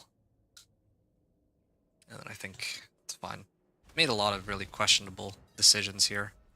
But I mean, in all fairness, I would say that part of it is it's like really late at night. I'm like exhausted. The reason I'm complaining about that is that like I should not, like I miscalculated. Like I thought that I had enough to open 5 tortured gifts. Otherwise, I would have just done the Blood Maiden first, and it would have saved me a fair bit of time. I would have done that, and then I would have gotten to Penitent, and then just farmed, like did what I just did, right? Except I would have done it for 5 chests, and then I would have been, like, done this. Finished. Yeah. But those crashes also kind of messed me up. Otherwise, yeah, I would have been fine, I think. Again, I stand by what I said earlier. Like, I lost out about maybe 10 minutes. No, more than that, actually. With all the crashes, I think I lost more than 10 minutes, because there was also the time it took to farm the cinders, in addition to the amount of time that I was unable to play, because of the crashes. That all turned out to be a waste.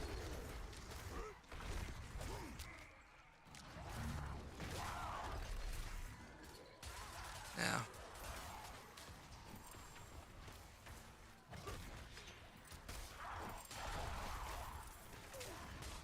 $132 max life. Thorns Wall fortified. I'm still not fortified, so that's actually still not doing anything. Oh. Well, it's like the same. Yeah, you gotta be careful. She might have ways to one-shot me here. Still not sure just how tanky my guy can be. A lot of these, well, I have like barrier from my Korin, but still. Come on. Ouch. Nah, she's not actually injuring me. That's good. Like, it's pretty dangerous because either attacks can kill me or they can't. Like, that's just always how it is. It's like an all or nothing. They'll either kill me instantly, or it takes like a while, and I can have plenty of time to react. Oh, okay. Yeah, there, still. I still got plenty of room. Tree of Whispers awaits my grim favors. What now? I got an eye. Hold on a second. 4 out of 5. Open up a chest.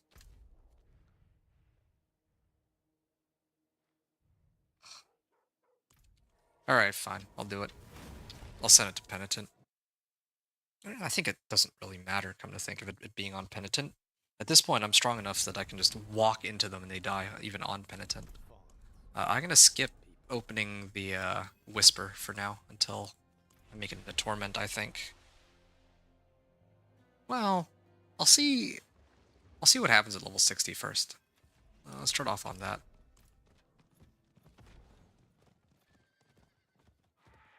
Okay, here's one. There.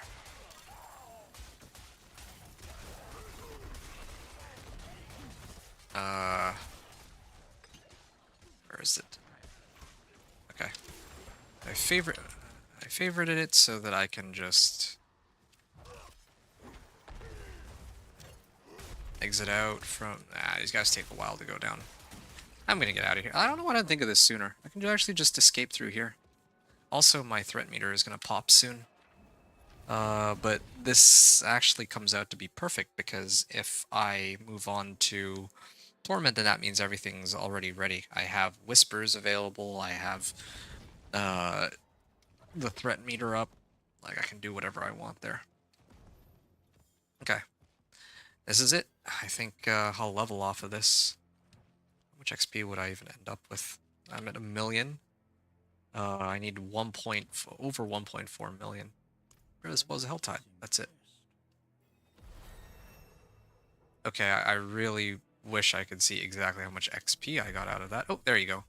Instead of 1.4 million, it gave me like 4.7. So, it gave me enough to level me all the way from like 55 to like 60 or something. Anyway. 425... 2530 is level 60.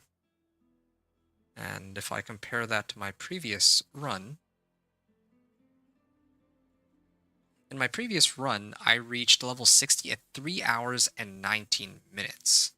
Now, if I look at this run in comparison, even if I took, like, let's say factoring in all the nonsense, I took away, like, 15 minutes. Like, I gave myself a free 15 minutes on this.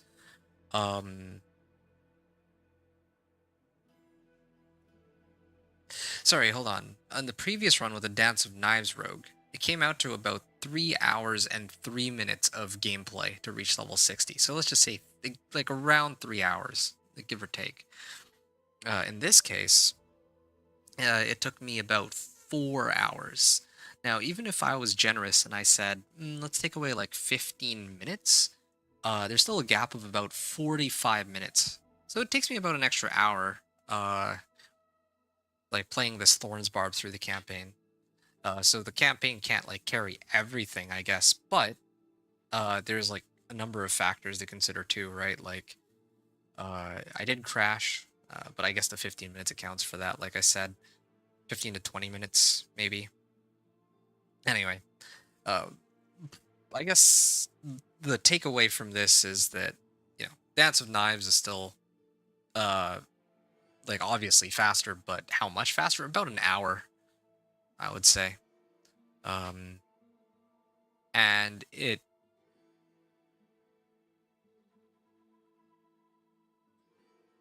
Yeah, but the funny thing is, like, the campaign itself... my Dance of Knives Rogue only took about a little under 2 hours, and this character took about a little more than 2 hours. So it's actually not that much different between the two, but then everything that came after was slower, because this Barb just doesn't have as much mobility and as much damage, I guess. And I think it's going to be like that for a lot of characters, but yeah, at least I know now. I'm really happy to have gained that knowledge, but now it's time for me to actually start gearing myself up and dumping the rest of my points in my skill tree here real quick. 40% increased damage knocked back on impact. I don't know if I care about that. Maybe Power Leap could do the trick. Or maybe if I started putting more points in a charge cooldown could be nice. Yeah. Something to consider. I'll try it. Oh yeah, and I got this whole upheaval thing going too. I need to really figure out what I want to do here. Core and weapon mastery skills. Well, kick is a core skill, so I can make enemies vulnerable with that, and warpath too. Ground stomp. I could say no to steel grasp and just focus on trying to leap my way over from one side to the other.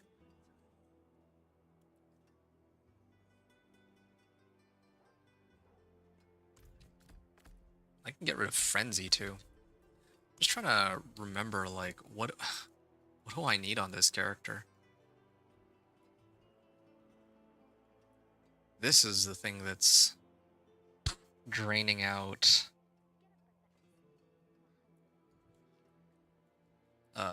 basically draining out my fury now. I can still use maybe flay. Oh, I could have used aspect of the expectant to really pump up my kick damage, but that's not exactly the aspect I'd want to have for this. Flay maybe? Flay and lunging strike. Got me berserking for 3 seconds. I think it would have to be this.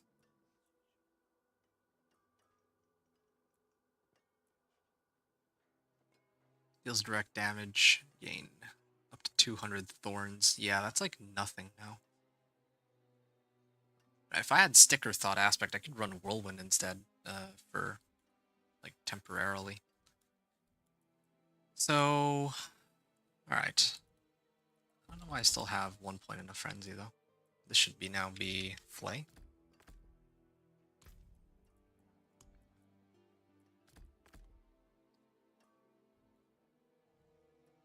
And maybe steel grasp now. I can pull them in.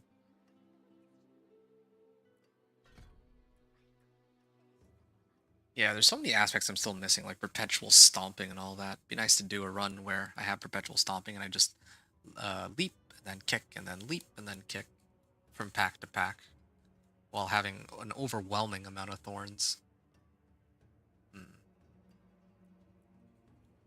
You know, there's like so many ways to build this character right now. I'm actually genuinely a little overwhelmed. Resource generation with leap.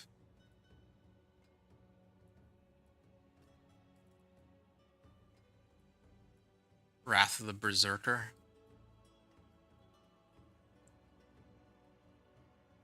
Oh, right. I was also supposed to have Iron Skin. I think it's Iron Skin that I need. Yeah. I get rid of Wrath of the Berserker. I can sort of live with that, yeah. I can get Fortify. I could try that, yeah.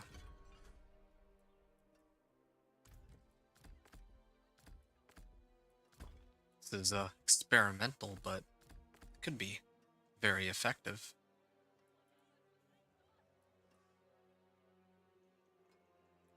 Iron Skin. And if I put points into this, it absorbs 88% of my missing life. Yeah, I don't care about that. And because I'm no longer using any basic skills, I can do this. But now I need to figure out where I can get...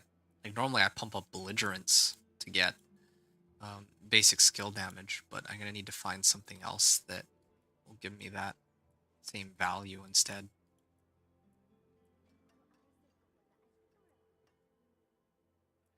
Unfortunately, I have no way to guarantee an overpower.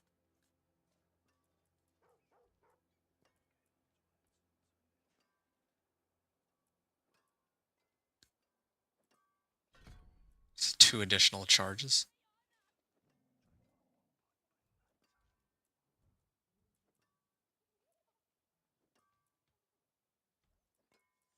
Well, what's the rank 5 bonus on this? Oh, pulls in enemies. Yeah, I don't need 2 pull skills. And it increases berserking damage bonus. So I would end up getting like 50. I think it's fine. Don't need that. Yeah, alright. I want to actually try this. There's going to be something different on this run. Deal increased damage while fortified. I still don't have many sources of fortified, but I will.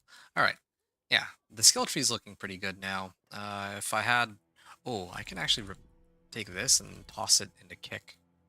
I can actually start scaling back my healing. Or my movement speed. Yeah.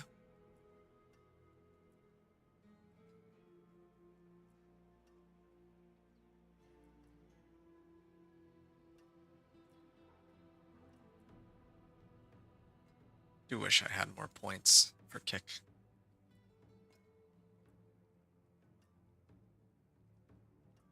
Yeah, I don't have any points I can freely take out.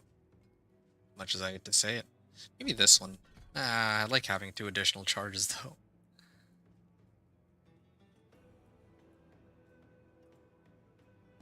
I gotta have a better source of fortify than this, I guess. Casting a weapon mastery skill fortifies for 3% of my max life. Maybe? This might be better? Yeah, I'll try that.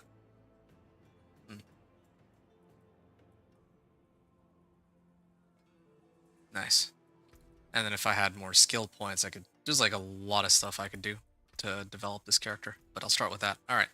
So that's... Oh yeah, now I have a whole bunch of items. Before I even bother to try to take a look at any of these, let me see what's in the shop. Oh, of course there's these bloodied items. Hold on actually. Maybe they fixed it. Fixed the issue that I was having before. Let's start off on this one. This helm is pretty solid. Max life, lightning resistance, resource cost reduction. Just need to switch out... well, this just drains out all my resource, so I think it's fair to get rid of that. Resource cost reduction. Ooh, I'm low on veiled crystals, though. Alright. Aspect of the Iron Warrior. Damage reduction. I can get a lot of damage reduction stuff. But right now... too many... Like, fortify, it's all conditional.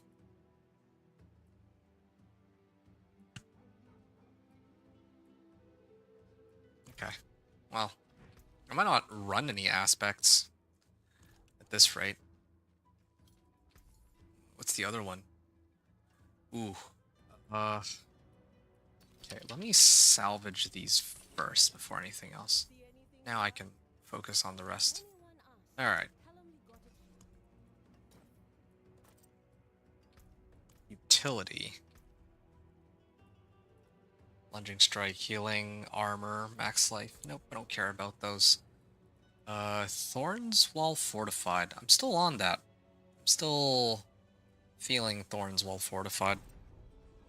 Just need to find a way to more consistently get fortify, but otherwise, yeah, that's gonna be the way to go.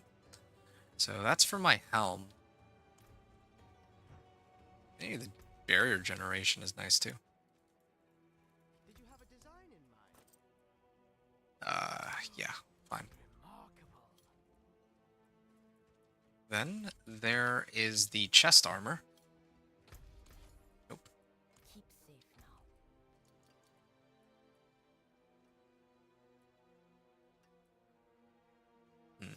Yeah. Chest armor. What happened to the other chest armor I had? I don't know why it's... Why is it organized like this? Why do I have, like... Alright, there we go.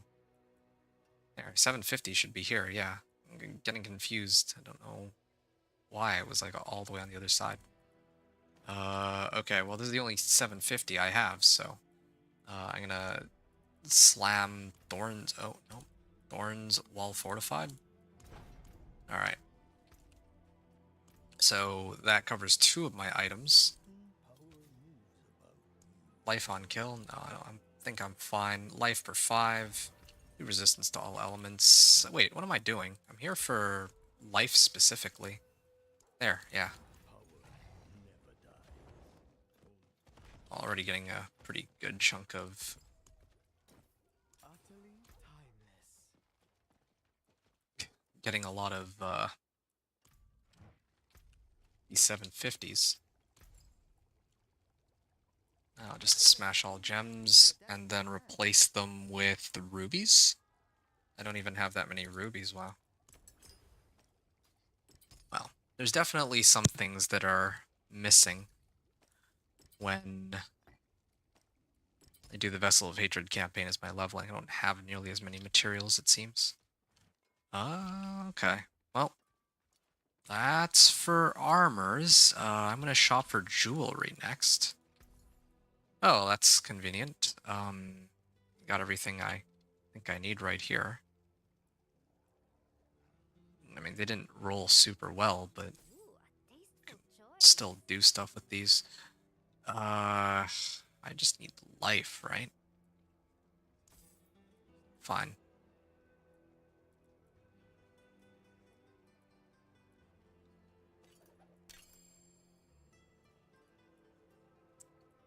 Amulet ring. Well, it's the only available ring. Unless I wait another 20 minutes, which I don't want to do.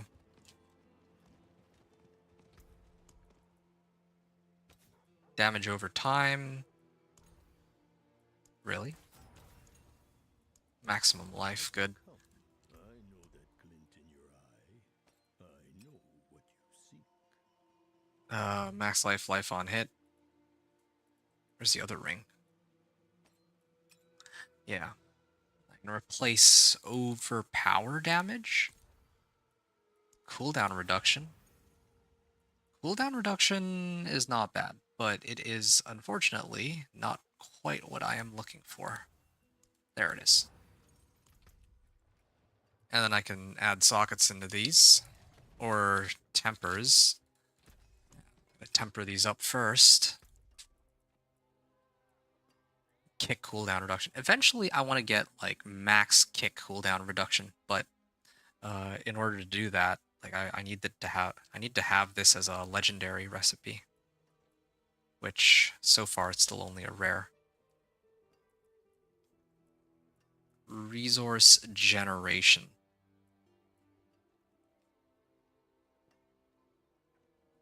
Yeah.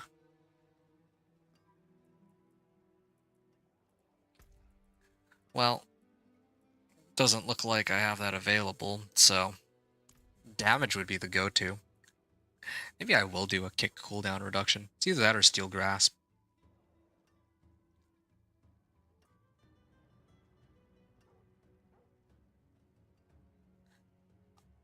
I might actually do kick cooldown reduction. Yeah, you know what? Fine. I'm gonna try it. I mean, I can always just get the other one later. The legendary variant. That's no problem. Alright, and then there's my amulet. Resistance to all elements. I don't know what to... I mean, I guess... Thorns Fortified? I don't really see any alternative. Offensive, defensive, resource. Yeah, I could reduce Kick's cooldown even more, but... yeah, I should do Thorns Fortified if it's an option.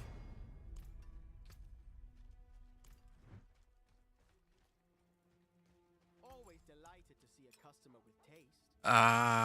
This is a little expensive, I admit.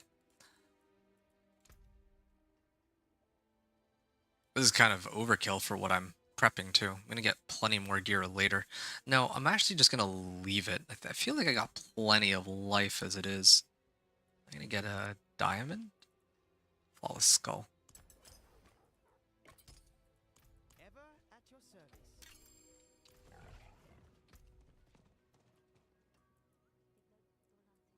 Right.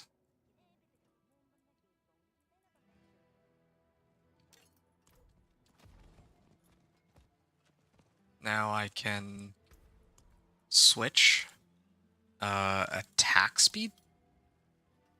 Yeah, for max life. Perfect. Strength, max life, resistance to all elements, thorns well fortified, and I didn't even bother to wait.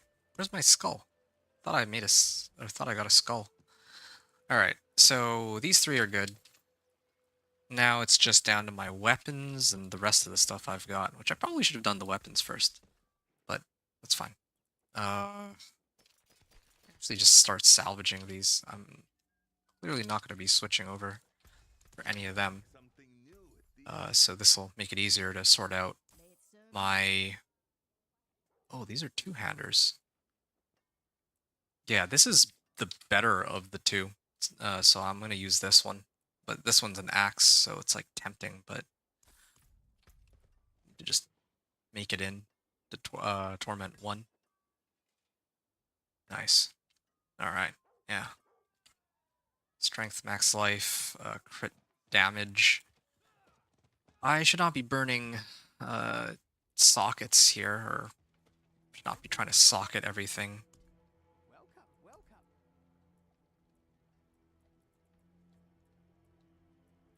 Movement speed, maybe? Oh, yeah, I could use movement speed.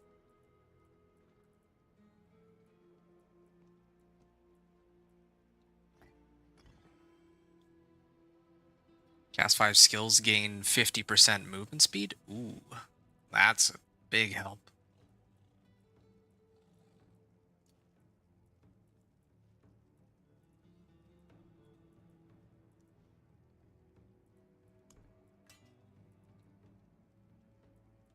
Okay, fine. I'll socket this one just so I have another place to put more runes. Where's my Pock Lum? There it is. Raw materials. And Kirkwa. Potential. Okay, I don't need Kirkwa, but I definitely could use Pokalum. Or...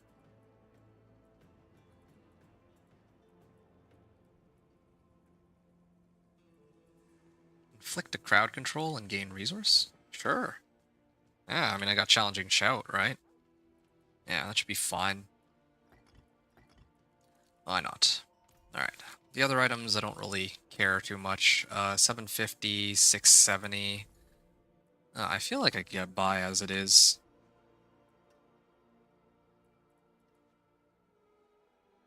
The rest of my gear. I'll salvage this one, I guess. Wow.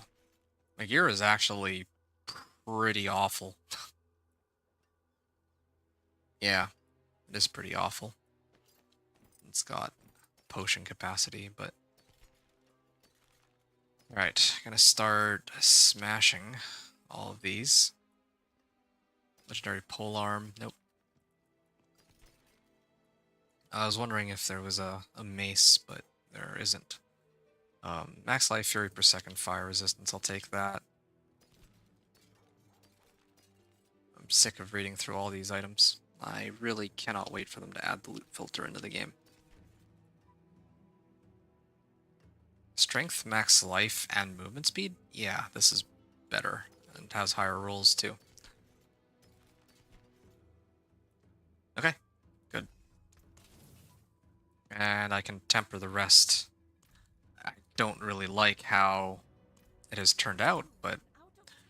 Oh, one other thing. I want to actually see if I am able to modify the items now. Actually, maybe I can. I remember I can, but only for like 750s, right? Wait, what am I doing? This should be Thorns Well Fortified, come to think of it, not movement speed. Yeah, this is Thorns Well Fortified.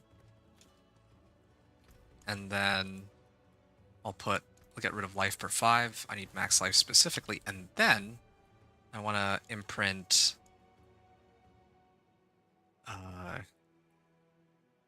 wait, this is a resource aspects. What am I doing here? Aspect of audacity, but I want them to hit me, so that would be counterintuitive. The looting aspect. I don't use basic skills. Wow, all of these are actually useless. I don't even have a single mobility aspect. It would like this is where perpetual stomping would go in. All right, I want to just try this real quick though. Okay, so 750 is at least. Wait, no, it's the wrong one. There. Oh yeah, okay. They're still these boots are still bricked. I can't actually do anything with them, which is dumb, but that's how it is in the PTR. I can't upgrade these. Maybe ancestrals I can, or maybe it's for uniques. I don't know. But okay, I'll use this for now. At least I got max life out of it. And now I can worry about imprinting aspects. I genuinely don't think I need to go further than this. I need to wait another 10 minutes, and if I find any, like, I'm gonna find gear in the pit, and when I complete Ormus's little quest, so there's like so many ways to get, better equipment than what I have. It's kind of a waste of time to do anymore. Hey, Crimson Con. You said it seems you somehow reset in playing SSF. How did you do that? Is there any SSF option in character creation? I wish. I like SSF could not come sooner, but again, this is in the I'm playing on the PTR. In the PTR, you can reset your account's progress to what it's like on live servers anytime you want. So yeah, there's just like a button in the main menu. I'll show it to you. I'll show it to you in a second.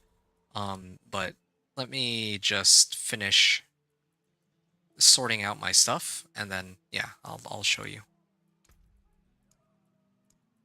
All right. Conceited, Vehement Brawler. I don't use ultimate skills though, so like most of these are not helpful to me. I'll put this on my amulet. This is the only one that's like remotely useful. I don't even... Well, I have iron skin, so I can put that... I can run that for barrier, I suppose.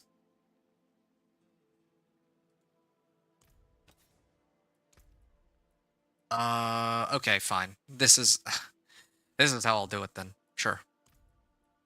Don't think I have a choice.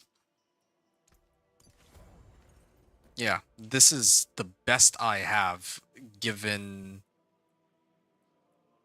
Well, yeah, given all the items I have, yeah, I totally could go and fetch better items, but I'm not going to do that on Penitent when I'm level 60 now. So, yeah, let's do what we need to. I'm just going to quickly grab one... Didn't I grab a Royal Skull? Oh. Oh, I put in the wrong item, no wonder. And what am I even doing with these? These need to be salvaged. There. Yeah. Alright, I think I'm just about ready.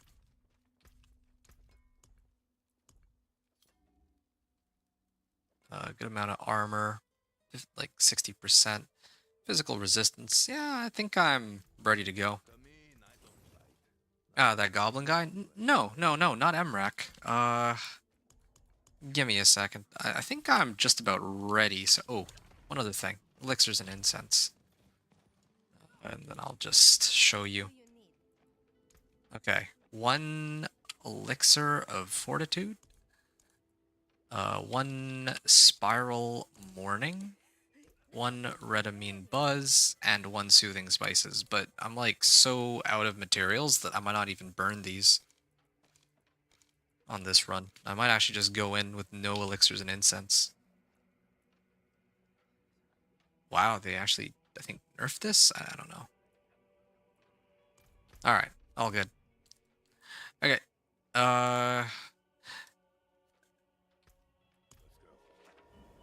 Okay. I mean, I've made all the preparations I realistically can right now. I mean, I could wait another 8 minutes and grab more gear, but again, like I said, I'm gonna get all 750s from Ormus in a bit anyway. So I'm gonna exit out here, and I'm gonna get ready to do my pit run, and hopefully it'll be nice and easy, like quick and easy, and I'll mute myself for the run. But just before I do, you're at the starting screen, you can't see a thing. Yeah, are you on the PTR? Because if you're not on the PTR, you don't have access to this feature. So let me show you. And I like how the game froze just as I'm trying to demo this. Cool. Everything froze. Nice.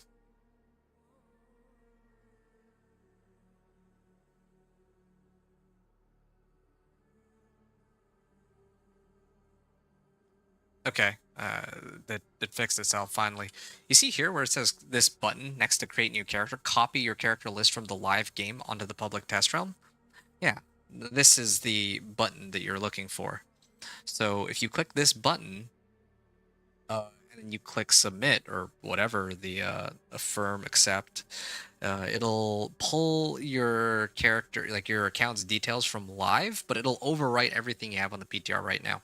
So you'll notice that my Dance of Knives rogue from like a couple nights ago is no longer here. This is because I copied all my stuff over from the live servers so that overwrote what I had before. All right, that should be about as clear as it gets. So I'm gonna mute myself so I can do my recording, and then I'm gonna get in game. But until then, hope you've all enjoyed the run until now. Yeah. Thanks for watching so far, and I will catch you all on the other side.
appreciate that. Bye.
All right.